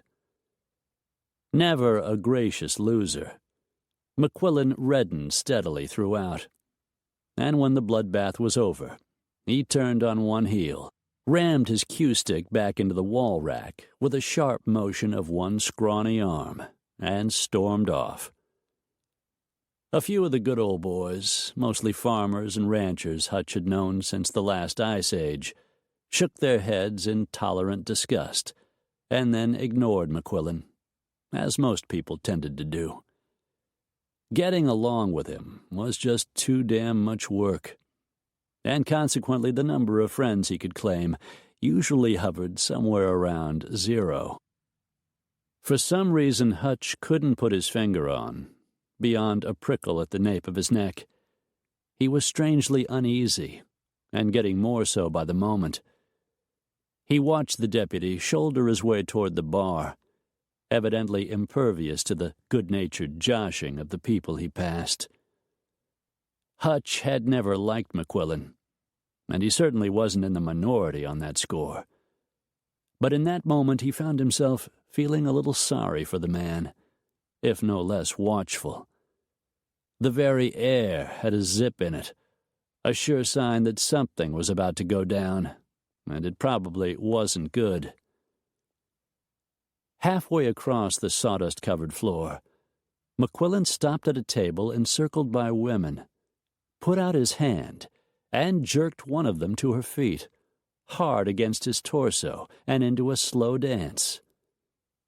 At first Hutch couldn't make out who she was, with folks milling in between. A scuffle ensued. The lady evidently preferred not to participate, at least not with Treat McQuillan for a dancing partner. And the other females at the table rose as one, so fast that a few of their chairs tipped over backward. "Stop it, Treat," one of them said. And then, as people shifted and pressed in on the scene, Hutch recognized the woman who didn't want to dance. It was Briley. He plunked down his mug on another table, and instinctively headed in that direction, ready to take McQuillan apart at the joints like a Sunday supper chicken just out of the stew pot. But right when he would have reached the couple, an arm shot out in front of his chest and stopped him as surely as if a steel barricade had slammed down from the ceiling. "My sister," Walker Parrish said evenly. "My fight." Hutch hadn't spotted either Walker or Briley when he came in, so he hadn't had a chance to square away their presence in his mind. He felt a little off balance. In the next instant, Parrish shoved McQuillan away from Briley, hard, hauled back one fist, and clocked the deputy square in the beak. That was it, the whole fight. Though in the days to come, it would grow with every retelling, eventually becoming almost unrecognizable. McQuillan's eyes rolled back, his knees buckled, and he went down. Walker, meanwhile, gripped Briley firmly by one arm, barely giving her a chance to retrieve her purse from the floor next to her chair, and propelled her toward the exit. "We're going home now," he was heard to say, in a tone that left no room for negotiation. "Damn it, Walker!" Briley yelled in response, struggling in vain to yank free from her brother's grasp. "Let me go! I can take care of myself!" In spite of everything, Hutch had to smile a little, because what Briley said was true. She could take care of herself, and in the long run she'd be just fine. Oh, the woman had spirit, all right. Life would have been so much simpler all around, Hutch thought. If only he could have loved her. Moments later, the Parrishes were gone, and somebody was helping McQuillan back to his feet. He was rubbing his jaw and had one hell of a nosebleed going, but he looked all right otherwise. No obvious need for any wires, stitches, or casts, anyhow. "I'm pressing charges," McQuillan raged. "You're all witnesses. You all saw what Walker Parrish did to me." "Aw, Treat," one man drawled. "Let it go. You put your hands on the man's sister, and after she'd told you straight out she didn't care to dance." McQuillan's small, beady eyes flashed fire. He was trying to staunch the nosebleed with the sleeve of his shirt, but not having much luck. Some of the sawdust on the floor would definitely have to be shoveled out and replaced. "I mean it," he insisted furiously. "Parrish assaulted an officer of the law, and he's going to face the consequences." Hutch, standing nearby, flexed his fist slowly and waited for the urge to drop McQuillan right back to the floor again to pass. Presently it did. The show was over, and Hutch turned, meaning to go back for the beer he'd set aside minutes earlier. He nearly collided with Briley's best friend, Amy Jo Dupree, in the process. "You have your nerve coming in here, Hutch Carmody," Amy Jo seethed, standing practically toe-to-toe with him and craning her neck back so she could look up at him. 5'0" and weighing 100 pounds soaking wet, Frank and Marge Dupree's baby girl was a pretty thing, but feisty, afraid of nothing and no one. Montana seemed to breed women like that. Hutch arched an eyebrow. "Excuse me," he countered, raising his voice a little as the jukebox cranked up, and Carrie Underwood took to extolling the virtues of baseball bats and kerosene-fueled revenge. Maybe that was what was making the whole female sex seem more impossible to deal with by the day, Hutch speculated fleetingly. Maybe it was the inflammatory nature of the music they listened to on their iPods and other such devices. "You heard me!" Amy Jo all but snarled through her little white teeth and gave him a light but solid punch to the solar plexus. Intrigued, and a little pissed off at the injustice of it all, Hutch took Amy Jo by the arm and squired her outside. The parking lot was hardly quieter than the interior of the bar, what with Walker and Briley yelling at each other and then peeling away in Walker's truck, and then Boone arriving with his lights flashing and his siren giving a single mournful whoop in case the blinding strobe left any doubt he was there. "Hell," Hutch breathed, watching as the sheriff climbed somewhat wearily out of his cruiser and came toward the doors of the boot scoot. "McQuillan's really going to do it. He's going to press charges against Walker." "Somebody ought to press charges against you," Amy Jo huffed out, but she wasn't quite as steam-powered as before. "How could you, Hutch? How could you let things go so far and then humiliate Briley in public the way you did? Do you even know how much a wedding means to a woman? She looks forward to it her whole life, from the time she's a little bit of a thing, and then—" Boone passed them, nodded in grim acknowledgment as he went inside the tavern to investigate the scene of the crime, as McQuillan, who must have gotten right on his cell phone to report the event, would no doubt term it. By now the damn idiot had probably taped off a body shape in the sawdust to mark the place where he'd fallen. Hutch turned his attention back to Amy Jo.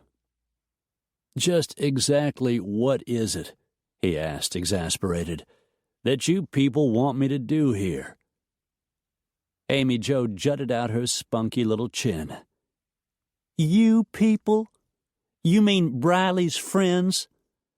"I mean," Hutch bit out tersely, "that all this Team Briley crap is getting old. I've always lived here, and I always will. And I will be damned if I'll stay away from the boot scoot or any place else I want to go, just because you and the rest of Briley's bunch think I ought to be ashamed of what I did." He leaned in, and Amy Jo's eyes widened. "Here's a flash for you. Pass it on. Post it on that stupid website. Print up T-shirts. Put flyers on windshields, whatever. I'm not going anywhere. Deal with it." Amy Jo blinked. She wasn't a bad sort, really. It was just that she and Briley had grown up as close friends, the way Kendra and Jocelyn had, the way he and Slade might have, if it hadn't been for the old man's cussed determination to ignore one of them and browbeat the other. Loyalty was an important quality in a friend, even when it was the bull-headed kind like Amy Jo's. "Nobody expects you to move away or anything," Amy Jo said, belatedly and in a lame tone. "Good," Hutch sputtered, as another ruckus of some kind erupted inside the boot scoot. "Because when hell freezes over, I'll still be right here in Parable." Amy Jo swallowed, nodded, and went back into the tavern to find her friends. Although Hutch's better angels urged him to get in his truck and go home, where he should have stayed in the first place, he figured Boone might need some help settling things down, so he followed Amy Jo inside. McQuillan was out of control, waving his free arm and guarding his gushing nose with the other, yelling in Boone's face. Boone, for his part, calmly stood his ground.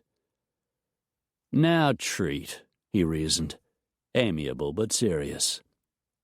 "I would hate to have to run one of my own deputies in for drunk and disorderly and creating a public nuisance, but I'll do it, by God. I'll throw you straight in the hoosgow if you keep this up."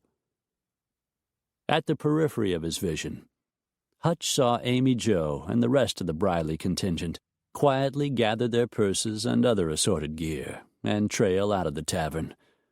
Probably a wise decision, given the incendiary mood McQuillan was creating. "Arrest me!"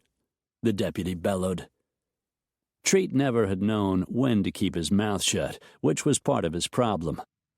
"I'm the victim here. I was assaulted." "We'll discuss that," Boone assured him. "But not until you calm down." "I'd have knocked you on your ass too, McQuillan," a male voice contributed from somewhere in the dwindling crowd. "You can't expect any different when you grab onto a woman in a goddamned cowboy bar." "Harley," Boone said, recognizing the speaker immediately, and without looking away from McQuillan's bloody, temper-twisted face. "Shut up."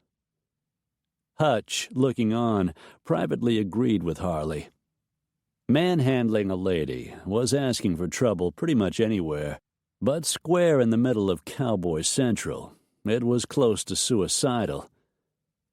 Just the same, he positioned himself at Boone's left side, not quite in his space, but close enough to jump in if the shit hit the fan.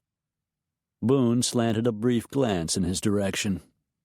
"You involved in this?" he asked. Hutch folded his arms, rocked back slightly on his heels.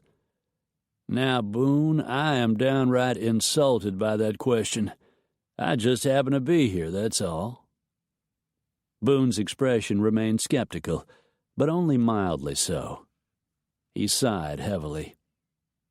"Come on, Treat," he said to his disgruntled deputy.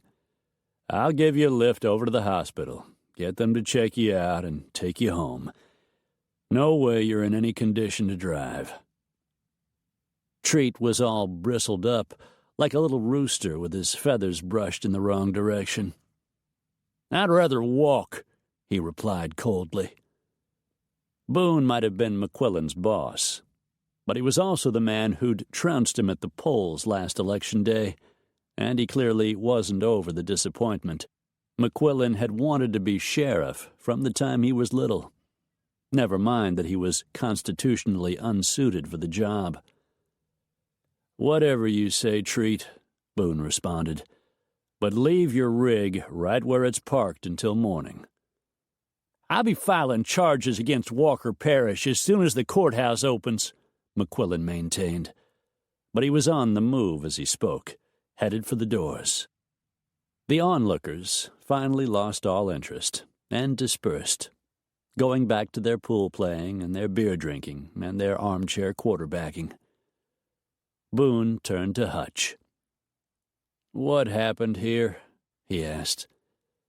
The incident, though it had already drifted into the annals of history, still chapped Hutch's hide a little. He wasn't in love with Briley Parish, but standing around watching while some drunken bastard strong-armed her into something she didn't want to do went against his grain in about 1,000,000 ways. Hutch told Boone the story, leaving out the part about how he'd meant to go after McQuillan himself, but Walker had stepped in and thrown a punch of his own. "Well," Boone said on a long breath, "that's fine. That's just fine. Because if McQuillan doesn't cool off overnight, and experience tells me that won't happen, I'll probably have to charge Walker with assault." "Come on," Hutch protested. "I told you what happened. McQuillan brought that haymaker on himself." Boone was on his way toward the exit, and Hutch, tired of the bar, tired of just about everything, followed. "Walker had the right to defend his sister," the sheriff allowed quietly over one shoulder. "But he took it too far. He's half again McQuillan's size, and whatever my personal opinion of old Treat might be, he is a sworn officer of the court. Landing a punch in the middle of his face, though a sore temptation at times, I admit, is a little worse in the eyes of the law than if Walker had decked, say, for instance, you." They were in the parking lot by then. The lights on top of Boone's squad car still splashed blue and white over everything around them in dizzying swirls. "He's welcome to try," Hutch said, hackles rising again. Did everybody, even his best friend, think he had a fat lip and a shiner coming to him just because he hadn't gone through with a wedding? Boone opened his cruiser door, leaned in and shut off the lights, which was a relief to Hutch, who was starting to get a headache. "Go home, Hutch," Boone said. "I've got one loose cannon on my hands and Treat McQuillan, and I don't need another one." "I'm not breaking any laws," Hutch pointed out, putting an edge to the words. There it was again, somebody telling him where to go, what to do. Damn it, the last time he looked, he'd still lived in a free country. "True," Boone agreed. "But if Walker hadn't gotten to McQuillan first, you'd have clocked him yourself, and don't try to claim otherwise, because I know you, Hutch. You've got pissed off written all over you. And if you hang around town on the lookout for trouble, you're bound to find some." The sheriff sighed again. "It's my job to keep the peace, and I mean to do it." Hutch's strongest instinct was to dig in his heels and stand up for his rights, even if Boone was making a convoluted kind of sense. And it still stung a little, remembering how Walker had gotten in his way back there when McQuillan crossed the line with Briley. He felt thwarted and primed for action at the same time. Not a promising combination. Before he could say anything more, though, Boone changed the subject in midstream by announcing, "My boys are coming for a visit, spending the 4th of July weekend with me." Hutch went still, grinned. "That's good," he said, pleased. Then, after a pause, "Isn't it?" "Hell no, it isn't good," Boone answered, looking distracted and miserable. "That trailer of mine isn't fit for human habitation. I wouldn't know what to feed them, or what time they ought to go to bed, or how much television they should be allowed to watch." Hutch laughed, and it was a welcome tension breaker. The muscles in his neck and shoulders relaxed with a swiftness that almost made him feel as though he'd just downed a double shot of straight whiskey. "Then maybe you ought to clean the place up a little," he suggested. "As for bedtime and TV, well, it shouldn't take a rocket scientist to figure those things out. These are kids we're talking about here, Boone, not some alien species nobody knows anything about." Boone ground some gravel under the toe of his right boot. That's easy enough for you to say, old buddy, since you don't have to do a damn thing except share your infinite wisdom with regard to parenting. Hutch slapped Boone's shoulder. What if I told you, old buddy, that if you can take a day or two off from sheriffing, I'll come over and help you dig out? Boone narrowed his eyes. You'd do that? Hutch pretended injury. You doubt me? You who was almost the best man at my almost wedding? Boone eased up a little himself, even chuckled, albeit hoarsely. I'll have to deal with McQuillan one way or the other. But I can take tomorrow off, and part of the next day, too. Fine, Hutch said.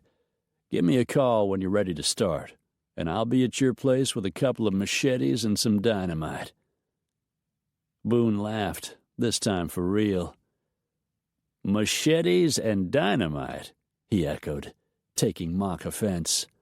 No flame gun? Fresh out of flame guns, Hutch answered, walking away, getting into his truck, and starting up the engine. He honked the horn once, and headed for home.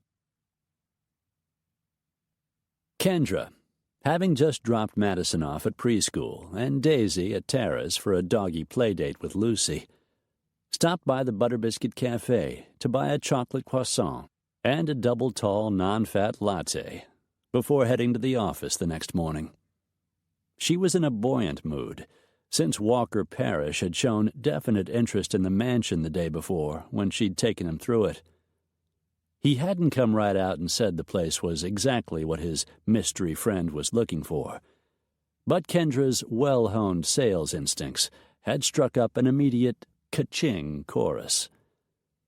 No offer had been made, she reminded herself dutifully, as she waited at the counter to place her takeout order. And a deal was only a deal, at least in the real estate business, when the escrow check cleared the bank. Thus focused on her internal dialogue, Kendra didn't notice Deputy McQuillan right away. When she did, she saw that he sat nearby at the long counter, with open spaces on both sides of him, crowded as the Butter Biscuit always was during the breakfast rush. His nose not only bandaged, but splinted, and both his eyes blackened. "I'm pressing charges," he said to everyone in general, his tone as stiff as a wire brush.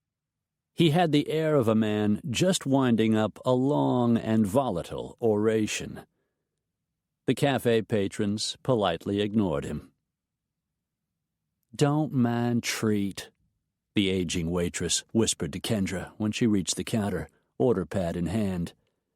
"He's just running off at the mouth because he made a move on Briley Parish last night over at the Boot Scoot Tavern, and Walker let him have it right in the teeth." Kendra winced at the violent image. "Ouch," she said, keeping her voice down. "Broke his nose for him," the waitress added unnecessarily, and with a note of satisfaction. McQuillan must have overheard, because his gaze swung in their direction, and Kendra felt scalded by it, as though he'd splashed her with acid. "Go ahead, Millie," he growled at the still recalcitrant waitress. "Tell the whole world Walker's side of the story." "It's everybody's side of the story," Millie said, undaunted. "You made a damn fool of yourself at the Boot Scoot, and that's a fact. Ask me, you're just lucky Walker got to you before Hutch Carmody did." Hutch's name, at least in connection with an apparent bar brawl over one Briley Parish, caught in Kendra's throat like rusty barbed wire snagging in flesh. McQuillan's face flamed, and his full attention shifted, for whatever reason, to Kendra. "You do well to think twice before you take up with Carmody again," he informed her. "He's no good." Kendra couldn't speak. She was so galled by McQuillan's presumption. Who the hell did the man think he was, talking to her like that? "Shut up, Treat," Millie said dismissively. "All these good people are trying to enjoy their morning coffee or catch a quick breakfast. Why don't you let them?" A terrible tension stretched taut across the whole cafe like massive rubber bands. The snapback, if it happened, would be terrible. Chair legs scraped against the floor as men in various parts of the room pushed back from tables, ready to intercede if the situation went any further south. "All I wanted to do," McQuillan went on, as an ominous, anticipatory silence settled over the place, "was help Briley forget about her broken heart, dance with her a little, maybe buy her a drink." He pointed to his battered face with one index finger. "And this is what I got for my trouble." Just then, Essie, the longtime owner of the Butter Biscuit, and a no-nonsense type to the crepe soles of her sensible shoes, trundled out of the kitchen, wiping her hands on her apron and advancing until she stood opposite Treat McQuillan, with only the counter between them. Her eyes, with their Cleopatra-style liner and shadow, were hot with temper.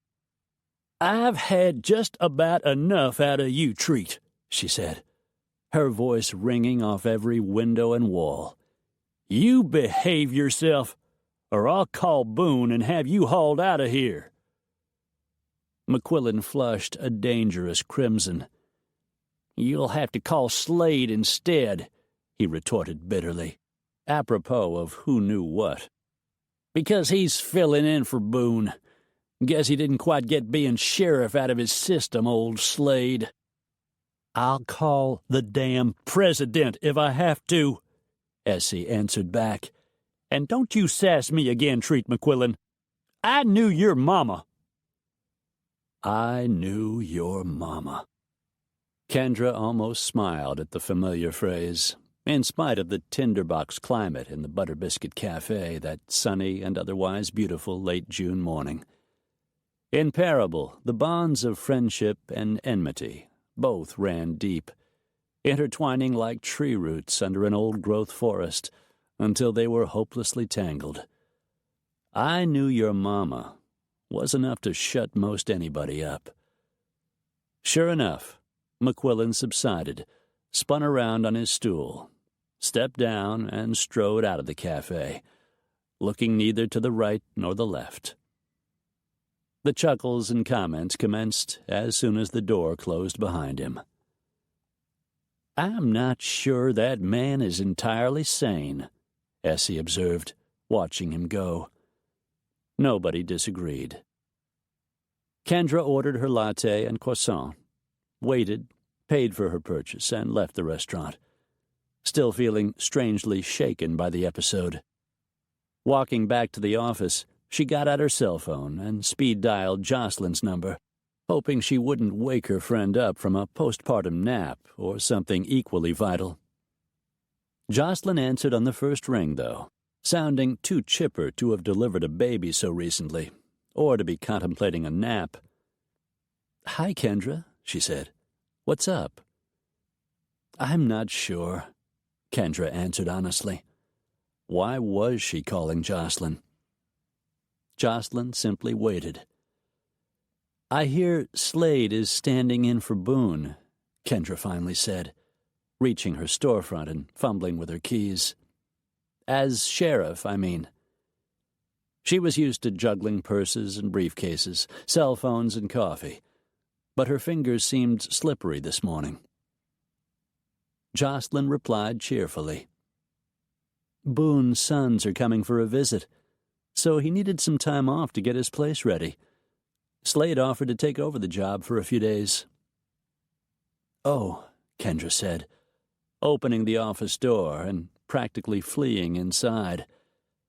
What was she going to say if Jocelyn wanted to know why she'd bothered to ask about something so clearly not her concern in the first place?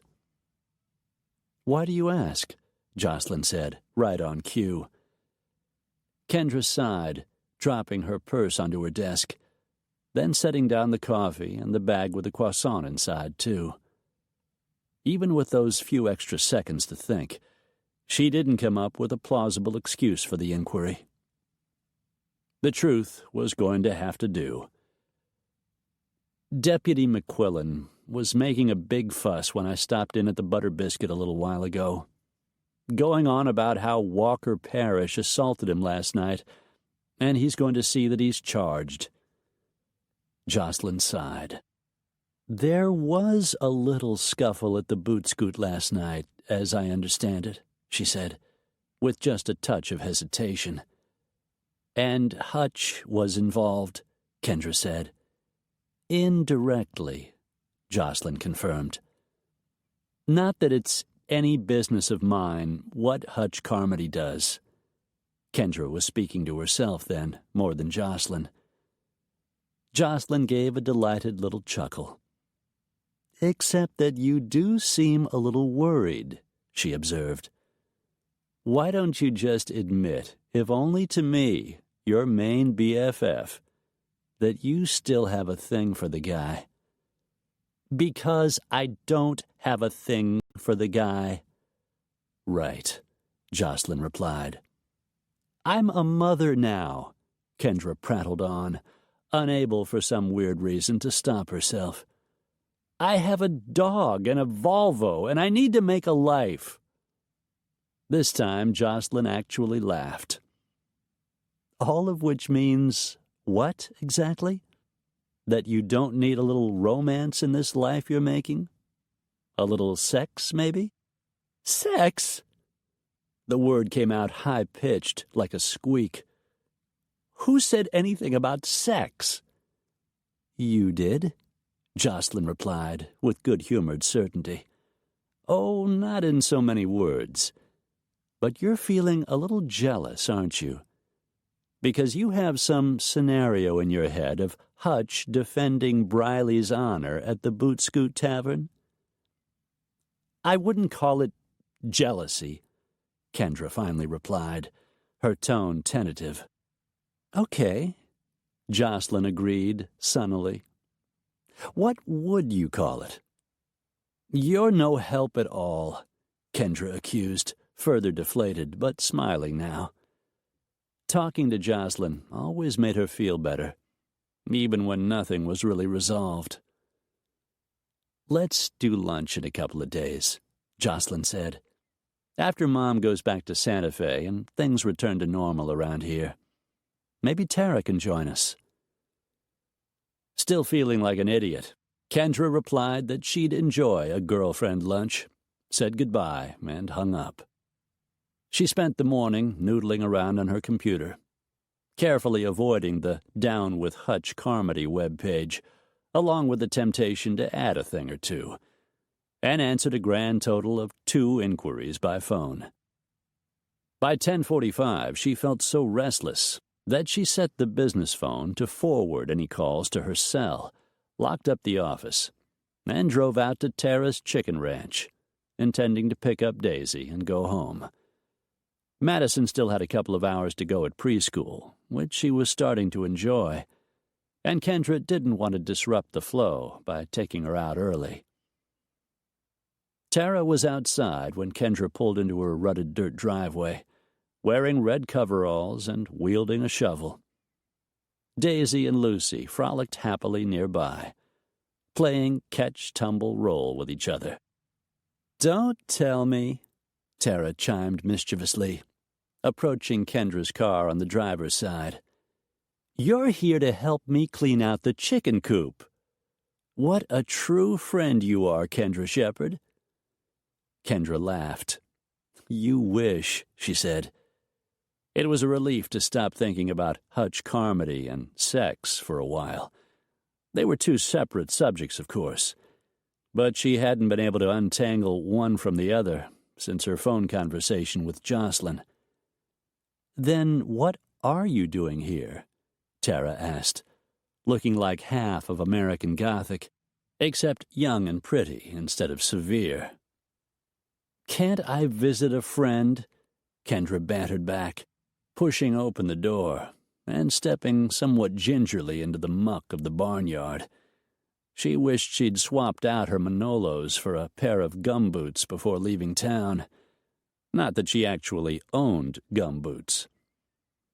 Tara laughed at Kendra's mincing steps, pointed out a relatively clean pathway nearby, and paused to lean her shovel against the wall of the chicken coop before following Kendra toward the old farmhouse she'd been refurbishing over the last year.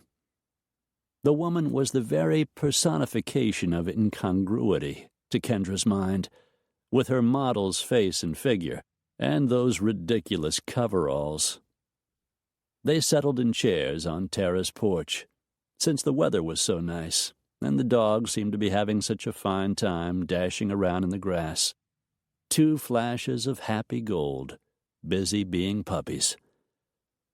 Once seated, Tara nodded in the direction of Boone Taylor's place, which neighbored hers. "He's finally cleaning up over there," she said, in a tone that struck Kendra as oddly pensive. "I wonder why." Chapter 9. When Hutch arrived at Boone's place that morning, he brought along plenty of tools, a truck with a hydraulic winch for heavy lifting, and 6 ranch hands to help with the work. Opal followed in her tank of a station wagon, bucket loads of potato salad and fried chicken and homemade biscuits stashed in the back seat. Boone, standing bare-chested in his overgrown yard, plucked his T-shirt from the handle of a wheelbarrow where he'd left it earlier, now that he was in the presence of a lady. Hutch grinned at the sight, and backed the truck up to a pile of old tires and got out. Boone walked over to greet him, taking in the other trucks, the ranch hands, and Opal's behemoth vehicle with a nod of his head. "You always were something of a show-off, Carmody," he said. "Go big or go home," Hutch answered lightly. "That's my motto. Along with make trouble wherever possible and ride bulls at rodeos till you get your teeth knocked out," Boone jibed. "Is there a law, Sheriff Andy Taylor, that says I can only have one motto?" Hutch retorted. The Mayberry reference had been a running joke between them since the election results came in last November. "Reckon not," Boone conceded, looking around at the unholy mess that was his property, and turning serious. "I appreciate your help, old buddy," he said. "Don't mention it," Hutch replied easily. "It's what friends do, that's all." Boone nodded, looked away for a moment, cleared his throat. "What if Griff and Fletch get here and want to turn right around and head back to Missoula?" he asked, keeping his voice down so the ranch hands and Opal wouldn't overhear. "One step at a time, Boone," Hutch reminded him. "Seems like the first thing on our agenda ought to be making sure the little guys don't get lost in all this tall grass." Boone's chuckle was gruff. "I laid in plenty of beer," he said. "Well," Hutch replied, heading around to the back of his pickup to haul out shovels and electric weed whackers, "don't bring it out while Opal's around, or we'll get a rousing sermon on the evils of alcohol instead of all that good grub she was up half the night making." Boone's chuckle was replaced by a gruff burst of laughter. "If she's brought any of her famous potato salad, she can preach all the sermon she wants," he answered, and went to greet the woman as she climbed out of her car and stood with her feet planted like she was putting down roots right there on the spot. Out of the corner of his eye, Hutch watched as Boone leaned down to place a smacking kiss on Opal's forehead. Pleased, she flushed a color she would have described as plum, and pretended to look stern. "It's about time you got your act together, Boone Taylor," she scolded. Right away, her gaze found the toilet with the flowers growing out of the bowl, and her eyes widened in horrified disapproval. "That commode," she announced, "has got to go." She summoned 2 of the ranch hands and ordered them to remove the offending lawn ornament immediately. 2 others were dispatched to carry the food and cleaning supplies she'd brought into Boone's disreputable trailer. "If it isn't just like a man to put a toilet in his front yard," she muttered, shaking her head as she followed her willing lackeys toward the sagging front porch. "What's wrong with one of those cute little gnomes, for pity's sake? Or a big flower that turns when the wind blows?" "Does she always talk to herself like that?" Boone asked, helping himself to a weed-whacker from the back of Hutch's pickup. "In my limited experience," Hutch responded, reaching for a plastic gas can to fill the tank on the lawnmower. "Yes." The next few hours were spent whacking weeds, and the result was to reveal a lot more rusty junk, numerous broken bottles, and the carcass of a gopher that must have died of old age around the time Montana achieved statehood. Opal occasionally appeared on the stooped porch, shaking out her apron, resting her hands on her hips, and demanding to know how any reasonable person could live in a place like that. "She thinks you're reasonable," Hutch commented to Boone, who was working beside him, hefting debris into the backs of several trucks to be hauled away. "Imagine that," Boone frowned, shaking his head in puzzlement. He'd worked up a sweat, like the rest of them, and his T-shirt stuck to his chest and back in big wet splotches. "And don't think I didn't notice all that beer in the fridge," Opal called out to all and sundry, before turning and grumbling her way back inside that sorry old trailer to fight on in her private war against dust, dirt, and disarray of all kinds. "Beer," one of the ranch hands groaned, his voice full of comical longing. "I could sure use 1 or 10 right about now." Later on, when the sun was high and all their bellies were rumbling, Opal appeared on the porch again and announced that the kitchen was finally fit to serve food in, and the thought of her cooking rallied the troops to trail inside, take turns washing up at the sink, and fill plates, buffet-style, at the table. The ranch hands each sneaked a can of beer from the fridge. Opal turned a blind eye to those particular proceedings, and wandered outside to eat in the shade of the trees. Opal sat at the table in the middle of Boone's freshly scrubbed kitchen, and Boone and Hutch joined her. "You're a miracle worker," Boone told her, looking around. The place was still scuffed and worn, just this side of being condemned by some government agency, but all the surfaces appeared to be clean. "And you've been without a woman for way too long," Opal retorted, with her trademark combination of gruffness and relentless affection. Boone loaded up on potato salad. He probably hadn't had the homemade version since before Corey got sick, and helped himself to a couple of crunchy-coated chicken breasts. "I'm surprised at you, Opal," he teased. "To hear you tell it, women are made to clean up after men. If that gets out, militant females will burn you in effigy." She expelled a huffy breath and waved off the remark for the foolishness it was. After a moment or two, her expression turned solemn, and she studied Boone as though she'd never seen him before, peering at him through the lenses of her out-of-style eyeglasses. "This isn't what Corey would want, Boone," she said quietly. "Not for you, and certainly not for those 2 little boys of yours."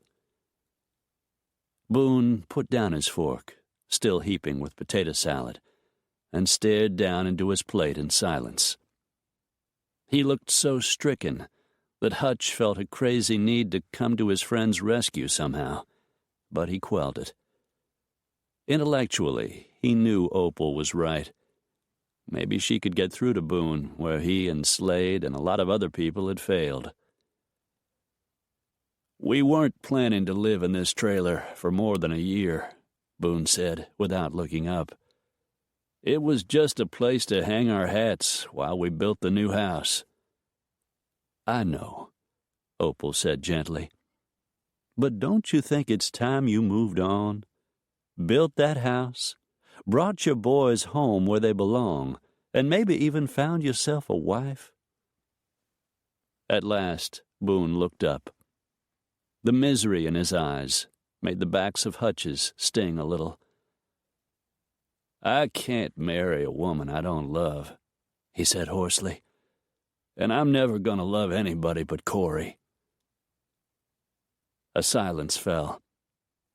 Boone took up his fork again, making a resolute effort to go on eating, but his appetite was clearly on the wane. "It was a hard thing, what happened to you," Opal allowed after some moments, her voice quiet and gentle to the point of tenderness. "But Corey's gone for good, Boone, and you're still alive, and so are your sons. They need their daddy." "My sister—" "I know Molly loves them," Opal said, when Boone fell silent after just those 2 words. "But they're yours, those precious boys, flesh of your flesh, bone of your bone, blood of your blood. They belong with you." Boone pushed his chair back, looking as though he might bolt to his feet, but in the end stayed put. "I truly appreciate your hard work, Opal," he said, without looking at her or at Hutch. "And I mean no disrespect, but you don't know what you're talking about. You don't know how good Griff and Fletch have it, with their aunt and uncle and all those cousins." "I'm sorry, Boone," Opal said. "You didn't ask for my opinion, and I should have kept it to myself." Boone left the table then, left the kitchen, without a backward glance or a word of parting. The screen door, half off its hinges, crashed shut behind him. "It's progress, Opal," Hutch told the woman quietly, painfully aware of the tears gathering in her wise old eyes.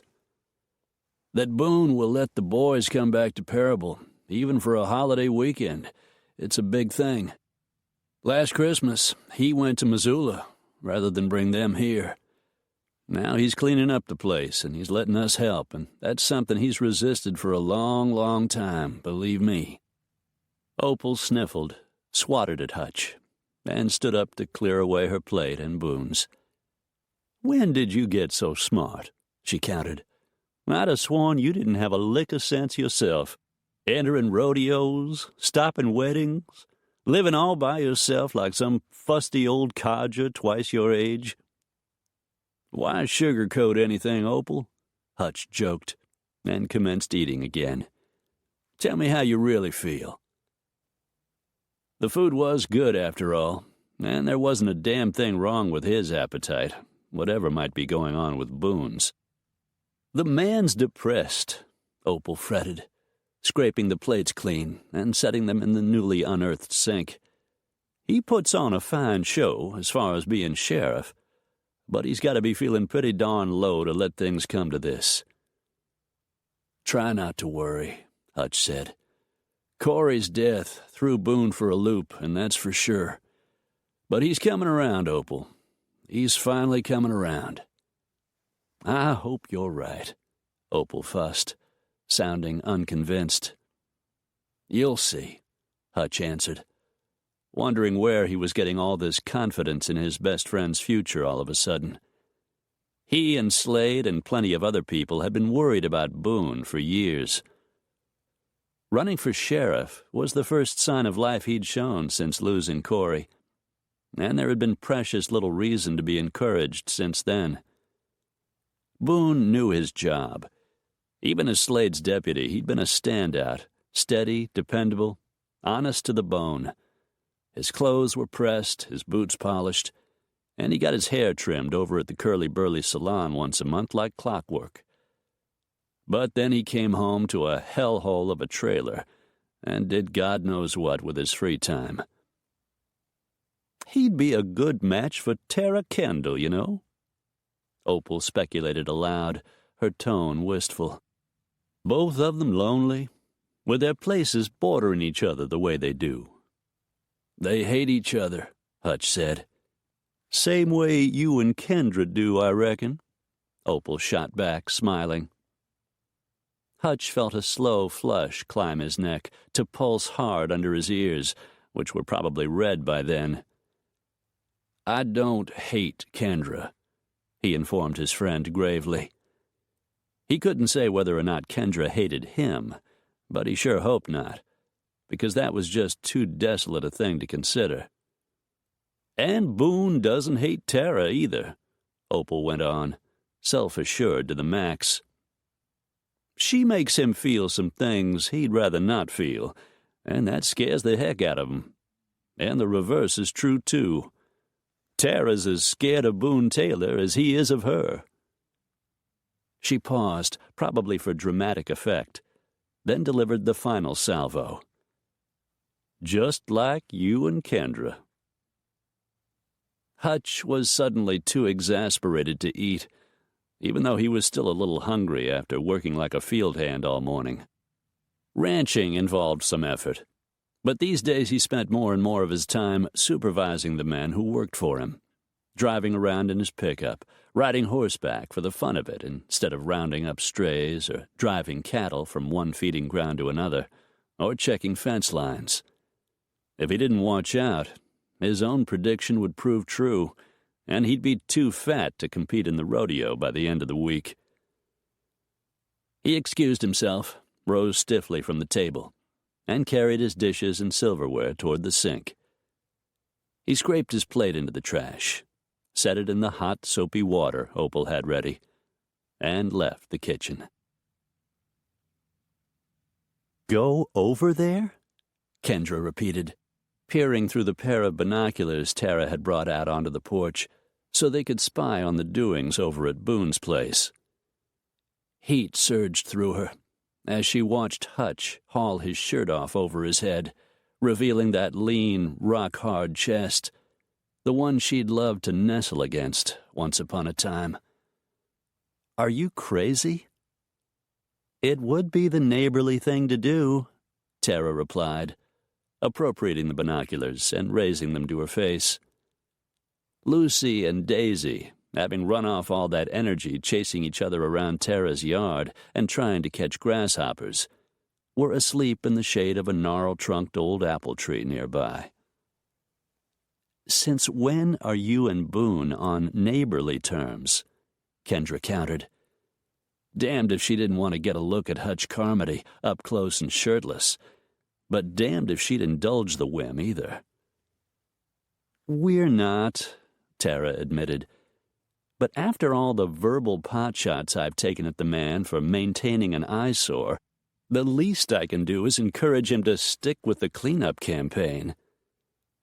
She handed the binoculars back to Kendra, who immediately used them.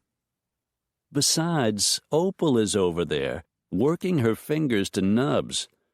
Maybe she could use some help from us." "Right," Kendra said, thinking of her business suit and high-heeled shoes. "I'm certainly dressed for it."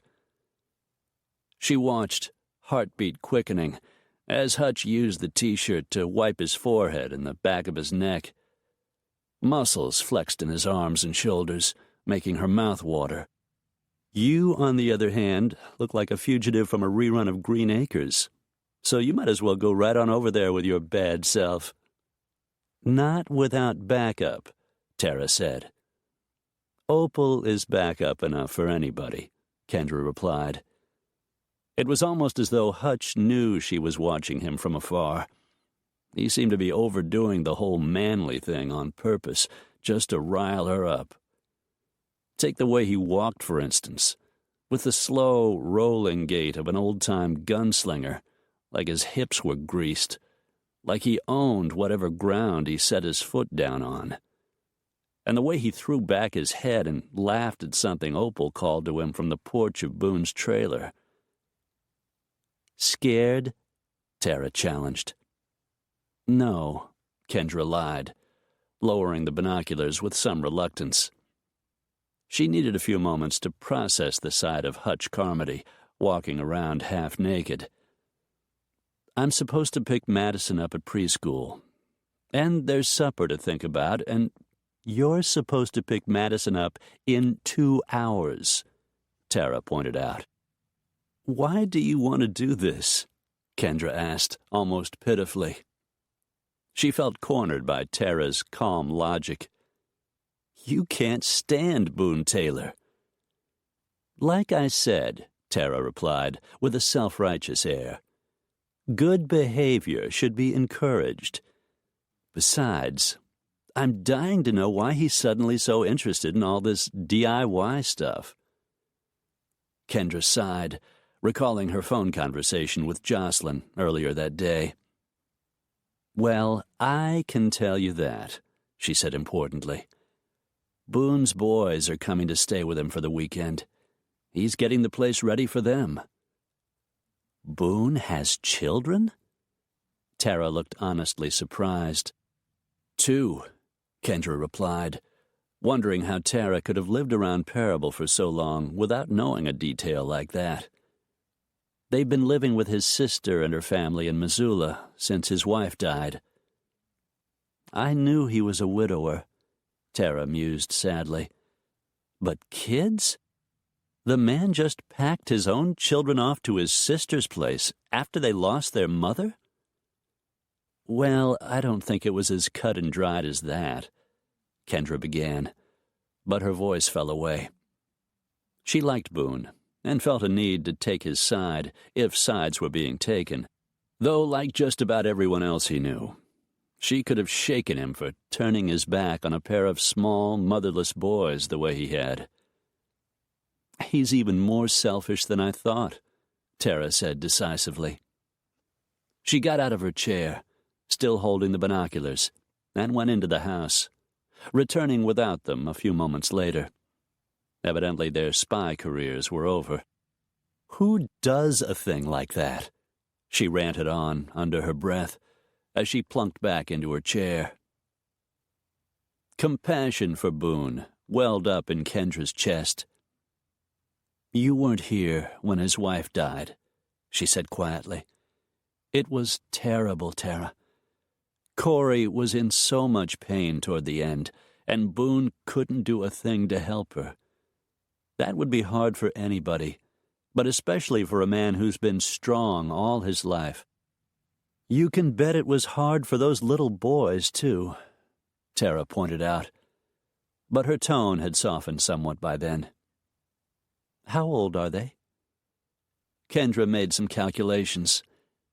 Probably 5 and 6, she said, something like that. Cute as can be. Both of them look just like their dad. A deep sadness moved in Tara's lovely eyes. Kendra considered the possibility that her own mother might have abandoned her, not because she didn't love her, but because she was overwhelmed by life in general. Maybe she'd suffered from depression, like Boone, and become trapped in it. Maybe. Don't be too hard on Boone, she said, deciding it was time she and Daisy headed back to town. He and Corey married young, and they loved each other so desperately. Tara nodded slowly. She was looking in the direction of Boone's trailer, although at that distance, with no binoculars to bring them closer, the people appeared tiny, and it was hard to tell one from the other. Hey, Kendra said to her distracted friend, preparing to descend the porch steps, call for Daisy, and head for her car. Why don't you and Lucy come into town later and have supper with us? Tara smiled, rose from her chair, came to stand at the porch railing, resting her hands on top of it. Thanks, she said, with a little shake of her head. Maybe some other time. Kendra nodded, and moments later she and Daisy were in the Volvo, heading down the driveway toward the main road. Her thoughts and emotions were jumbled. Visions of Hutch, bare-chested in the afternoon sunlight, predominated. But there were images of Boone at Corey's funeral, too. It had rained that gloomy, late winter day, and a bitterly cold wind had driven all the mourners from the graveside the moment the last Amen had been said. Except for Boone. He'd simply stood there, all alone, with his head down, his hands folded, and his suit drenched, gazing downward at his wife's coffin. Finally, Hutch and Slade and a few others had gone out there to collect him, and he'd swung at them, shouting that he wasn't going to leave Corey alone in the rain. They'd finally prevailed, but it was a struggle. Boone saw to that. Since then, he'd never been the same. He worked hard. It was common knowledge that he sent a lot of his paycheck to his sister for the boy's support. And then he went back to that sad piece of land he'd once had such great plans for. And that was all.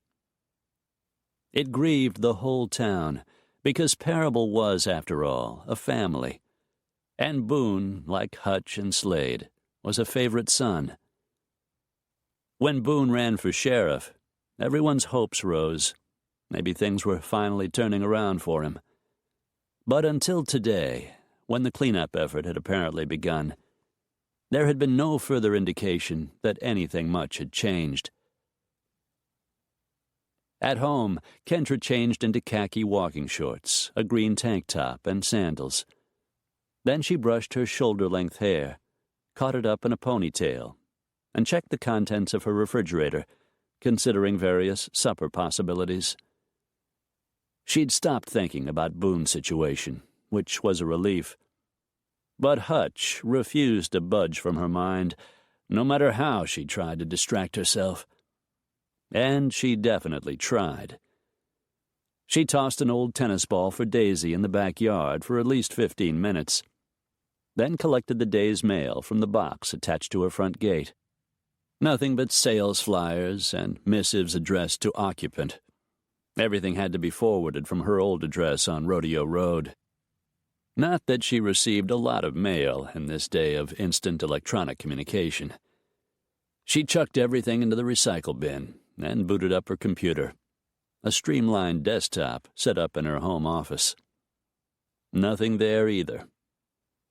Finally, it was time, or close enough to it, to drive over to the preschool and collect Madison. Daisy rode shotgun in the Volvo's front seat, panting and taking in everything they passed with those gentle brown eyes, as if there might be a quiz later on what she'd seen, and she wanted to be ready for any question. The preschool occupied a corner of the community center, a long, rambling building that also housed the Chamber of Commerce, along with several conference rooms and a performance area with a stage. The local amateur theater group used the latter, as did the art and garden clubs, and dances, wedding receptions, and other events were held there too. Outside there was a pool, a tennis court, and a baseball field. The town was justifiably proud of the whole setup, and maintaining the place was a labor of love, done mostly by volunteers. Kendra parked near the baseball field, her usual place, and walked Daisy around on a leash, poop bag at the ready, while they waited for Madison's class to be dismissed for the day. The bell rang, and children catapulted through the open doors of the preschool, releasing pent-up energy as they laughed and jostled each other, celebrating their freedom. Kendra, standing beside the car with Daisy, smiled as she watched Madison's head turn in her direction, watched her smile broaden as she raced over, waving a paper over her head. "Look what I drew," she crowed, shoving the sheet of paper at Kendra, and then dropping to her knees in the grass to cover Daisy's muzzle with kisses and ruffle her silken ears. Kendra looked down at her daughter's artwork and felt a wrench in the center of her heart. Madison had drawn a house with green crayon, recognizable as the one they lived in, with 4 distinct figures standing in the front yard. A little girl with bright red hair, a yellow dog, a stick-figure rendition of Kendra herself, notable for an enormous necklace of what seemed to be blue beads, and a tall man wearing jeans, a purple shirt, brown boots, and an outsized cowboy hat. Hutch. "It's a family," Madison said excitedly. One with a cowboy daddy in it. Kendra swallowed. I can see that, she said quietly, before handing the paper back to Madison. That's a very nice picture, she added, afraid to say more, lest the sudden tears pressing behind her eyes break free. Can we tape it to the refrigerator? Madison asked, her huge gray eyes solemn now, as though she expected a refusal, and was already bracing to argue the point. Sure, Kendra said with a smile, after clearing her throat. She spent the next 5 minutes getting Madison, the dog, and herself squared away in the Volvo. My friend Brooke has a daddy, Madison announced once they were in motion. So do lots of the other kids. Give me strength, Kendra thought prayerfully. Yes, she said. They put daddies in their pictures, so I did too, Madison explained. I made mine a cowboy. Does this cowboy have a name? Kendra ventured,